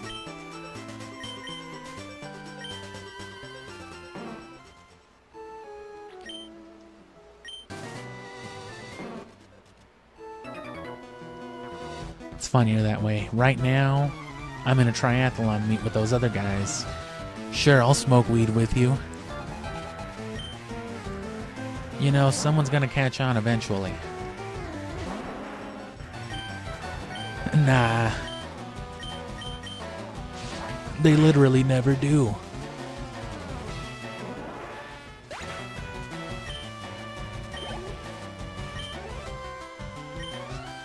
And of course you can get there faster by just not battling everybody, but remember, we're cashing all this in for later. This is training we don't have to do in Leaf Green. And you can look at the comparison yourself. You can go look at the 5 multi-hour parts that it took to beat Ruby and capture Ambience and, you know, Blurb a lot, versus like the 7-hour single stream that it took to just fuck up everybody with traded resources. Leaf Green I might do too, just because I know for sure now how fast it can really be. I'd rather not stream a whole ass 7-hour stream, but knowing that it can be done in less than 7 hours, you know, I'll split it with something else for sure. I might get a jump start on it whenever I beat Fire Red if there's time, and then set myself up to knock out the rest of this, the rest of it in one stream. Oh, and there it is. There's Cinnabar already. And so originally... Oh, that's right. So I'm going to capture this ambience, which is just what I was talking about, which is also what we don't need to do in Leaf Green.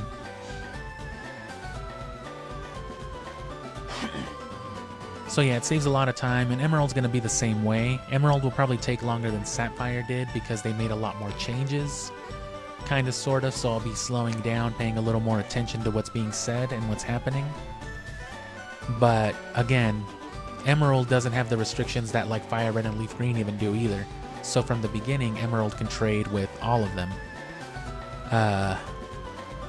So every resource, every experience share, because we've only got one here, but I've already moved the other 3 into Colosseum. The one from Colosseum and then the 2 from Ruby Sapphire. And those are the 4 already that we need for Mount Battle. Mount Battle is nothing but, it's in the GameCube games, which are nothing but double battles. So I'm going to go over there with 2 already stronger lead Pokemon holding Lucky Eggs. And then everybody else, all the babies that I'm leveling up, you know, that I just freshly EV trained, they'll just be along for the ride, gaining their trade boosted EXP share. So they'll each be gaining what is effectively 1/8 of the total XP boosted. The 4 of them are gaining 1/8, so that makes up 1/2, and then the other half of the experience is going to the 2 lead people actually doing the battling, who will be trade boosted and Lucky Egg boosted, so they'll be getting double experience. So they'll effectively be getting the full XP yield, what they would get normally in a single battle, but for a double battle split with a bunch of XP shares. So it doesn't slow the people battling down, or the Pokemon battling down at all. And then it just lets you level farm a whole party of Pokemon over and over again.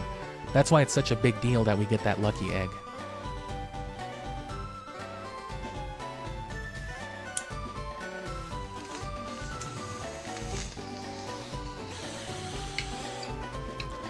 I forgot the Cinnabar Island theme kind of slapped. I mean, I love these soundtracks as it is, but I forgot how good specifically this one is. I'm gonna let it loop one more time to get some more water, because we're gonna finish up and go get Zapdos real quick, and we're just gonna close on that while I finish talking to you about the channel.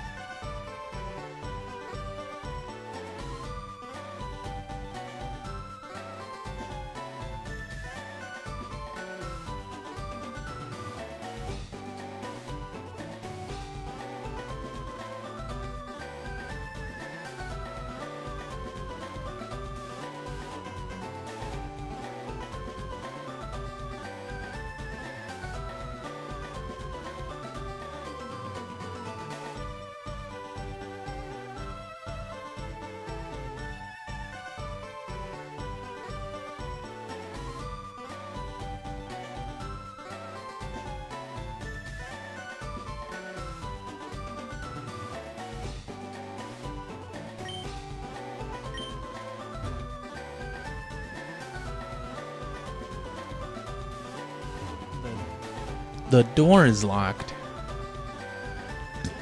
Sorry, I stuttered there like 3 times. The microphone was off though, so no one actually had to know that. Oops. Let's get our fossils, and damn, I need to make room in my party. And like I said, I thought that these fossils were regular items like they were in Ruby Sapphire, but they're key items. So that means no trading these fossils over to Ruby Sapphire. I guess they didn't... Maybe they didn't count on them existing? I don't know. I don't know why they would make it different. But you know, my goal was to take this old Amber and take it to my Ruby where I have a dry battery and know my shiny ID, and hopefully go for that shiny Aerodactyl, but I don't think that's ever gonna happen.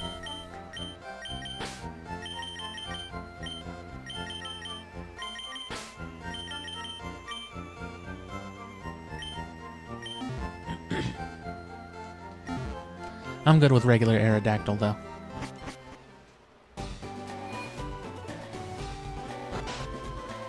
The other shiny fossils aren't as cool. There's too many green shinies. Not that I don't love green, but not everything looks as good green as Salamence does. Hiya, I'm an important doctor. I am important doctor, I should say. Here I study rare Pokemon fossils all the time. I study you. Have you a fossil for me? Dome fossil. Fossil of Kabuto from Naruto. You remember that guy? Give me his DNA and I'll resurrect him. Oh no.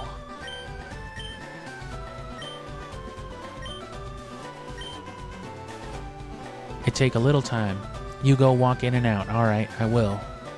I will go walk in and out.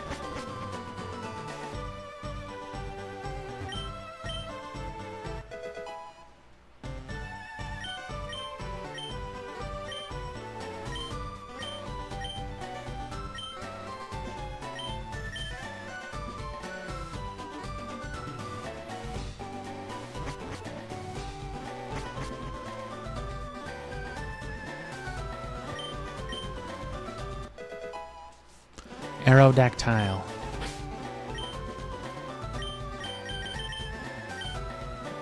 And they're level 5 in this game, not level 20 like Ruby Sapphire, so...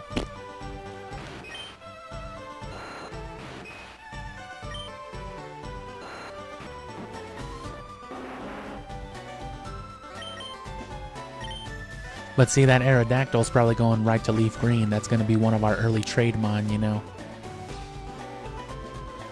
Because it'll be obedient.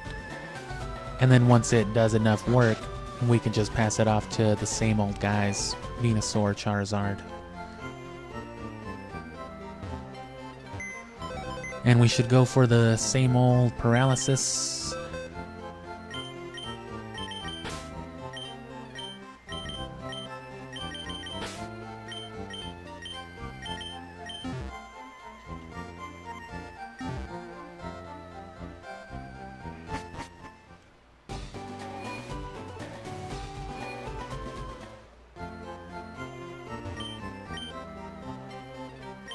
Oh, ew.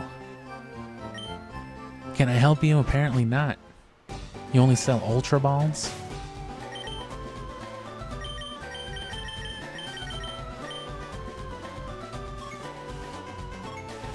Anyway, though, we've been there now, so...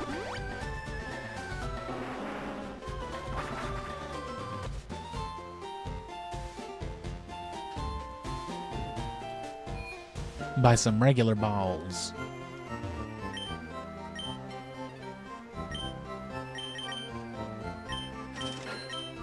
Yep, no Premier Ball. Horrible.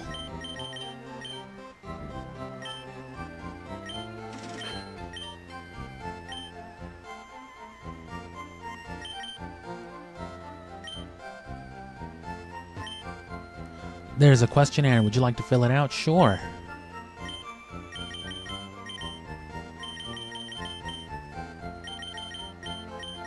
I think I remember.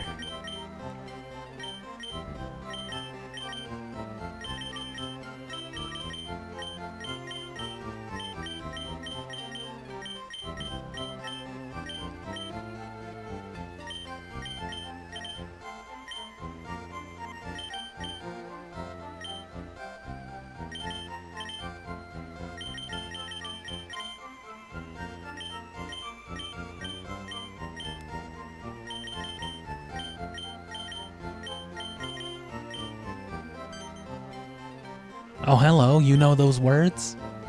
You knew how to use Google in 2007?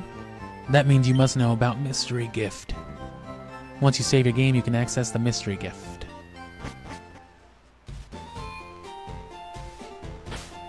There are no Mystery Gifts anymore, though, so not unless you bootleg them. Which is possible, but we're not doing that.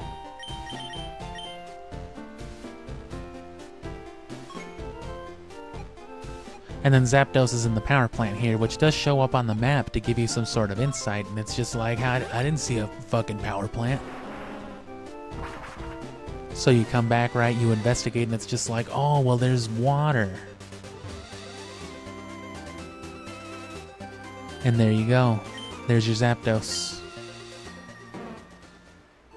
Just surf for 4 minutes and it'll show up. Just kidding.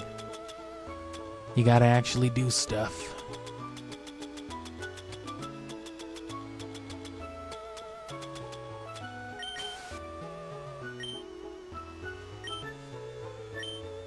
So yeah, we didn't get the lucky egg, but I'll take Articuno and Zapdos. And either way, it's necessary. It's a necessary struggle.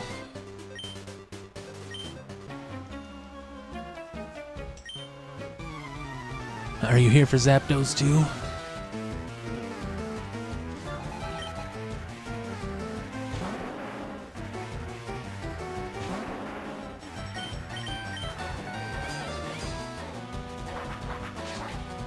Like I said, we have to farm a bunch of Chansey anyway, so it's not like that was time lost. That was just, you know, time borrowed from the future. Whenever we finally get, whenever we end up, yeah, finally getting that other shit. Oh, Lickitung and Rhyhorn, this guy does have some pretty rare stuff. Especially the Lickitung.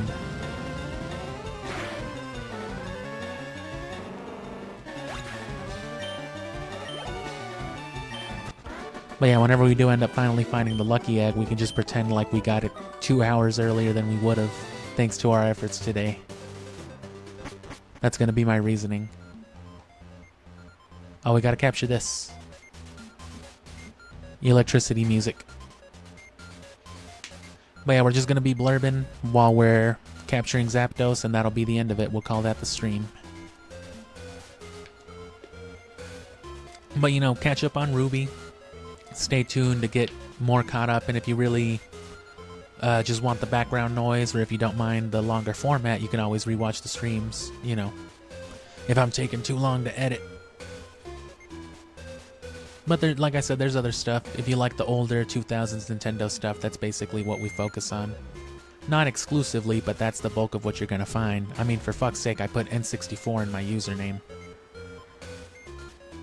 Which, funny enough, I've only played one N64 game on the channel, Castlevania Legacy of Darkness. Everything else has almost been exclusively GameCube titles. Not Nintendo exclusive, sometimes third-party titles just on the GameCube, you know. And the occasional Xbox and, you know, GBA stuff.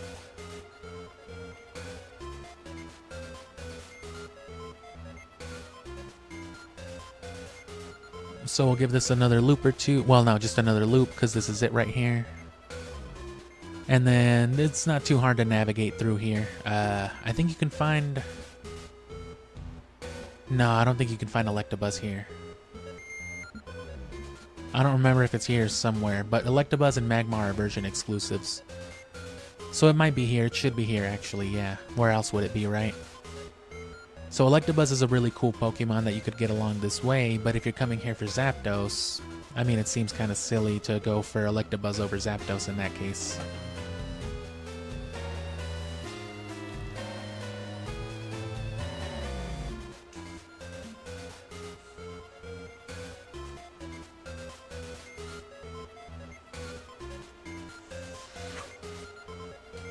And the good thing about this generation is that electric types can be paralyzed.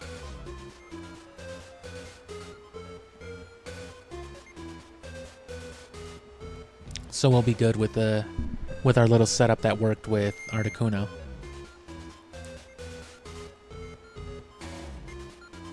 But yeah, this is all resource collection as well too. That's why I do these ambience tracks. Usually it's just to like relax and stuff too, but you know, I need this audio, and this way I don't have to have a separate file for it. I can just clip up until that and make a loop.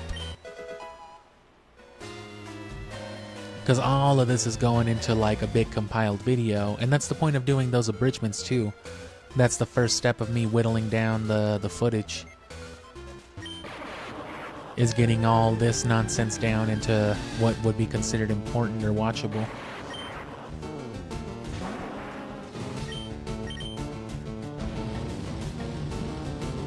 If it doesn't die, I'll catch it, I guess.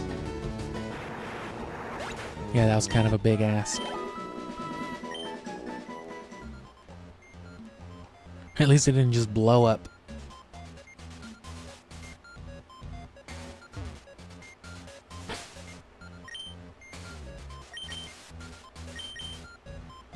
And yeah, see, those were good beyond the Safari Zone. Ooh, Thunder.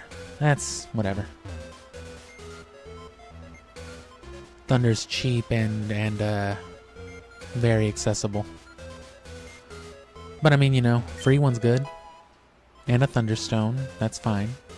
I'd prefer a Moonstone because you can't buy those.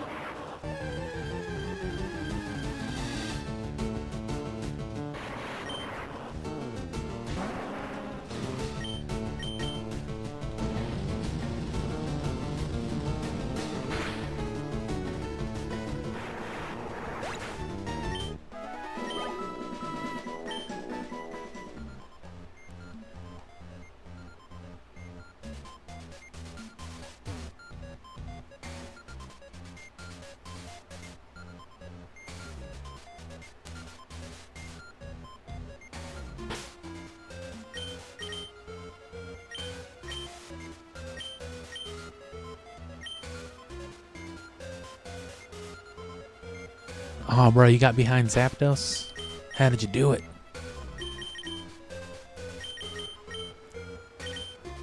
You know I'm gonna eat a mean-ass drill peck right from the beginning, though, so we're probably just gonna have to reset for drill peck every time until we can get the paralysis, and then we'll go from there.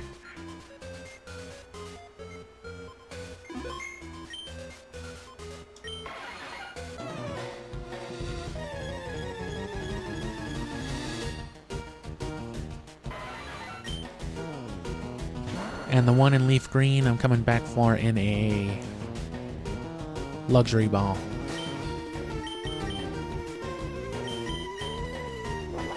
Yep.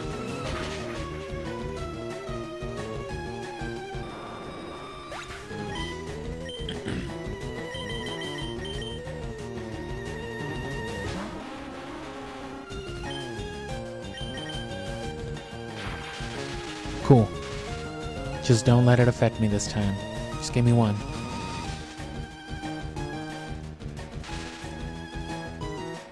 Gotcha.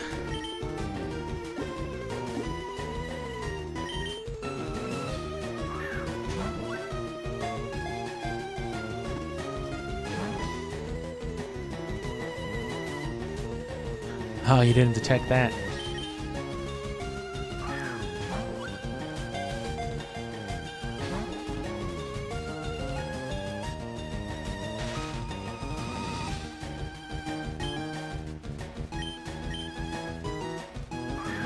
You know what they should have done? In the cases where like the ball doesn't even shake and they break out of that shit, they should have just replaced that with a special animation where they just move out of the way, like they had with Marowak and the Ghosts. It would save time and it would make things more dynamic feeling.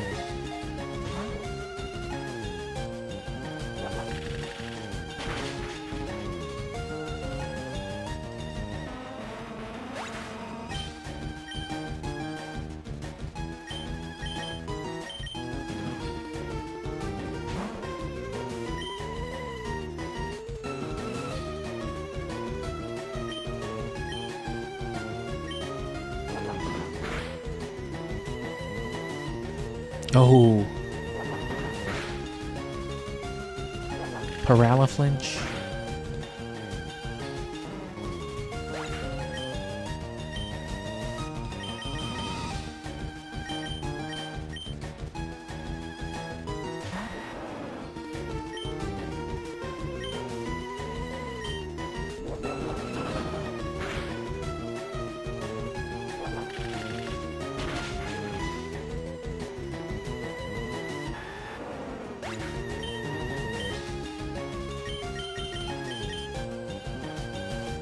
Oh god, flying types.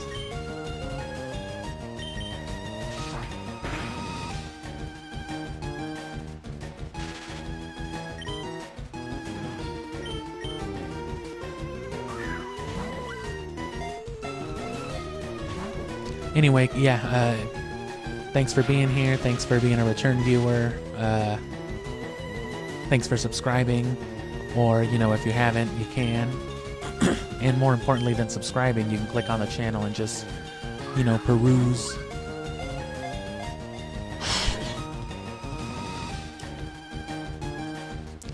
If you like less of the freeform stuff and more of like the performed, scripted stuff too, I don't always exactly script every single thing that I perform, but you know, a lot of those reviews and stuff like that, they are reworded, performed, and all that. I just can't find a better word for it than scripted.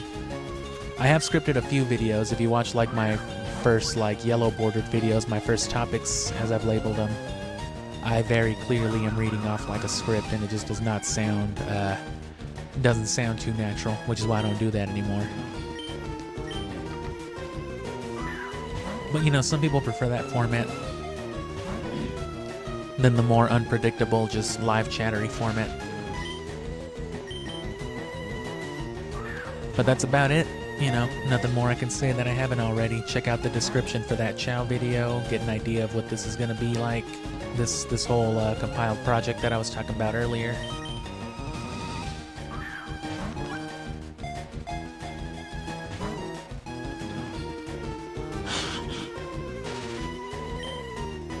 See how much water I have to drink before I stop sounding like I'm dying.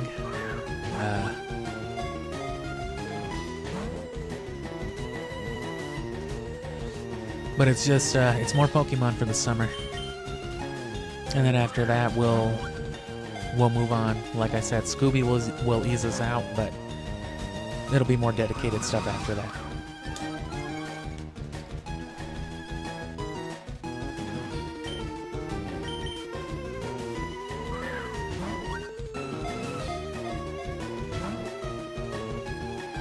See, I didn't even try that time.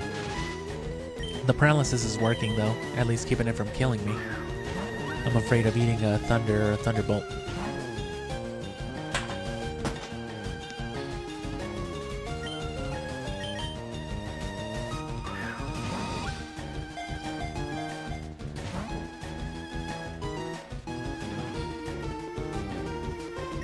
Another cool aspect of legendary Pokemon, right, given the more realistic culture of these games back in the day, not every random 12-year-old is walking around just packing every single Gen 3 game.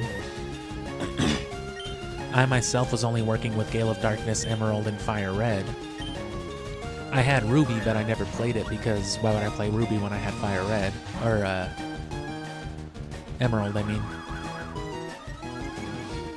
But the reality of it is that, you know, trading was a lot more useful because you legitimately needed Pokemon that you just didn't have access to. I still remember desperately trying to trade for a Slowpoke back in the day because nobody I knew had Leaf Green, because everybody had Fire Red and Emerald. Those were the two most popular games in the generation, really.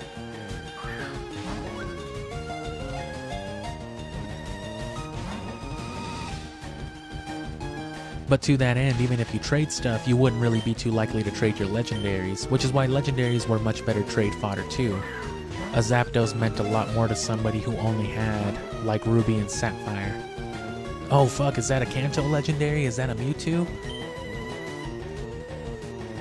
And when the only thing you ever wanted out of somebody was like a starter holding an Earthquake TM, it was just like, fuck yeah, done deal. Yeah, I'll trade my Bulbasaur with an Earthquake for your Mewtwo and a Master Ball, why not? But it made legendary Pokemon that much cooler.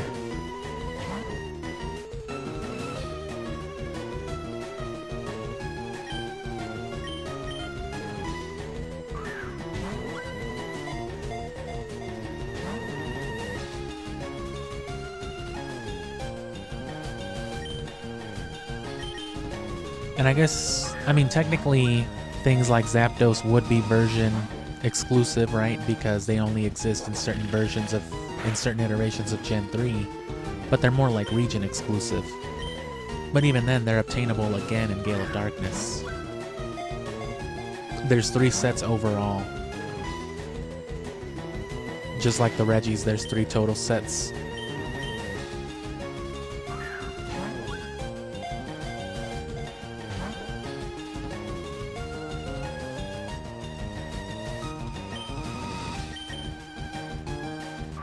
I'm gonna go preheat my oven real quick, but I have a wireless controller and a dongle plugged in, so I'm just gonna keep mashing the A button.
Sorry, I couldn't see and I didn't want to die and mash through something critical.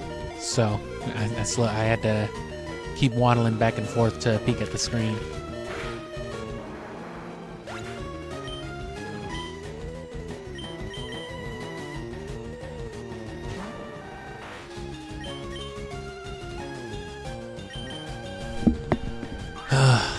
Let's hope we don't have to restart. We'll catch it. We won't cut it off without catching it. Last night with Articuno we did because that really wasn't the plan. We just kind of stumbled on Seafoam and I was like, oh well. You know, I forgot to fly to Kanto and then surf, so we ended up in Seafoam and I just caught it anyway. Today, I mean. After the Chansey hunt went south. Which, if you care about all that, if you want to see this come into... Yeah, right, if you want to see it all come together, definitely subscribe to keep up with that, because I'll update like community posts and whatnot. But just know that I'll be doing it for like the next 6 or 7 weeks. Closer to 8, really. Closer to the end of August, but I'm going to try not to run out all of August with this. At the very least, I want to be done with everything by August so that I can spend the last week just like plugging the content. And then going off into some Scooby-Doo. But throughout late July and early August, what I'll be doing is the Chansey stuff, getting all the legendaries that I haven't already gotten. Because I still got to get all the Reggies, which involve all the stupid stuff with the Braille and the Relicanth and Wailord.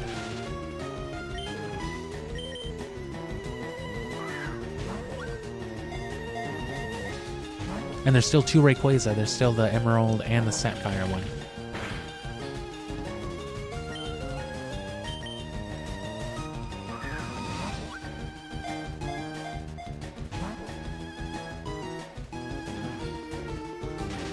But the main thing, other than those specific kind of targets that we'll be searching for, the main thing will be the competitive breeding and training process. Finding good IVs. Determining all that stuff to begin with, and then putting it into use for breeding and training, EV hotspots, and leveling.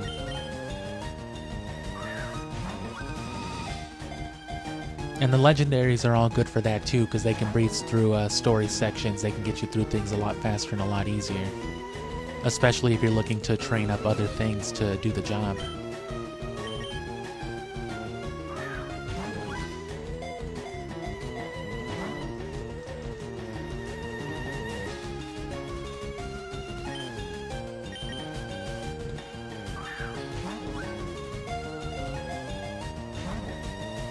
The last time I played Fire Red a few years ago, I caught all of them, and I had the same trouble with Articuno and Zapdos, but I caught Moltres in 1 Pokeball, which isn't the only time that's ever happened. It's happened in other generations too, and see, that was my bad. I didn't even go for the lucky Pokeball.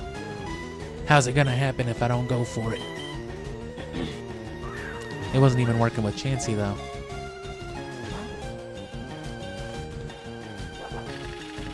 The main thing, if you haven't already dabbled with the more competitive and tedious aspects of Pokemon, the important thing to remember is that it just takes a long-ass time.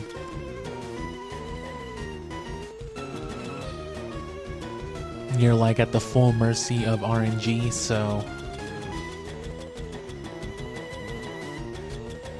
you just kind of have to get used to everything you're doing, every little extra bit that you want the competitive advantage on. It's just going to take multiple hours. I know I have revives. Where are they? Oh, under the potions.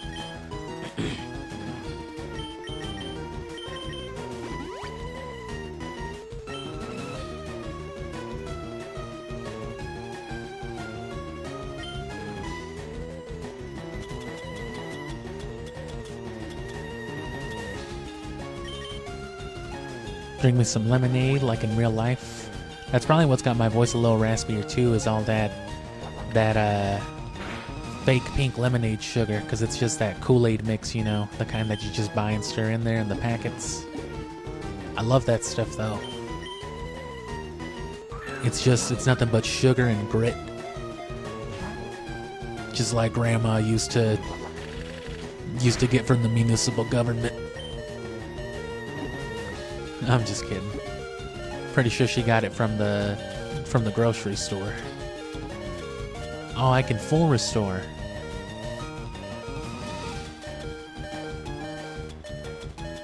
I might have to, because I don't have a hyper potion or nothing. Only super potions.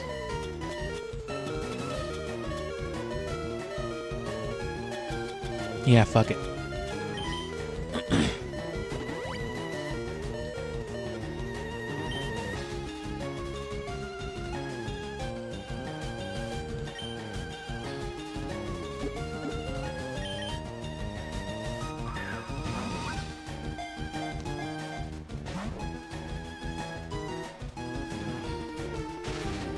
But in particular, you know, the things I tend to recommend are always Zelda, Scooby, and then the Cartoon Network stuff. Rogue Ops has its fans, you know, it has its niche audience, I guess, but I mostly plug Rogue Ops as a joke at this point. It is a funny thing to make fun of, but it's a horrible game if you've never played it. If you love horrible games, though, if you like making fun of just shit that's stupid, you should definitely look at Rogue Ops then, yeah. Otherwise, just nose around.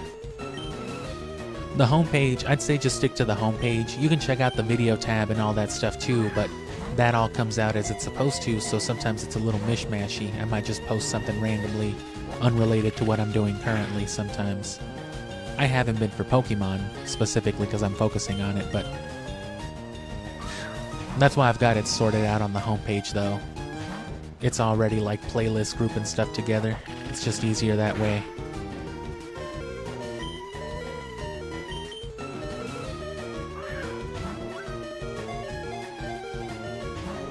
I also want to figure out more what to do around the holiday times, season times, you know. Because Halloween's always a cool time to stream, and then, you know, New Year's and Christmas isn't always a bad idea either.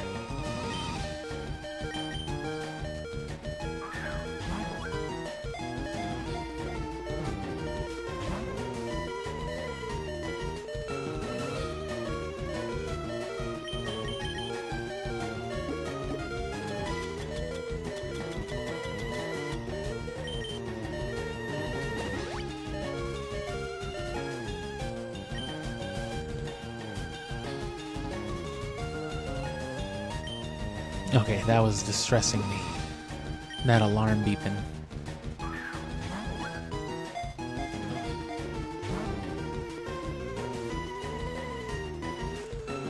It's bound to start struggling sooner than later too. You've been at this for a few turns.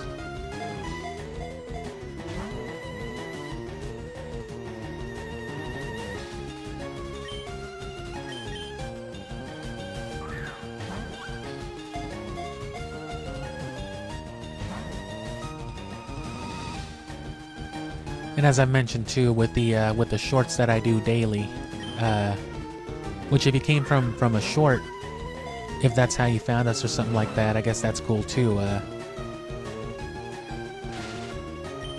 Probably the best way I can plug myself, but I'm trying to plug old stuff with that as much as I can, just because there's not going to be a lot more variety, because it's been the last 4 weeks nothing but Pokemon, and the next like 6 to 8 weeks are still going to be more Pokemon. So I'm trying to link to old stuff as much as possible, also to make it easier to find stuff, because I do like to talk about, I do like to recommend and plug my very specific old content. So I try to link to that recently, you know, if I talk about it.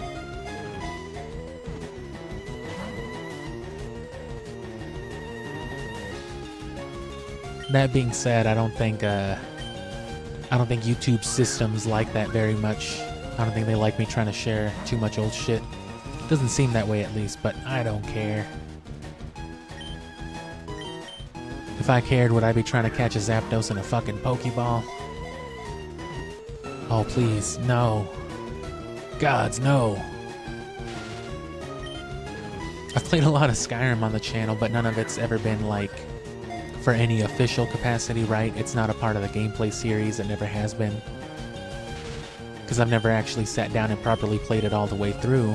I've picked it up once or twice for ambience, and then I streamed it a few months ago. I think after Shin Megami Tensei 5. Just because I had a hankering to do some Skyrim, so I did like I started a new file, I did a level 1 legendary only challenge basically. Legendary 1, level 1 challenge, no leveling or whatever you want to call it. And, you know, that wasn't really the point of it. I just did it for fun. I was building up to some glitches at the very end of it that I like to do.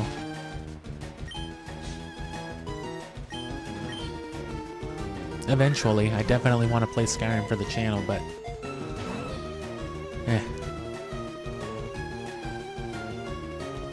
The benefit of older games is that they're shorter.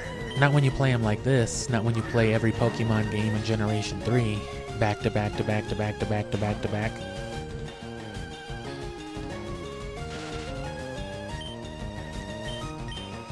But I like a more controlled and bite-sized experience. I don't mind massive open world, you know, never-ending experiences either. I feel like they both have their appeal, but I feel like there's not enough focus, especially nowadays, on just a nice, clean story. I love Breath of the Wild and Tears of the Kingdom and all, but I really hope, at least occasionally, every so often, and not just with remakes and ports, I wish they would go back to, you know, the old school format. I'll take a traditional Zelda for every 2 Breath of the Wild style type of games. I'm cool with that.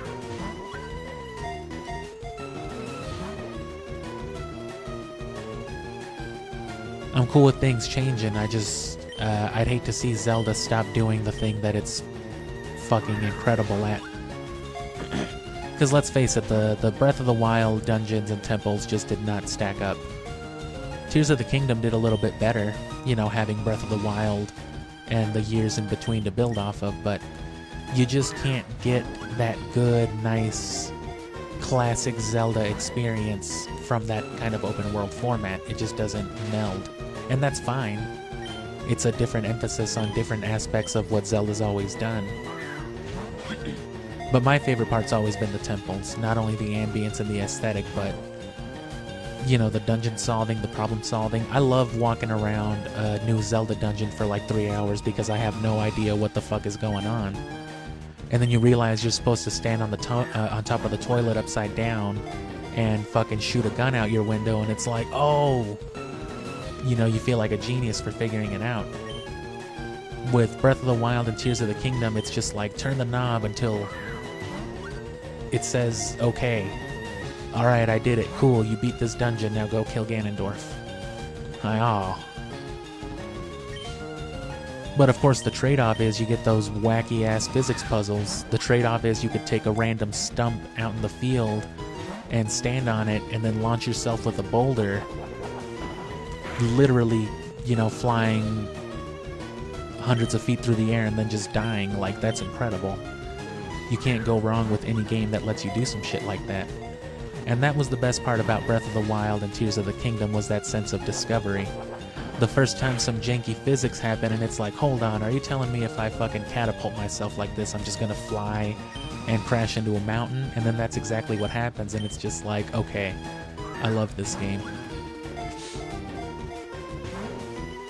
I played Tears of the Kingdom maybe like less than a couple dozen hours when it came out, and it literally all just amounted to me building contraptions, you know what I'm saying, playing with Ultra Hand, because what else are you going to play Tears of the Kingdom for? Ultra Hand is tight. And God, please catch this Zapdos before it struggles to death. Articuno struggled itself to death last night too. What is that, one more struggle? Maybe 2, if it doesn't crit. Seriously, bro.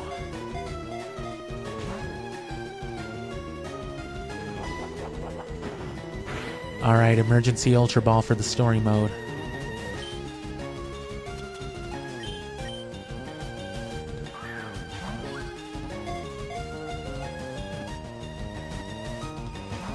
Nope. No, don't put me in an Ultra Ball. Damn it. Zapdos, you're right. Oh shit.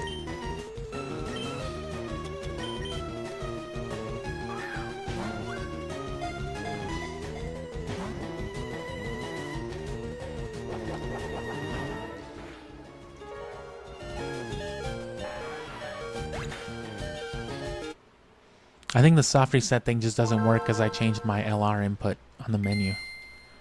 And yeah, this is about as long as we usually stream. The only reason it's running this long today is because, you know, we're catching Zapdos.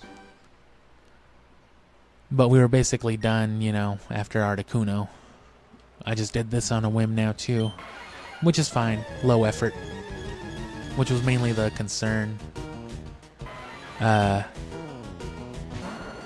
this is not only lower effort, I mean in terms of me not having to do a whole bunch of battles, but there's literally nothing substantial that happened today outside of catching Articuno and hopefully Zapdos right now.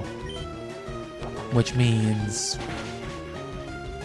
editing me can ignore basically all of this, you know what I mean? Everything but me doing the deed. So it doesn't, that is to say that this isn't going to add to the massive stockpile of content that I have to sift through for editing purposes normally. I still have to sift through this, but I know most of it's just, you know, me shitting on Konami. And we gotta get the paralysis up. We gotta just hope it doesn't drill peck, which it won't. The AI is silly. It's ridiculous. It literally didn't the first time, so.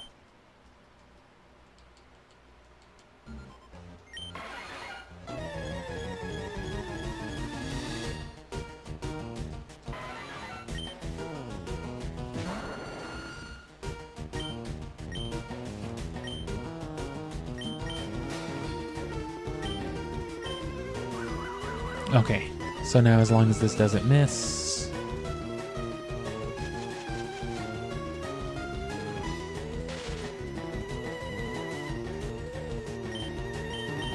And again, sleep is better, but you're gonna want somebody who, you know, cannot get fucked up by Zapdos to take care of that for you.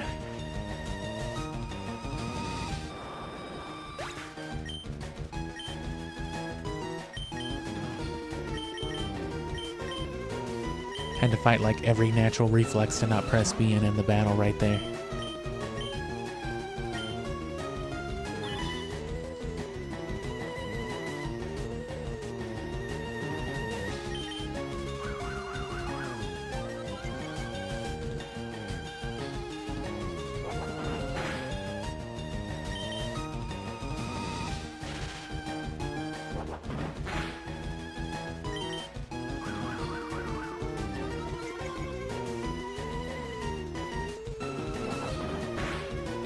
And again, this is ideally this is better if you were playing on like a on a DS or your Game Boy or something like that, because you know you could just be watching a movie this whole time. That makes it a lot easier.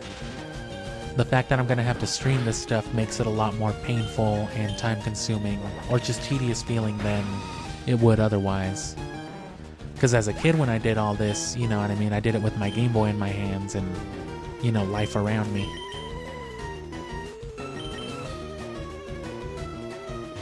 But, you know, streaming it means having it be the focus of my attention completely, so it's like, ugh.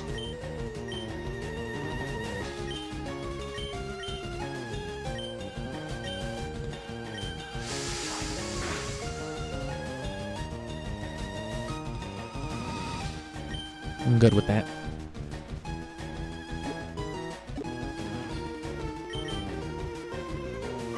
So yeah, we went through like over 70 balls.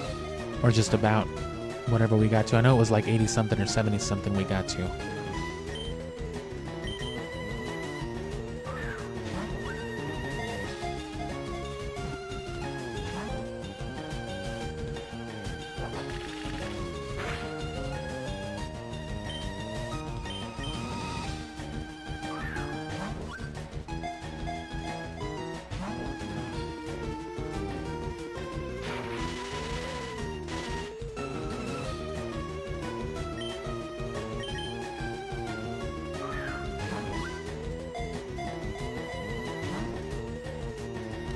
And as far as the shiny stuff goes, RNG manipulation and whatnot, I know it's possible in Fire Red and Leaf Green, but from what I understand, it's much more complicated and difficult. I'm sure it's just as it can be grasped just as well as the rest of it can, right? But you know, for ease of access, you want to try to do it as much as you can. in like Ruby Sapphire, but of course you can't shiny hunt Articuno in Ruby Sapphire, right? So you would have to do something like that in Fire Red or Leaf Green, because of course they're shiny locked in Gale of Darkness as well.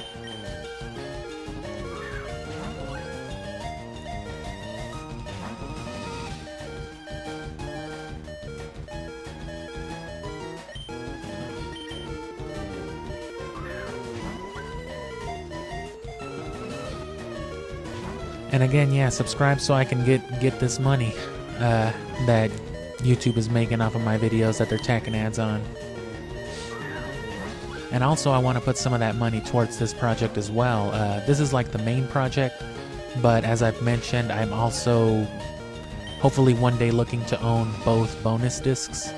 The American Coliseum bonus disc, which allows you to transfer a Jirachi to your Game Boy titles, Ruby, Sapphire, and Emerald. And the Japanese disc, which gives you Celebi. Of course, for the Japanese disc, you also need to have complete save data corresponding to Coliseum on your memory card, so... But that's like another $600 investment for those two titles specifically, because they're highly sought-after collectible pieces. And, you know, they're pretty much the only official way to get Celebi and Jirachi in this generation without bootlegging an event or cheating or using some sort of like exploit.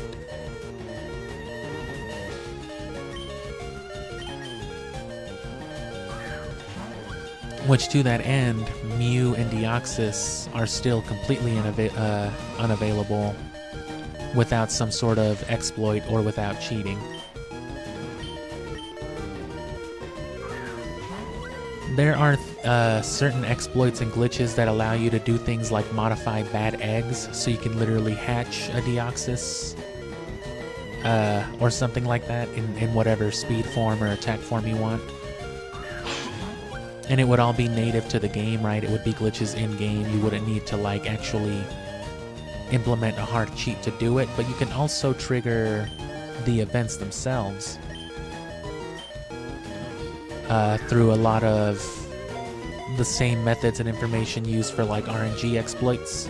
You can also do that to trigger things like Mirage Island and other events, but they would still be technically unofficial, right? Because they would have had to be part of the licensed event. Which that really only matters as far as like it being literally official goes. The difference between an officially distributed Nintendo Toys R Us Deoxys and, you know, someone triggering the event with an exploit. It's the same effective thing, but just by the nature of it, you know what I mean? I don't know if they gave any kind of token or certificate with it, right? With certain events throughout the day. For example, whenever Zoroark first came out, it came out with a corresponding movie revolving around, you know, the shiny Johto trio. And so they released those. GameStop did an event for those. And you actually needed at least one of them. You needed to download one of those event shinies in order to trigger the in-game Zoroark event. In Pokemon Black and White is how that worked. But they distributed all three shinies through a voucher. So to that end, that voucher would have been like your certification. You can still trigger those events, right? But only people like me who would have had that. And even then, I didn't keep that shit. You know, looking back now, it's just like, I wonder why I didn't. Yeah, I'm totally the type that would keep things like packaging and manuals and all that, so. But anybody who might have, right, that's like your validation right there. That's your certification. That's what makes it official. But that only matters to that end, right? If you were going to be grading it in that way, kind of like how you would grade a trading card or something, those would be the factors to consider. It's a very minor factor, but it makes a difference to the people who were actually there doing this shit 20 years ago, right? I was never lucky enough. Hell, I wasn't even actively playing Gen 3 until, like I said, Gen 4 was already pretty much a year in the door. So no way could I have ever gotten like an event Deoxys.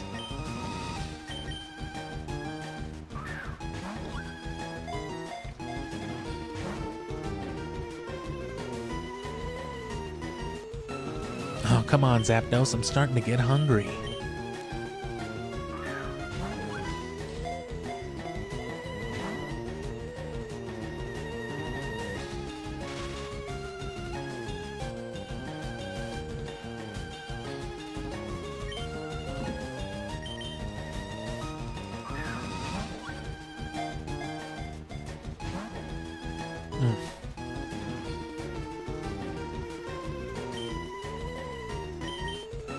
And to that end, I mean, that extends to very specific versions then, right? Like, Ho-Oh and Lugia are both available through the GameCube games, but the Birth Island Ho-Oh and Lugia then specifically would be in the same boat as Mew and Deoxys then. Those specific iterations of Lugia and Ho-Oh, those would still also have been restricted to an event. Because there is a difference between the Birth Island Lugia and the Shadow Lugia, not only in terms of its like serialization, let's call it, its game of origin, and you know what that comes with, whether it's an event Pokemon or part of a game's normal story. But then things like Shadow Pokemon, of course, have their Earth Ribbon, which means that Shadow Lugia specifically, even after being purified and just considered a regular Lugia after being moved up in the generations, it will still always have that Earth Ribbon to distinguish it from any other Pokemon that wasn't a Shadow Pokemon. Which is pretty cool, right? Because it's just like, fuck you, bro. You don't know what it's like to be a Shadow Pokemon. You ever been locked in a cage and beat? Oh, no. I'm from the Kalos region. They give me baths and cupcakes. Fuck you. I'm a Shadow Metagross. They fucking put supercomputer chips in me, bro. They put Doritos inside of me. Do you know what that feels like? You ever been fed Doritos? What kind of monster would do such a thing? Force feed a Metagross fucking Doritos.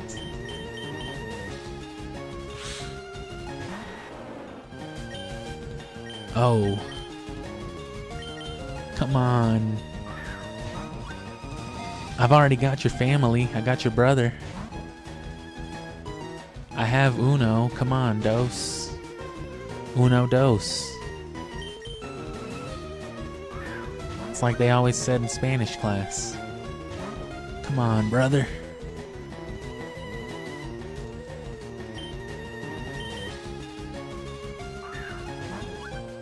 Zapdos is kind of in Shin Megami Tensei 5. There's that one weird-ass... I think it's just called the Thunderbird. Because unlike Pokemon, Shin Megami Tensei 5 isn't just afraid to be like, this is Jesus. I think they actually kind of are afraid to say that because there is no Jesus, and even when Jesus is alluded to, they never talk about Jesus. But they sure will talk about Ganesh and Shiva and Amaterasu and fucking everybody else's gods, though. And they still make plenty of allusions to like Christianity and all that. I guess there's just never been an iteration of Jesus in the Shin Megami series. Plenty of Satan and Lucifer and Beelzebub, though. That's an M-rated series, though, so of course they're going to be a little less afraid to reference, you know, the things they're basing stuff off of. Oh, that's right, they're up at the top. I did it again.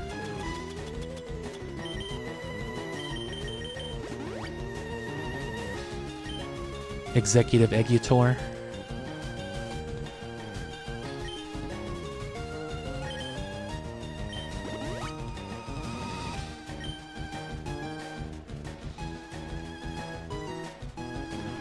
Come on, you big yellow bird.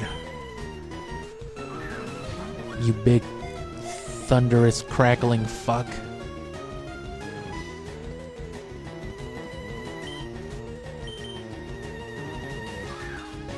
Man, I sure hope that kid's mom doesn't hear me.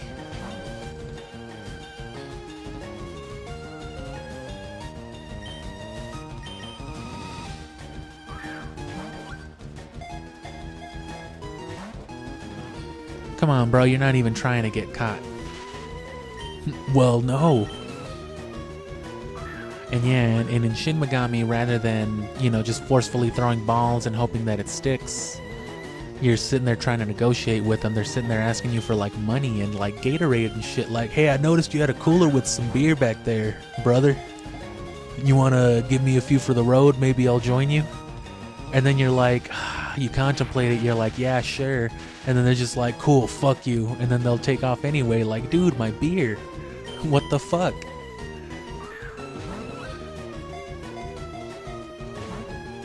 And half the time they'll sit there and like try to threaten you with a knife, and you just tell them to like fuck off, and they're like, all right, you got me. Anyway, can I join your party? Like, it's kind of hilarious, really. Demon negotiations. It's a fun mechanic. Definitely adds a little flavor over just mashing the A button to throw Pokeballs. I'll give it that. But then again, you don't see me here playing Shin Megami Tensei 5. I have. It's on the channel, but matter of fact, it's like the second or third gameplay series down the list if you click on the channel and scroll down to the gameplay series tab. But, whatever.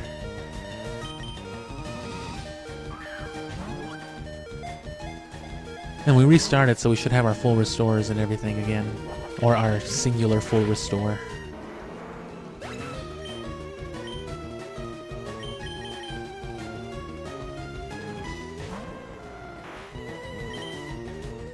Come on, Zapdos, we are catching you. I don't give a fuck. This is happening.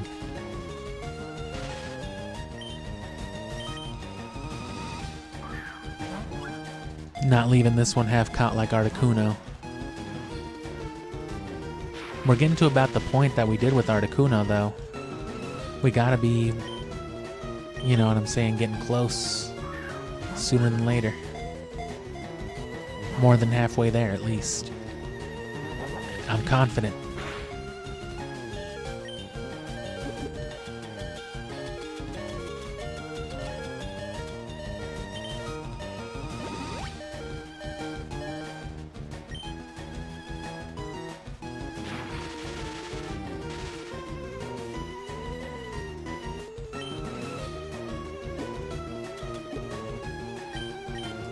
And sometimes I feel like, if I marketed even this series just as like, catching every legendary in a Pokeball or something, I feel like even that would bring in some more clicks. But it would also, that's not really the focus of what I'm doing at all. So that's also why I don't like naming it specific stuff. I just go for the blatantly literal. This is a live gameplay session. That's all it is.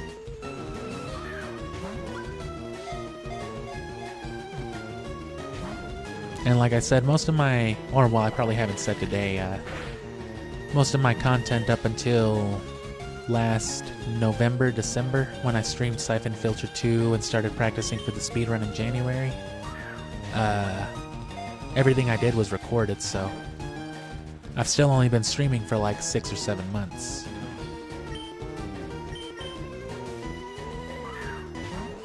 But everything up to that point, though, it's a little different for that reason, because recording in isolation and streaming with people's a different feel, of course.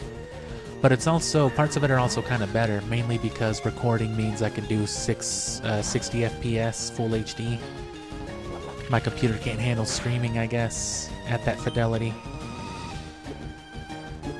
You may not notice now because we're playing, a game that was supposed to be seen at like 240p or something, but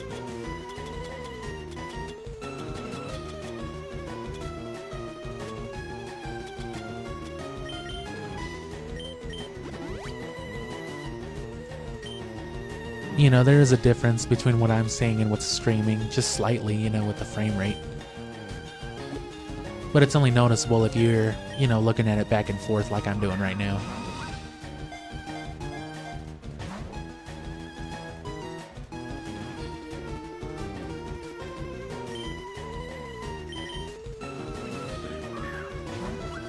Oh, well, actually, I said the only 64 games I've played was Castlevania Legacy of Darkness, but I mean, I did both 64 Zeldas, but the thing is, I played the GameCube ports of them, so I was still playing them on the GameCube.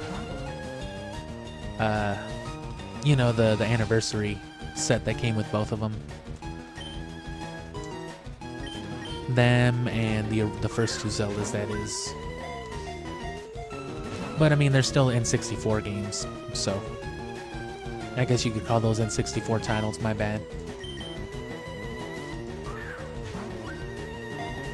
Siphon Filter's been on the PlayStation, and Jersey Devil, if you have ever even heard of that miserable game.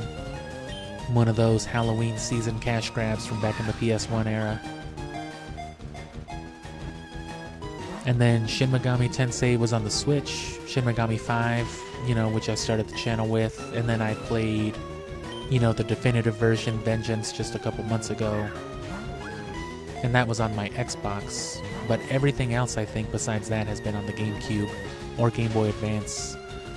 These games are the first thing that I've done on the GBA, like, dedicatedly, but I've messed around with the tiny Chao Garden on the channel before, you know, for that Sonic project.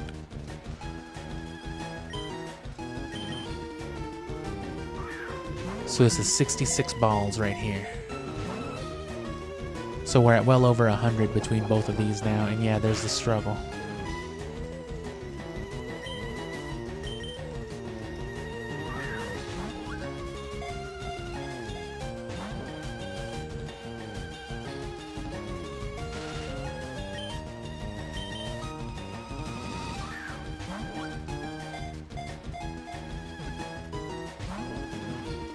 Man, they're not even giving me the wiggles right now.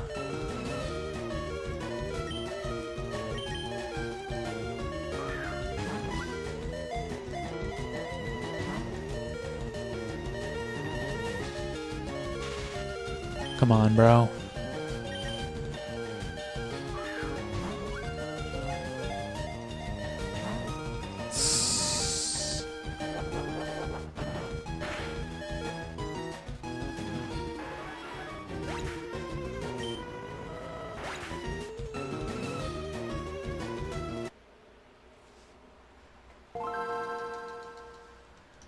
Can't stand legendary Pokemon. This is why Mewtwo's getting Master Balled, though. This one. The one from this game is getting Master Balled. We're gonna go through the pain and suffering of Premier Balling the Leaf Green one. Which means I'm gonna have to farm about 70 Premier Balls, and then that'll be my goal. 70 reset, 70 reset, 70 reset.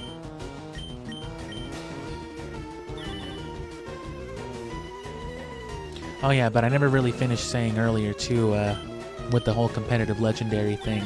You can reset for the IVs, or I mean you can RNG for the IVs and stuff like that, but you know, you can also, there's also certain moves that you can use to check stats. You can build Pokemon specifically with exact calculated speed stats, attack stats, and things like that. In combination with using very specific moves, which, right, if you're going for a very specific Zapdos, say you want like a hasty-natured, very fast Zapdos as fast as possible, you would calculate what those stats would look like at level 50 on a wild Zapdos, and you would make somebody, you know what I mean, just barely slower than that. That way, the only way the Zapdos could be faster is if it had that perfect speed you were looking for. And that would be how you check it, right? You take your target check Pokemon, and then you just keep fighting Zapdos over and over again until you finally get a Zapdos that outspeeds you, and then you know that's the Zapdos you want. And then you cross your fingers and hope you catch it. Which, catching competitive legendaries under those conditions then, in a specific fashionable ball the way I want to do, that makes it all the harder. Because then all these attempts, right, trying to catch Zapdos in a luxury balls have the exact same catch rate as Pokeballs, so it would be just as much trouble, but hunting for the right one in between. Just like how before we were struggling just to encounter Chansey, and then we had to go through the trouble of catching Chansey, and then we had to cross our fingers and hope that it was holding the item we were, and then if not, you just repeat the process until you do. So the more layers you add to it, of course, the more ridiculous and tedious it becomes, but it's worth the flex if you care about it. That's really all there is to it. Fucking big stupid fuck. Big Bird's cousin. What was it? What's his name? Abelardo? Fucking Abelardo.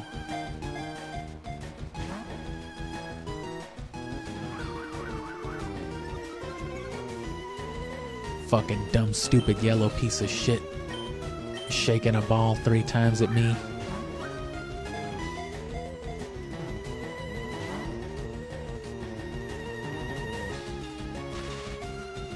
Wild Zapdos is paralyzed with fear at all this shit you're talking. Damn, bro, I'm sorry. I thought you wanted the wiggles, you said.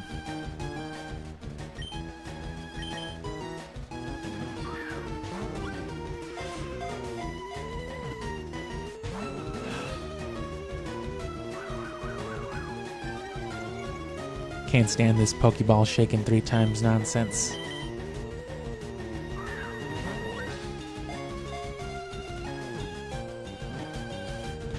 But yeah, the topics and such, they're cleaner, they're more organized, and they're also shorter, you know, because they're just topics, review type of stuff, if not something more than that. That's where my Sonic Chao Garden guides are too. And then the gameplay stuff is just, you know, these streams, or what used to be just regular recordings. Just cut up, you know, to the watchable stuff, to the important stuff. Because it's not like a compilation. It's not like a whole supercut. Because I try to make a point of showing you like the relevant steps, but you know, when you're cutting it to just that, there's not a lot to show in between.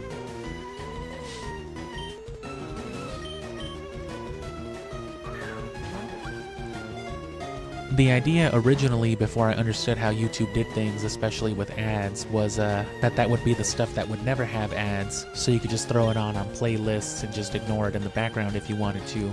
But that's not how it works. If the more the channel succeeds, especially the more channel videos are clicked on, the more YouTube will deem it justifiable to slap their ads on it. So there's always going to be ads and stuff like that unless you have ad blockers. Which I guess I shouldn't encourage as a small creator, right? Because that would keep me from getting revenue. But I mean, I've been using ad blockers for a fucking decade, right? I can't sit here and tell people not to do the same shit. And I also can't stand YouTube ads. That's part of why I like, that's why I go for this anyway. Damn, no. Gods, no. That's why I go for this format anyway, though, because, you know, you're less likely to see ads and just be able to watch this shit. Come on. I don't want to have to leave this Zapdos.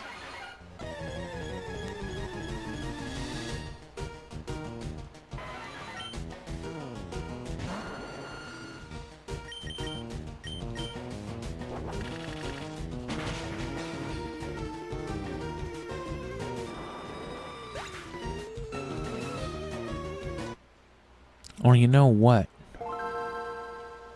I don't think I have anybody with hypnosis. But Venusaur can learn sleep powder though. Oh, but Venusaur's fucking disobedient though.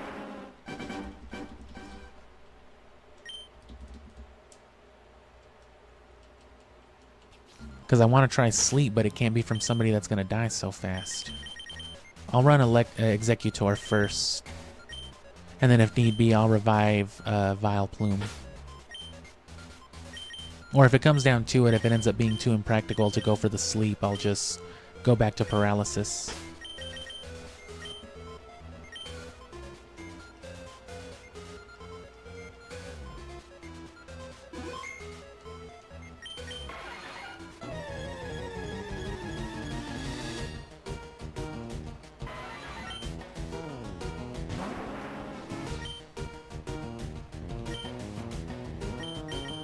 I'm afraid of that flamethrower burning, so...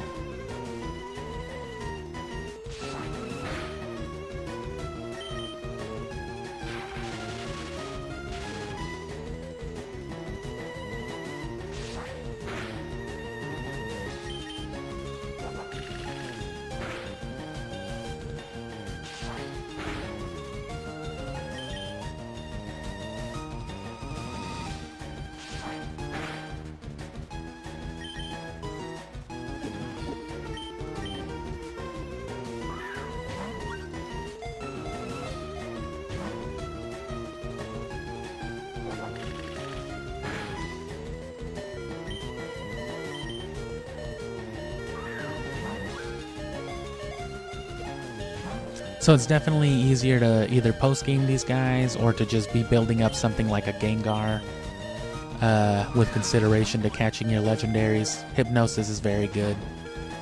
Or just anybody who's consistently good at being able to sleep without dying.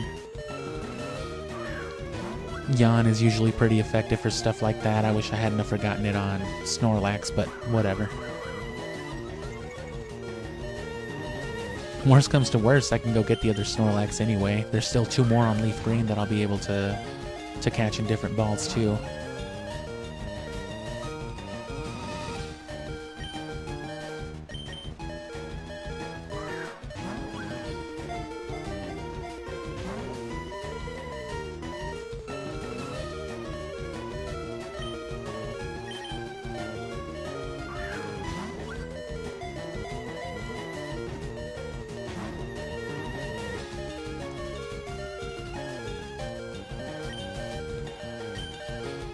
Alright, I'm gonna bait out some of these drill pecks.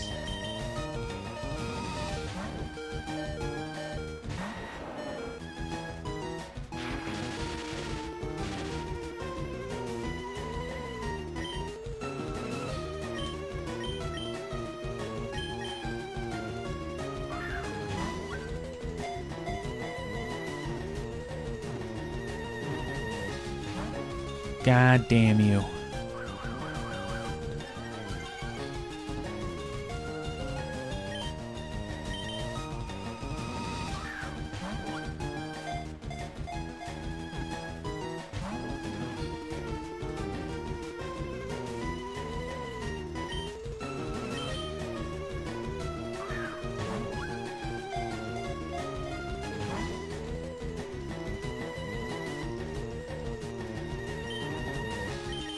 So what is it? Agility, detect, drill peck. Oh, and thunder wave.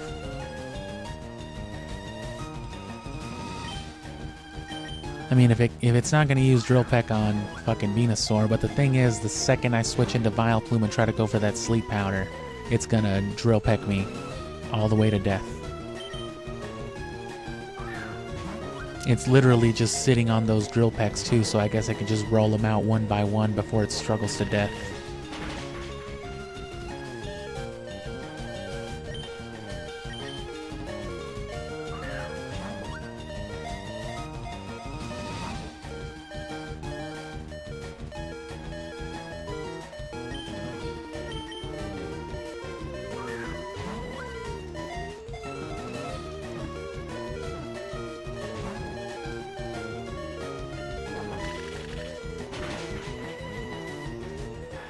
Now let's just hope it can be stupid for 4 turns in a row like it was with Venusaur. And we're good.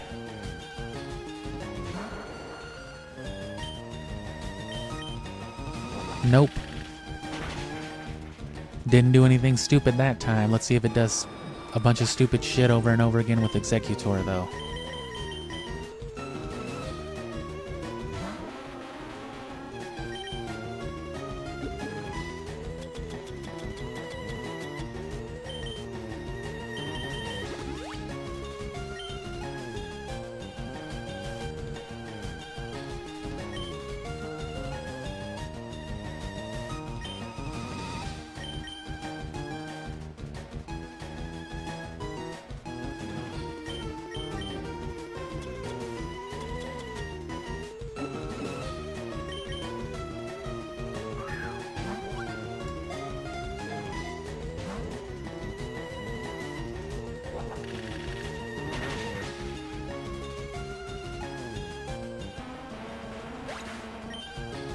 Alright, did some stupid ass shit for Executor.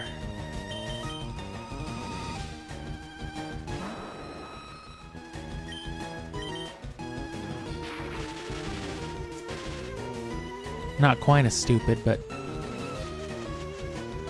Okay.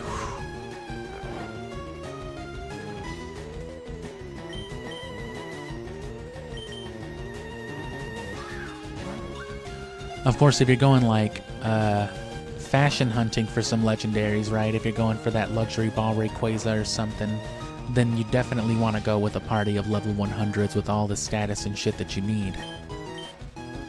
You basically want a party full of Pokemon that themselves can, you know, absolutely solo and continuously status those legendaries.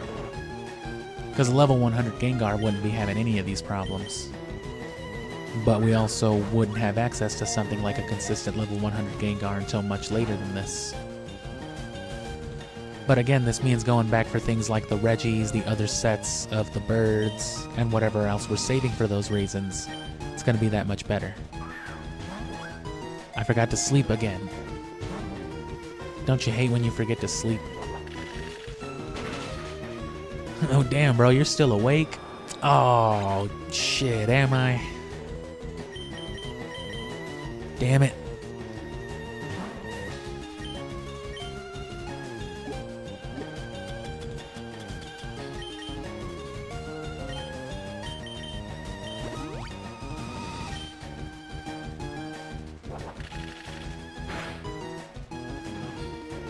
Oh, shit.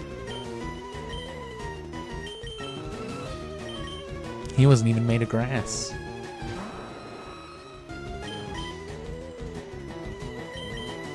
No. Come on.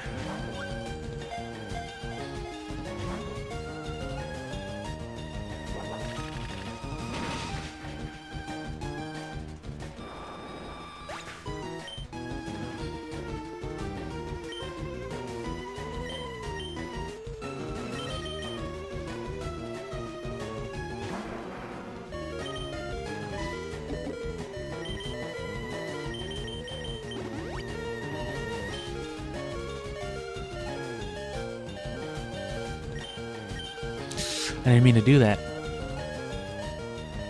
Tell me it's just gonna be detecting. Do not fucking drill peck my Vileplume, you monster. Detect. See what I'm saying? It's just coordinating this shit. It's like it knows.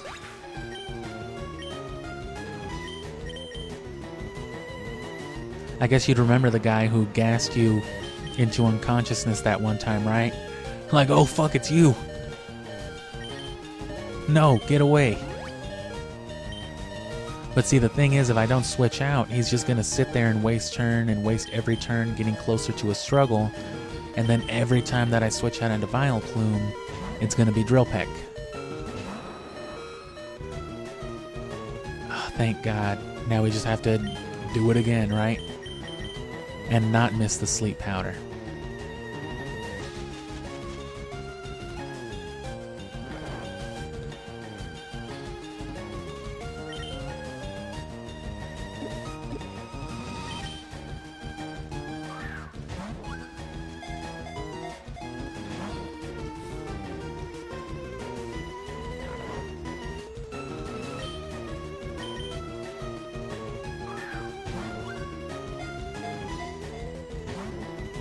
What's so fast about it? Oh, I see.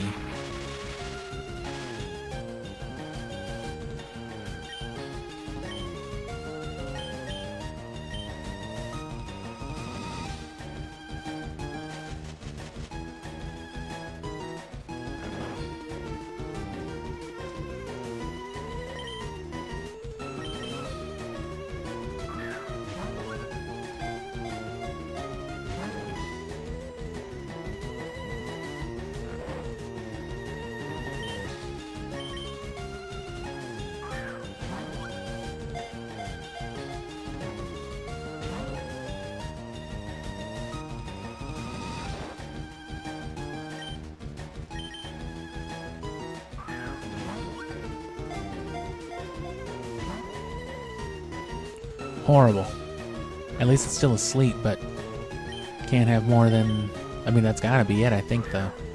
Sleep doesn't last too much, too long, as at a maximum. Yeah.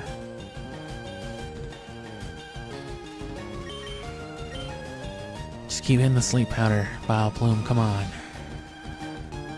Vile Plume. You vile, venomous pile of shit. You're a vile pile, you know that? Has anyone ever told you that? Oh, god damn it. Good lord. Okay.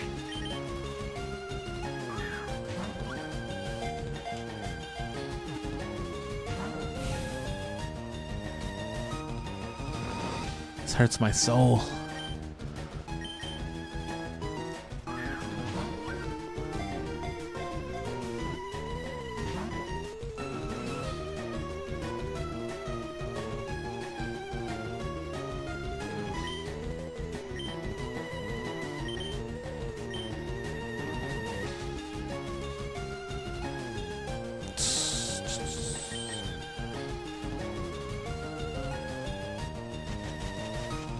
Doesn't help that Zapdos is exuding its pressure, so I'm running out of those sleep powders real fast. I'm already out of them.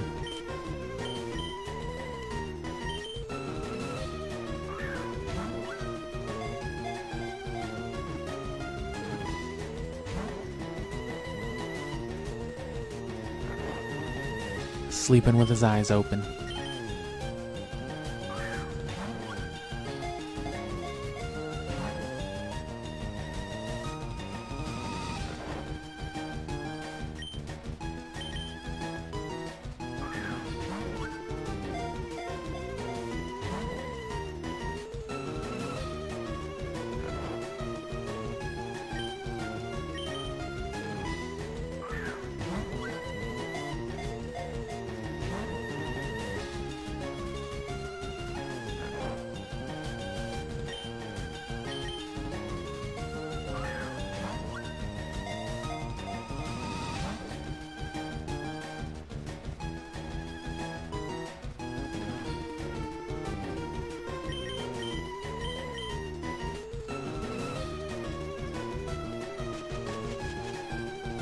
Well, can't sleep powder.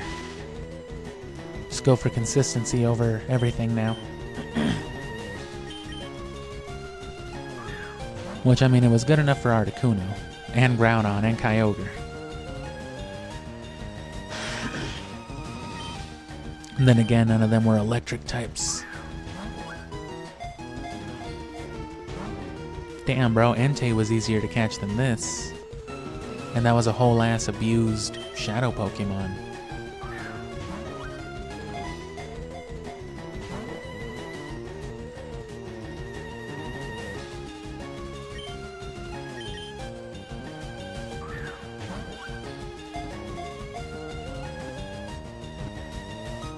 Oh, please. No, fuck you.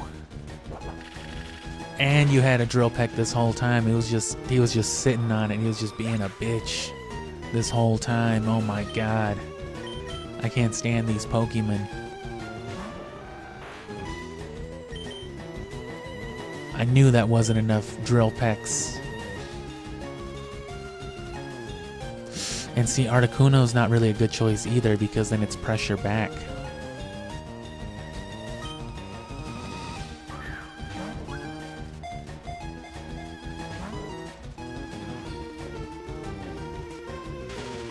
But after a certain point, you know, it's just like the odds have been as good as they were going to get for a while. At this point, it could die or not. Restarting wouldn't really make a difference. It would just be more, you know. Which I guess is a bright side. It's all amounting to the same shit.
All right, we're gonna go for the good luck, dirty Ultra Ball. It's only a story Zapdos, so it doesn't matter. But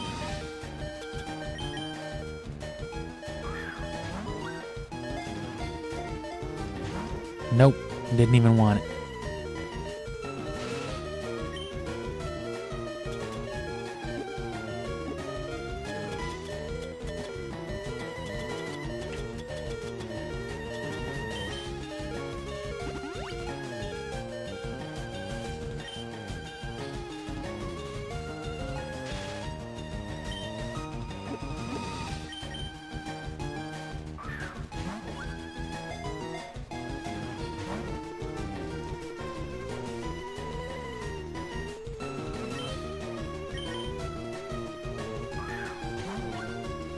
Yeah, so my whole tactic growing up was just have a bunch of Pokeballs and then still all the regular balls you wanted. And then, you know, I would like alternate. I'd basically do a Pokeball in between every other ball. And then the first time that resulted in me catching a legendary in a regular Pokeball, I was just like, damn, that's just gotta be the thing now.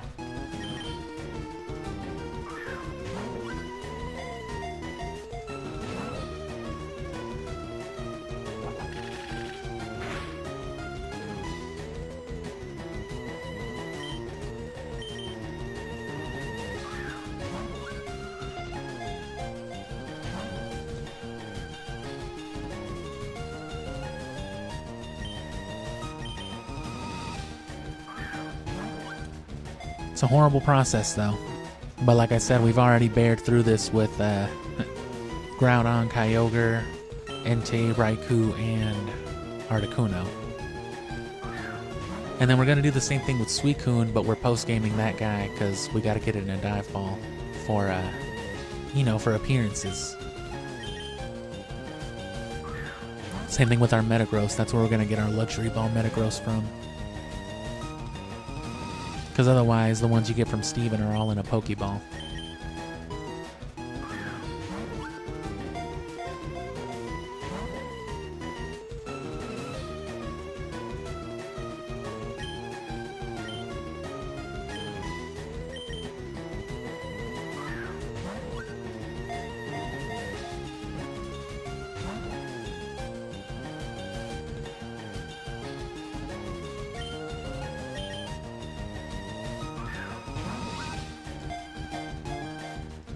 So yeah, if you're enjoying this, you'll probably enjoy all my content that I've done where stuff is actually happening and I'm saying more things.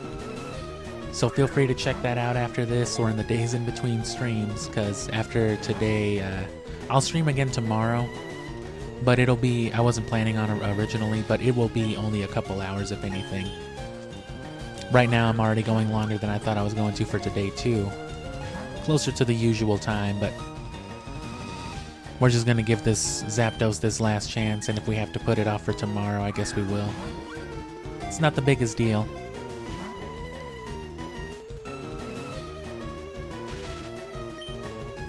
You just figure a couple hundred balls would have done the trick.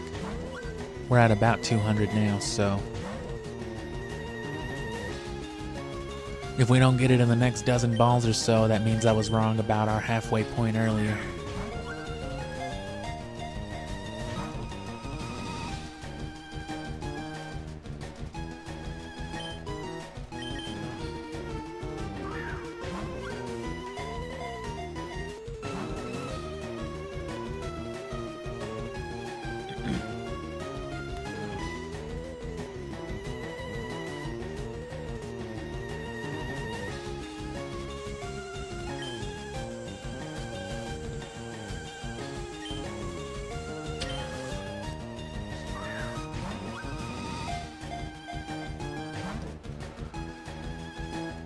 I wanted to see if just waiting a second would do anything, but nah. Doesn't seem to matter at all. You know what I'm saying? The roll for which Pokeball animation it would land on. Shake once, shake twice.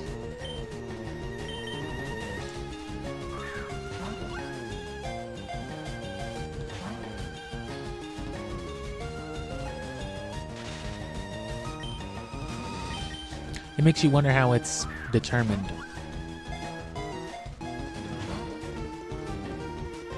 Or if it's just like a random rolling value, that would make the most sense if it was just rolling constantly, alternating throughout the battle. Otherwise, if there was some kind of like pre-configured value based off like values assigned to the balls themselves, it shouldn't be impossible then to, you know, calculate how many of each ball it would take to, oh right, if you throw 4 Ultra Balls, 2 Pokeballs, and a Great Ball, then if you throw a Luxury Ball after it, it'll catch it. I don't know if that's how it would work, you know, if you could figure out those sorts of patterns. But there's the struggle again, so I'm struggling from hunger, so I'm gonna end it here, I guess. So I guess we can waste time tomorrow doing this. It only took like 20 minutes to get Articuno today, after we couldn't get it yesterday.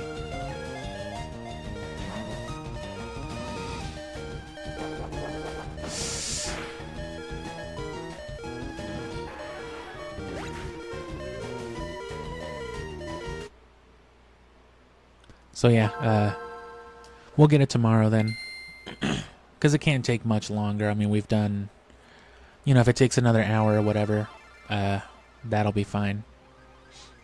But the point is, though, just to set up Blaine, I mean, because we were going to slow down for a couple of days, like I said. So as long as we get to where Blaine is and all we have to worry about is Silph Co and Giovanni, I'm pretty sure we can do that all in one stream, and then that means next week we'll be able to do Fire Red and finish Leaf Green. So going into what would be like the 14th, 13th, 14th, the week after that, that'll be us going into Gale of Darkness properly, which should only take 4 or 5 streams, similar to, you know, Ruby and Coliseum. Which means that by the end of August, just about going into August at the absolute worst, we'll be ready to just clear the way with Emerald, which should take a stream if that hasn't already been done. And we can go into August with all the post-game stuff, hunting the legendaries, and then setting everything up for all the competitive Pokemon that we're going to need for the Battle Frontier, Mount Battle, and the Ore Coliseum. Because we're doing Mount Battle 4 times. The 100 Trainer Challenge on Gale of Darkness, if you do it without changing Pokemon or evolving or anything, you get your choice of one of the Johto starters at level 5 with the Elemental Hyper Beam. So that's just a cool collectible for that generation, you know. So we're going to do that 3 times, once for each. And then we're going to do the one on Coliseum for Ho-Oh. We're going to do the Ore Coliseum on both games, and then of course the Battle Frontier on Pokemon Emerald. And that's what all this is building to. That's why we're going out of our way for these resources, even the legendaries, just to make stuff a lot easier. We're not going to go for Moltres. I was going to go for Moltres instead of Articuno and Zapdos, but if we're getting Articuno and Zapdos, then I'll just get them instead of Moltres. We already have Charizard anyway. We can come back for it when we come back for the other ones.